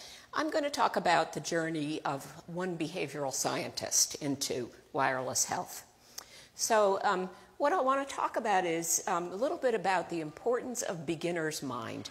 When we talk about one to the next conference, I hope it will be a beginner, because I think beginners really have something very important to teach us. Then I'll talk a little bit about use-inspired research and a very long trajectory of research that I've pursued, about the need to not just pursue new widgets, but to integrate them with humans, because I think that's where the magic will come from. And then something that's already been touched on quite a bit in the last panel is the need for teams, the ecosystem that we live in. I think this is where we really need to do some serious work if we want to see advancement. So the beginning of my very long odyssey goes back to 1977, when I was still in graduate school. I was working in the area of schizophrenia. And my mentor, Joe Zubin, and I developed a model called the vulnerability model of schizophrenia. It's very similar to the diathesis stress model. And it makes a distinction between the trait of vulnerability, which is largely stable, but largely latent most of the time, and episodes of illness, which are states that come and go. This was extremely important at the time because most people thought of schizophrenia as a chronic psychosis, that once somebody had it, they were chronically mentally ill, they were dysfunctional, they needed to be hospitalized, they needed to be on medications all the time, and these were medications that were causing them tardive dyskinesia and permanent disabling side effects. So the notion that people might be chronically trait vulnerable, but episodically state ill, was extremely important. And I think this article has well over 2,000 citations by now, so it's quite a classic. How people interpreted it was to say, okay, so we have this, I guess we have a double thing here. We've got this latent trait of vulnerability. A trigger or a challenging event sets you over the edge. If your vulnerability is very high, it's not going to take much of a challenge to trip you over. If it's very low, it might take quite a bit. And then you'll cross the threshold from being well to being ill. And a lot of the clinical implications that people took from this were twofold. One, it was the start of the genetic revolution, and they said, oh, we need to find genetic markers. We need to find behavioral markers of the trait. And we need to do work on helping people cope with these challenging events that are going to befall them. And if we can do that, we'll be in good shape to prevent the episode of illness. My interest was something different. I felt, if they've got a stable vulnerability, until we're able to do genetic modification, we're probably not going to change that. We're not going to be able to prevent stressful life events from happening. But if we could tell when that latent trait is in the process of emerging as a vulnerable state, maybe we could intervene early and preempt the state, prevent the tipping over into illness. And if you think about it, I mean, if you think about the example of schizophrenia, these horrible medications that cause tardive dyskinesia, it would be wonderful if you could reduce the duration of exposure to them so that you would know just in time when they were needed, you could have an early alert and you could have just-in-time adaptive interventions. So this is what I wanted to do. Now, I had a wonderful beginner's mind at the time. I was first funded for this research when I was still a graduate student. I didn't have a PhD yet, so I had to put Joe Zubin's name on the grant as the PI. But got the grant, and we were off and running. By the time I was a faculty member, and I was interested in this problem of the emergent state, I was writing grants that were getting what's a judgment that I hope none of you ever encounter. It's called NERFICT, not recommended for further consideration. It means don't darken our doorsteps ever again with this nonsense. But very strong pink sheets saying, go back and do what you've been doing all along. Find us more markers of traits. And I had a terrible dilemma as a beginner. Was I going to pursue what I thought was where the field needed to go? Or was I going to stay with doing what they were giving me pretty clear signals they would fund? I was an untenured professor at Harvard at the time. I asked all of my advisors. They said, you have to give them what they want. I gave them what they wanted. I went from having a NERFIC to having a perfect score. And this, I think, is really a sort of a parable of the kind of conservatism that we impose on innovation, on young people who are thinking out of the box. But fortunately, my life didn't end there, and I'll get back to how I'm getting a chance to do this, to do a redo. So what I did was I did that grant, but it was pursuing the wrong question to me, so I left the field. I said, you know, I want to do something that helps people. What can I do instead? And what I realized was that, okay, people with schizophrenia were in deep distress. They were deeply troubled themselves, and they were troubling people around them. But that wasn't what was killing them. What was prematurely killing them was the same things that are killing the rest of us. It's lifestyle behaviors. At that time, most schizophrenics were very thin. They smoked like crazy, but they were very thin. Now, unfortunately, because the medications that we use, the atypicals, have weight gain as a side effect. Now they do look more like everybody else. They look like this. But still, the rate of smoking among the seriously mentally ill is massive.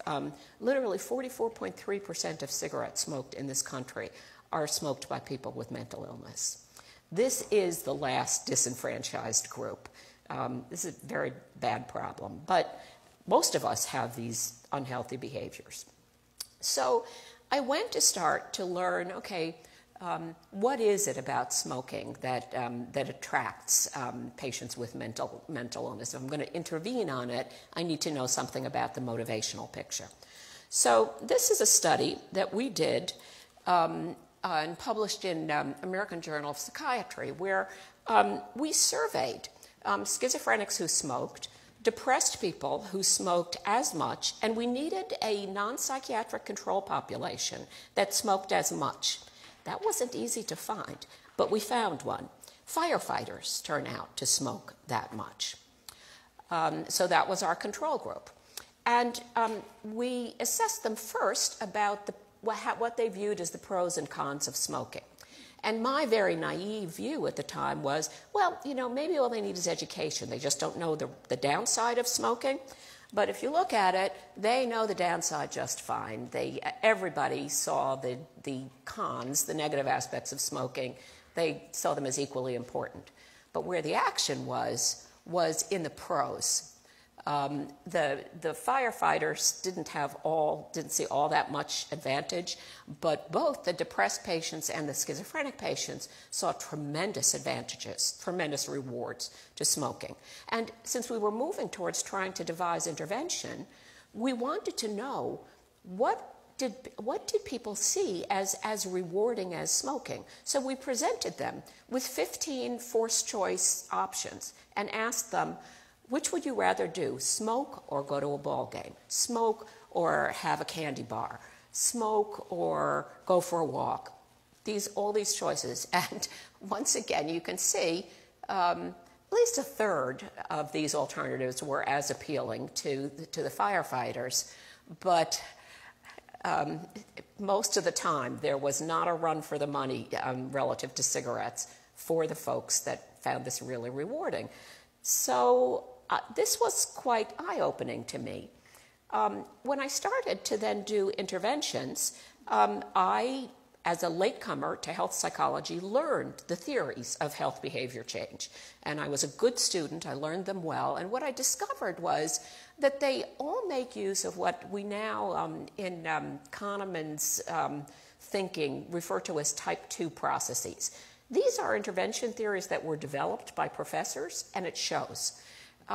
So social cognitive theory is probably our major theory of health behavior. And we talk about things like rational goal setting, self-monitoring, figuring out what your motivations are, reminding yourselves of your motivation, doing problem solving, a lot of things that are very rational, burdensome, and nobody ever complained that they were fun. The other thing about them is that it assumes that we can rationally solve these problems. And the thing that I hear all the time when I work with smokers is, so I treat somebody and I ask them, I do a lot of work on what their motivations are, what the cues are that trigger them, and then I ask them to call me if they are about to smoke. If they've quit for a while and now they're going forward, I ask them to call me. They never do. And the question is why. They call me after they've relapsed. So the question is why. Well, I think a great deal of the time it's that they don't know what it is that's triggering them to smoke. It's not conscious. So they're triggered by the steering wheel of their car, they're triggered by stress, and all of a sudden they're smoking. They couldn't tell me. So all of this type 2 rational problem solving isn't going to amount to a hill of beans because they don't know what's causing them to smoke. These type 1 processes are where I think wireless and mobile will let us go. But let's get to that in a little bit farther along. So type 2 processes will take us fairly far in terms of treating some of the health behaviors, and we've used them a lot. These are a couple of the successful interventions we've done using type 2 processes. And mostly they follow this kind of a protocol. So we're using mobile technologies for decision support, and we're using what we already know are effective behavior change principles. And we're using technology to connect the person to decision support and to social support. So where, for example, what you're seeing here is the diabetes prevention program, which is a weight loss intervention on a connected mobile intervention system. So people are entering the foods that they're eating. The algorithms in the smartphone are converting this into information on their calories, their fat grams. The accelerometer is conveying how much physical activity they're getting. This is telling them that they've gone too far, they've crossed over the limit. We have them actually connected to social support. This is information on the other members that they're in a weight loss group with, and they're seeing information about whether their peers are self-monitoring. So they're getting all this connected information about adherence. And most important, their data are getting uploaded to this nice, smiley, supportive person who's paying attention and who they know is hovering in a positive, supportive way and is going to be in touch with them if they're not tracking what they're eating and not wearing their accelerometer. So this is essentially a technology system to do all these established behavior change principles that we know work. So how well does this kind of system work? Well, here's one example from a study we did at the VA. And basically, this was a weight loss study. As many of you know, the VA has its own weight loss program. They have weight loss groups. They meet weekly. They do nutrition, physical activity, behavior change principles, and people track their diet and activity on paper. all we did was to come in and to vary whether people tracked their food intake and activity on paper, or whether they tracked it on the kind of system I've just showed you, where the data get uploaded to the coach. And these were older folks. They were in their late 50s, early 60s. They were very technology naive. So we partly wanted to work with this population because people said, you know, the older folks are not going to be able to use these toys. So here's what happened. So what's varied here is whether people are just tracking their intake and activity on paper and going to the regular move group, or whether they are going to the regular move group, but they're tracking their data on a mobile device and submitting it to us. And what we got was a sustained, significantly greater weight loss that lasted for a year, which is not a small accomplishment for weight loss. What I found even more interesting is that if we've had people who both went to the group and got the technology, they did even better. So turns out folks who went at the red are the folks who just went to the group, and they're dotted lines if they didn't go 80% of the time. So we have adherers who went a lot and non-adherers who didn't go 80% of the time. Made absolutely no difference if they were recording on paper and pencil. If they had the technology and they went 80% of the time to the treatment group, they lost 15 pounds and maintained it. If they just had the technology and didn't go to the group, did nothing for them. They didn't lose any weight. So to me, this makes the important point that it's not the technology alone. Having the technology, if you don't use it, if you're not engaged with it, it doesn't do magic. But if what it does is engage you with the other more human elements, the other active ingredients in the intervention, then you've really got something. So now, coming back to what do we need to do to pick up the type 1 aspects of the intervention, of the behavior change potential. We in some ways don't really need to do much because people are now carrying around technologies that expose them to cues that can prompt them in a healthy direction all the time. Look at the number of mobile phone subscriptions around the world, in the developing countries. 115 mobile cellular telephone subscriptions per 100 inhabitants, more than one per person. They've purchased their own intervention delivery channel. And it's going to continue to be this way, if not get more so, because the younger generation is very comfortable with digital tools. We take them everywhere with us. We even bring them to bed with us. And there's just lots and lots of them. So what this does is to create the capability to have wearable, continually present health promotion devices that we don't have to take the burden off of us to have to think about our health goals. These things can prompt us when we need to do something. So how well are they doing at that? Well,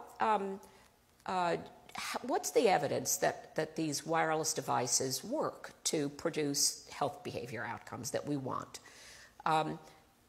We're in a time when we need to be thinking about our methods and need to be improving our methods. We're concerned that the randomized controlled trial takes us too long to do.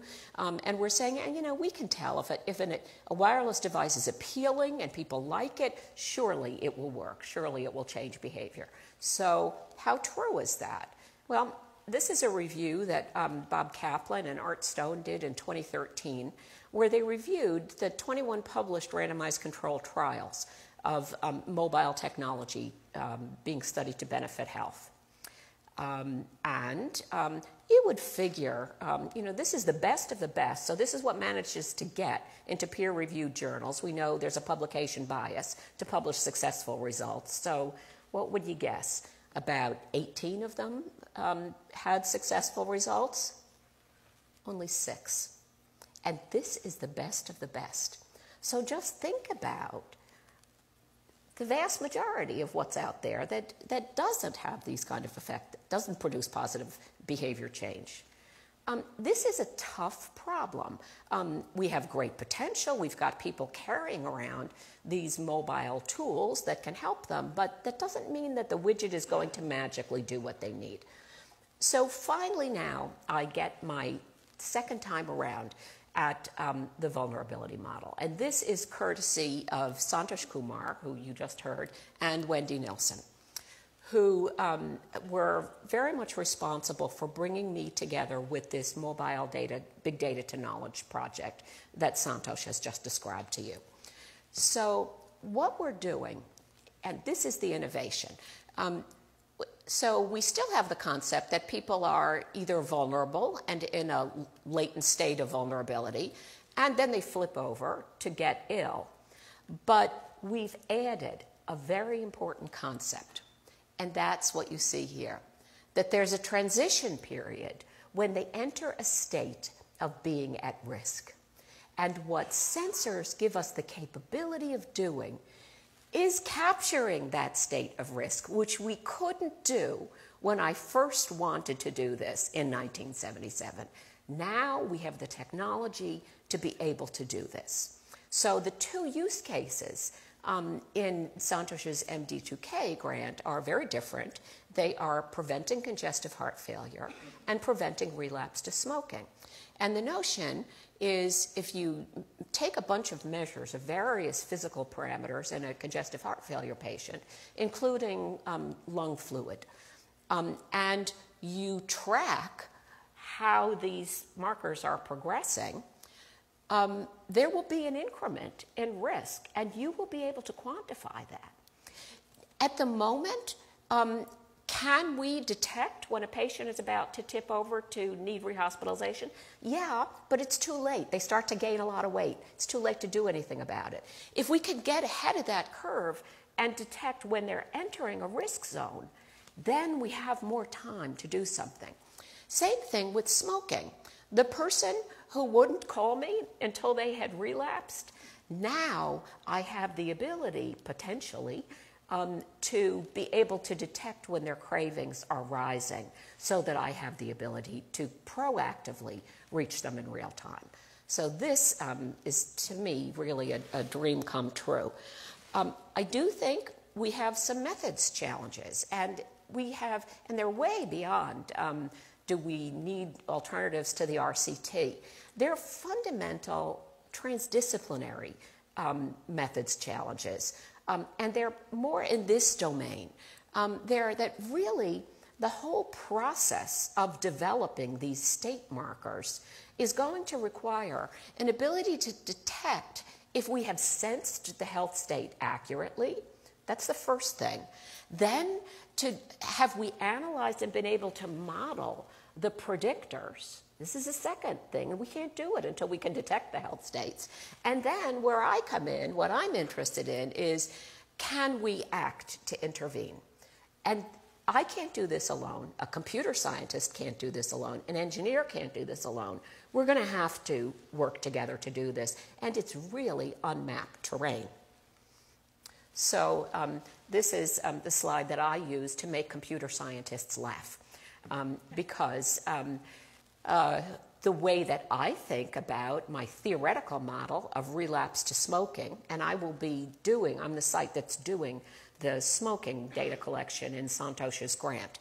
So I think, okay, we know what the trajectory to smoking should look like, and we can, they've probably got the sensing to be able to detect when somebody is smoking, and even to detect what it looks like when they're lighting up. And we know that probably before they light up, there's exposure to smoking triggers, to cues. Like they might see somebody else smoking, or they might see an ad of somebody smoking, and that may trigger the anticipation, the craving. And often there's negative mood connected with it. Now, what does it take to develop crosstalk between computer scientists and health professionals in this space? Plenty. Because as as a health psychologist, if I'm going to conclude that there was negative mood present, I want a measure like the PANIS or the Beck that I believe captures something reasonable. A computer scientist is going to give me something that looks like this. How do I know whether that is negative mood? I need the evidence to link my legacy measure, with their squiggles. Before I can actually get to the point of intervening and doing a just-in-time intervention, I have very hard questions to answer, because the rubber really hits the road for me with where should I trigger the intervention. So, for example, if I want to trigger it at Q exposure, am I better off triggering it at exposure to the first Q, where I'm really preemptive? It's before the lighting up happens. It's before the negative mood happens. The problem has not really gotten underway. Or would I be better? Will that just annoy people because I'll be wrong more often? And would I do better to wait till the second Q, because then I'm more certain, so I will have less likelihood of error? And we can't do these interventions until we know all those answers. And there's so much more work with the sensing and analytics to do. It's going to be a while before we get there. So in closing, I want to comment on the ecosystem that we live in with regard to rewards in academia and industry, that I think is really giving us some challenges, and we have to give this some attention. So as Santosh was talking about, when we have to think about the junior faculty that are working with us, it's very important for them that they have to think about getting promoted and tenured. How do those processes work? Well, promotion and tenure committees in most universities look at publication in high-impact journals, and they will ask for input from peers, respected peers, who will want to see those journal publications in journals that they know in their field. Now, imagine that you've got an interdisciplinary scientist working on a project like Santosh's. Where are the high impact, high status dissemination venues in computer science? They're conference proceedings, because who would want to wait for a journal publication? The field will have moved on. It's too late.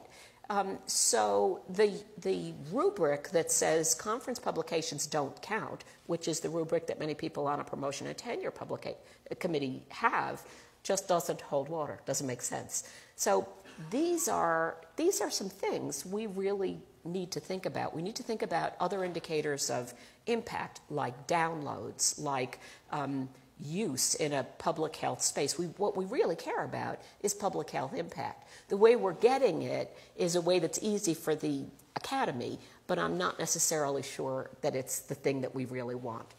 The other thing is that after we do that, so somebody climbs the ladder, they get all these things at the top, but there are certain things that fall into a black hole at the bottom. One of them is the public's ability to access the interventions that actually are supported by evidence. Nobody can access any of my interventions. They're supported by evidence, but you can't get them because I don't know how to package them and do all of the framing and the marketing that it needs to get them out there. So that's my bad, but I don't know how to do that. And so my ability to impact public health, which is what my aspiration is limited. Now, if we flip it and we look at the other side and we say, okay, what's the ladder in industry? Well, you know, you want to climb this ladder to get to sales. You want to get user appeal and swag. You want it to be cool. And you want to get market penetration. And that's great. But the last thing you're going to do is evaluate whether it's effective at changing your health outcome. So what falls into that black hole is knowing whether the thing works, knowing whether it's effective for the health outcome. And once again, we lose the public health impact. Surely we ought to be able to figure out how to put those two things together, and it's time that we do. So just to conclude, the things that I think really need to be important, high priorities for us, one is to find a way to preserve innovation, to not stamp it out of people early on by some of our very conservative, rigid study section, tenure and promotion policies. We are the enemy. and we ought to figure out how to reform ourselves. We ought to figure out a way to get beyond this divide between researchers and industry so that ultimately it becomes commercially advantageous to improve the public's health. If we want to have widgets that do magic a little bit better, we need to get the end users, the consumers involved in designing them right from the very outset. It will save us time in the long run. And we need to take a look at the big ecosystem and these sort of system constraints that I think are getting in the way of the kind of innovation we need now. And I'd like to acknowledge my NIH funders and also my team, without which none of this would ever happen. So thank you.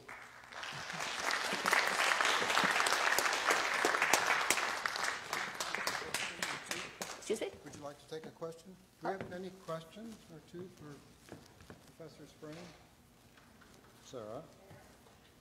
Hi, thank you. I thought that was wonderful, and it certainly enlightened me. I have a question for you. One of the most interesting things you had up there was the difference between maintained weight loss and not, was attendance at a group. So Silicon Valley and the rest of us are focused on social network groups. Is there any evidence that there is a difference between social network groups and actually groups in person? Because a physician, if I'm monitoring this, I can't just say, oh, I like this, they're joining a social network. I should bring them in on a monthly basis or intermittently physically to interact. Do we have any information on that? Yes, actually, one of the areas that I've worked with a colleague of Nash Contractors, his name is Luis Amaral, is a physicist, is trying to look at this question of whether social network support is important in a virtual setting. So a company called Calorie King very graciously gave us all of the data from their online international weight loss network. And we looked at, over a 10-year period, what predicted weight loss. Talk about complicated data. You know, it's not a clinical trial, so we don't control when people show up and not. But there were several things that we observed. One is that the usual predictors work. The more people are logging on, the more they're self-monitoring, the more weight they lost. And there was an impact of their social network, and it was a particularly interesting one. The network could be structured into several components. First of all, the vast majority of people in the online virtual network have no friends. It's like 90% at least. So getting people to take advantage of the network in a virtual setting is not easy. But for the 10% that did, you could group them into three different components. One, these folks that we would call in isolated clusters. They had between 1 and 4 friends. Other people who were hooked to the giant component, the sort of 6 degrees of separation, a big component where you're likely to be connected to other people.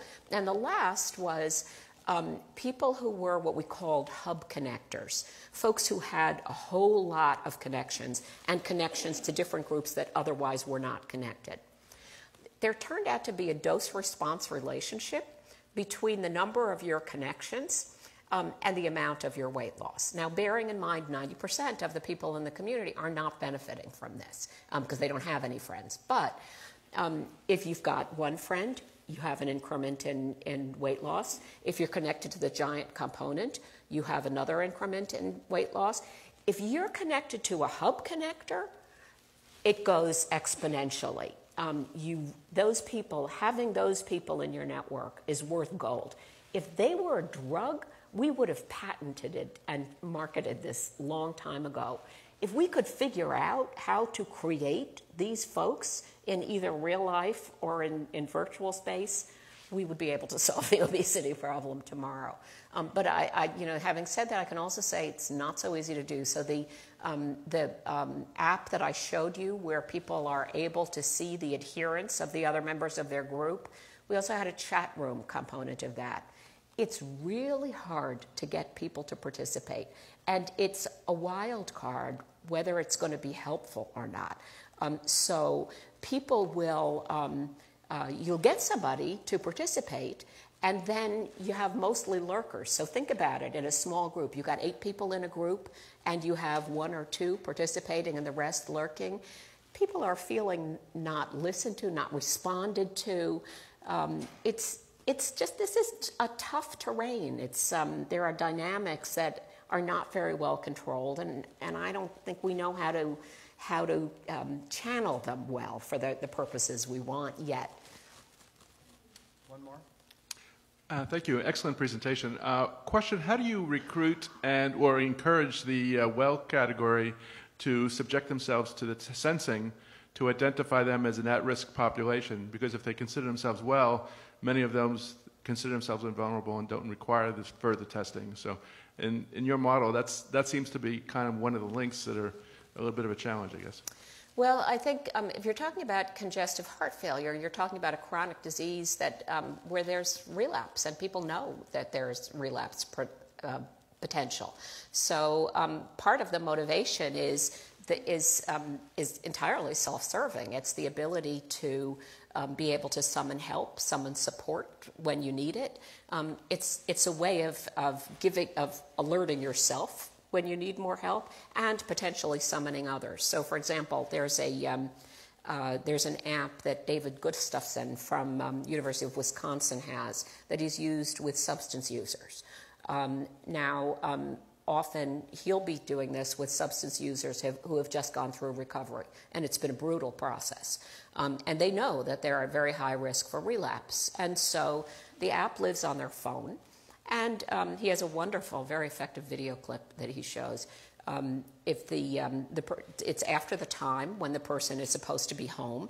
GPS on his phone is detecting he's not at home. He's not where he's supposed to be. He's on a bus. He's going by a park where he used to buy. And all of a sudden, he gets a text message from the coach, an automated message saying, could you use some help? And he turns it off. He sends it away. Well, the next thing that happens is he gets a telephone call from the coach. And other alternatives that can happen, like he can see a video of himself taped when he was using, saying, this is what a mess you are when you're using. You don't want to be doing this again. So to the extent that chronic disorders and relapse, this sort of intermittency of you're well and you're tipping over the edge are a part of the ecology of the illnesses we deal with. I think these are, people know that, and sometimes can be gotten to embrace technologies that will help them not tip. Well, thank you very much.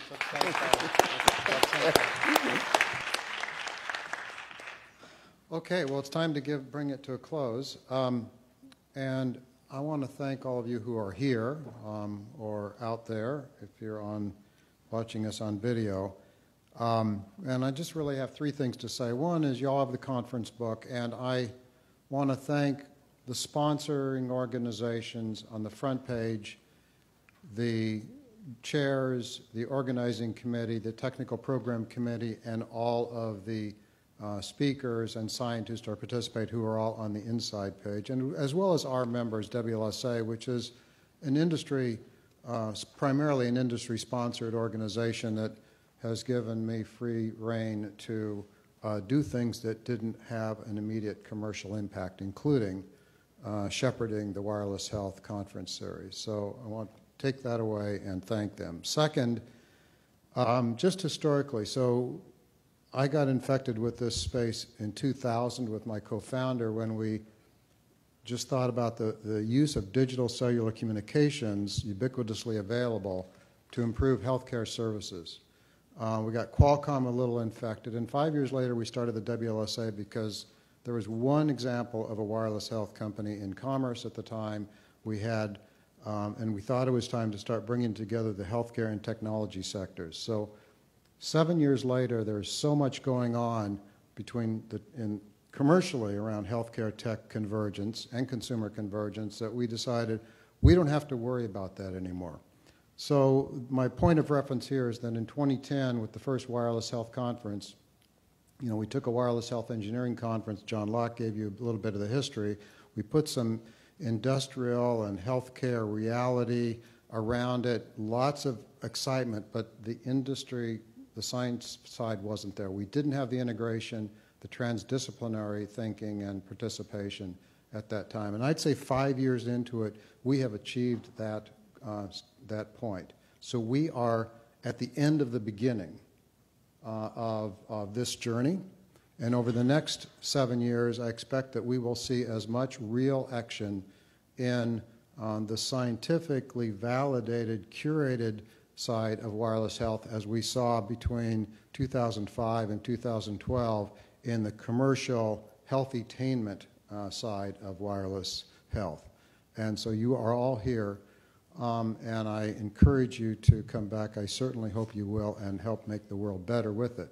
The final thing, Wendy said next year is +1, and that takes part of the most powerful force in the universe is compounding.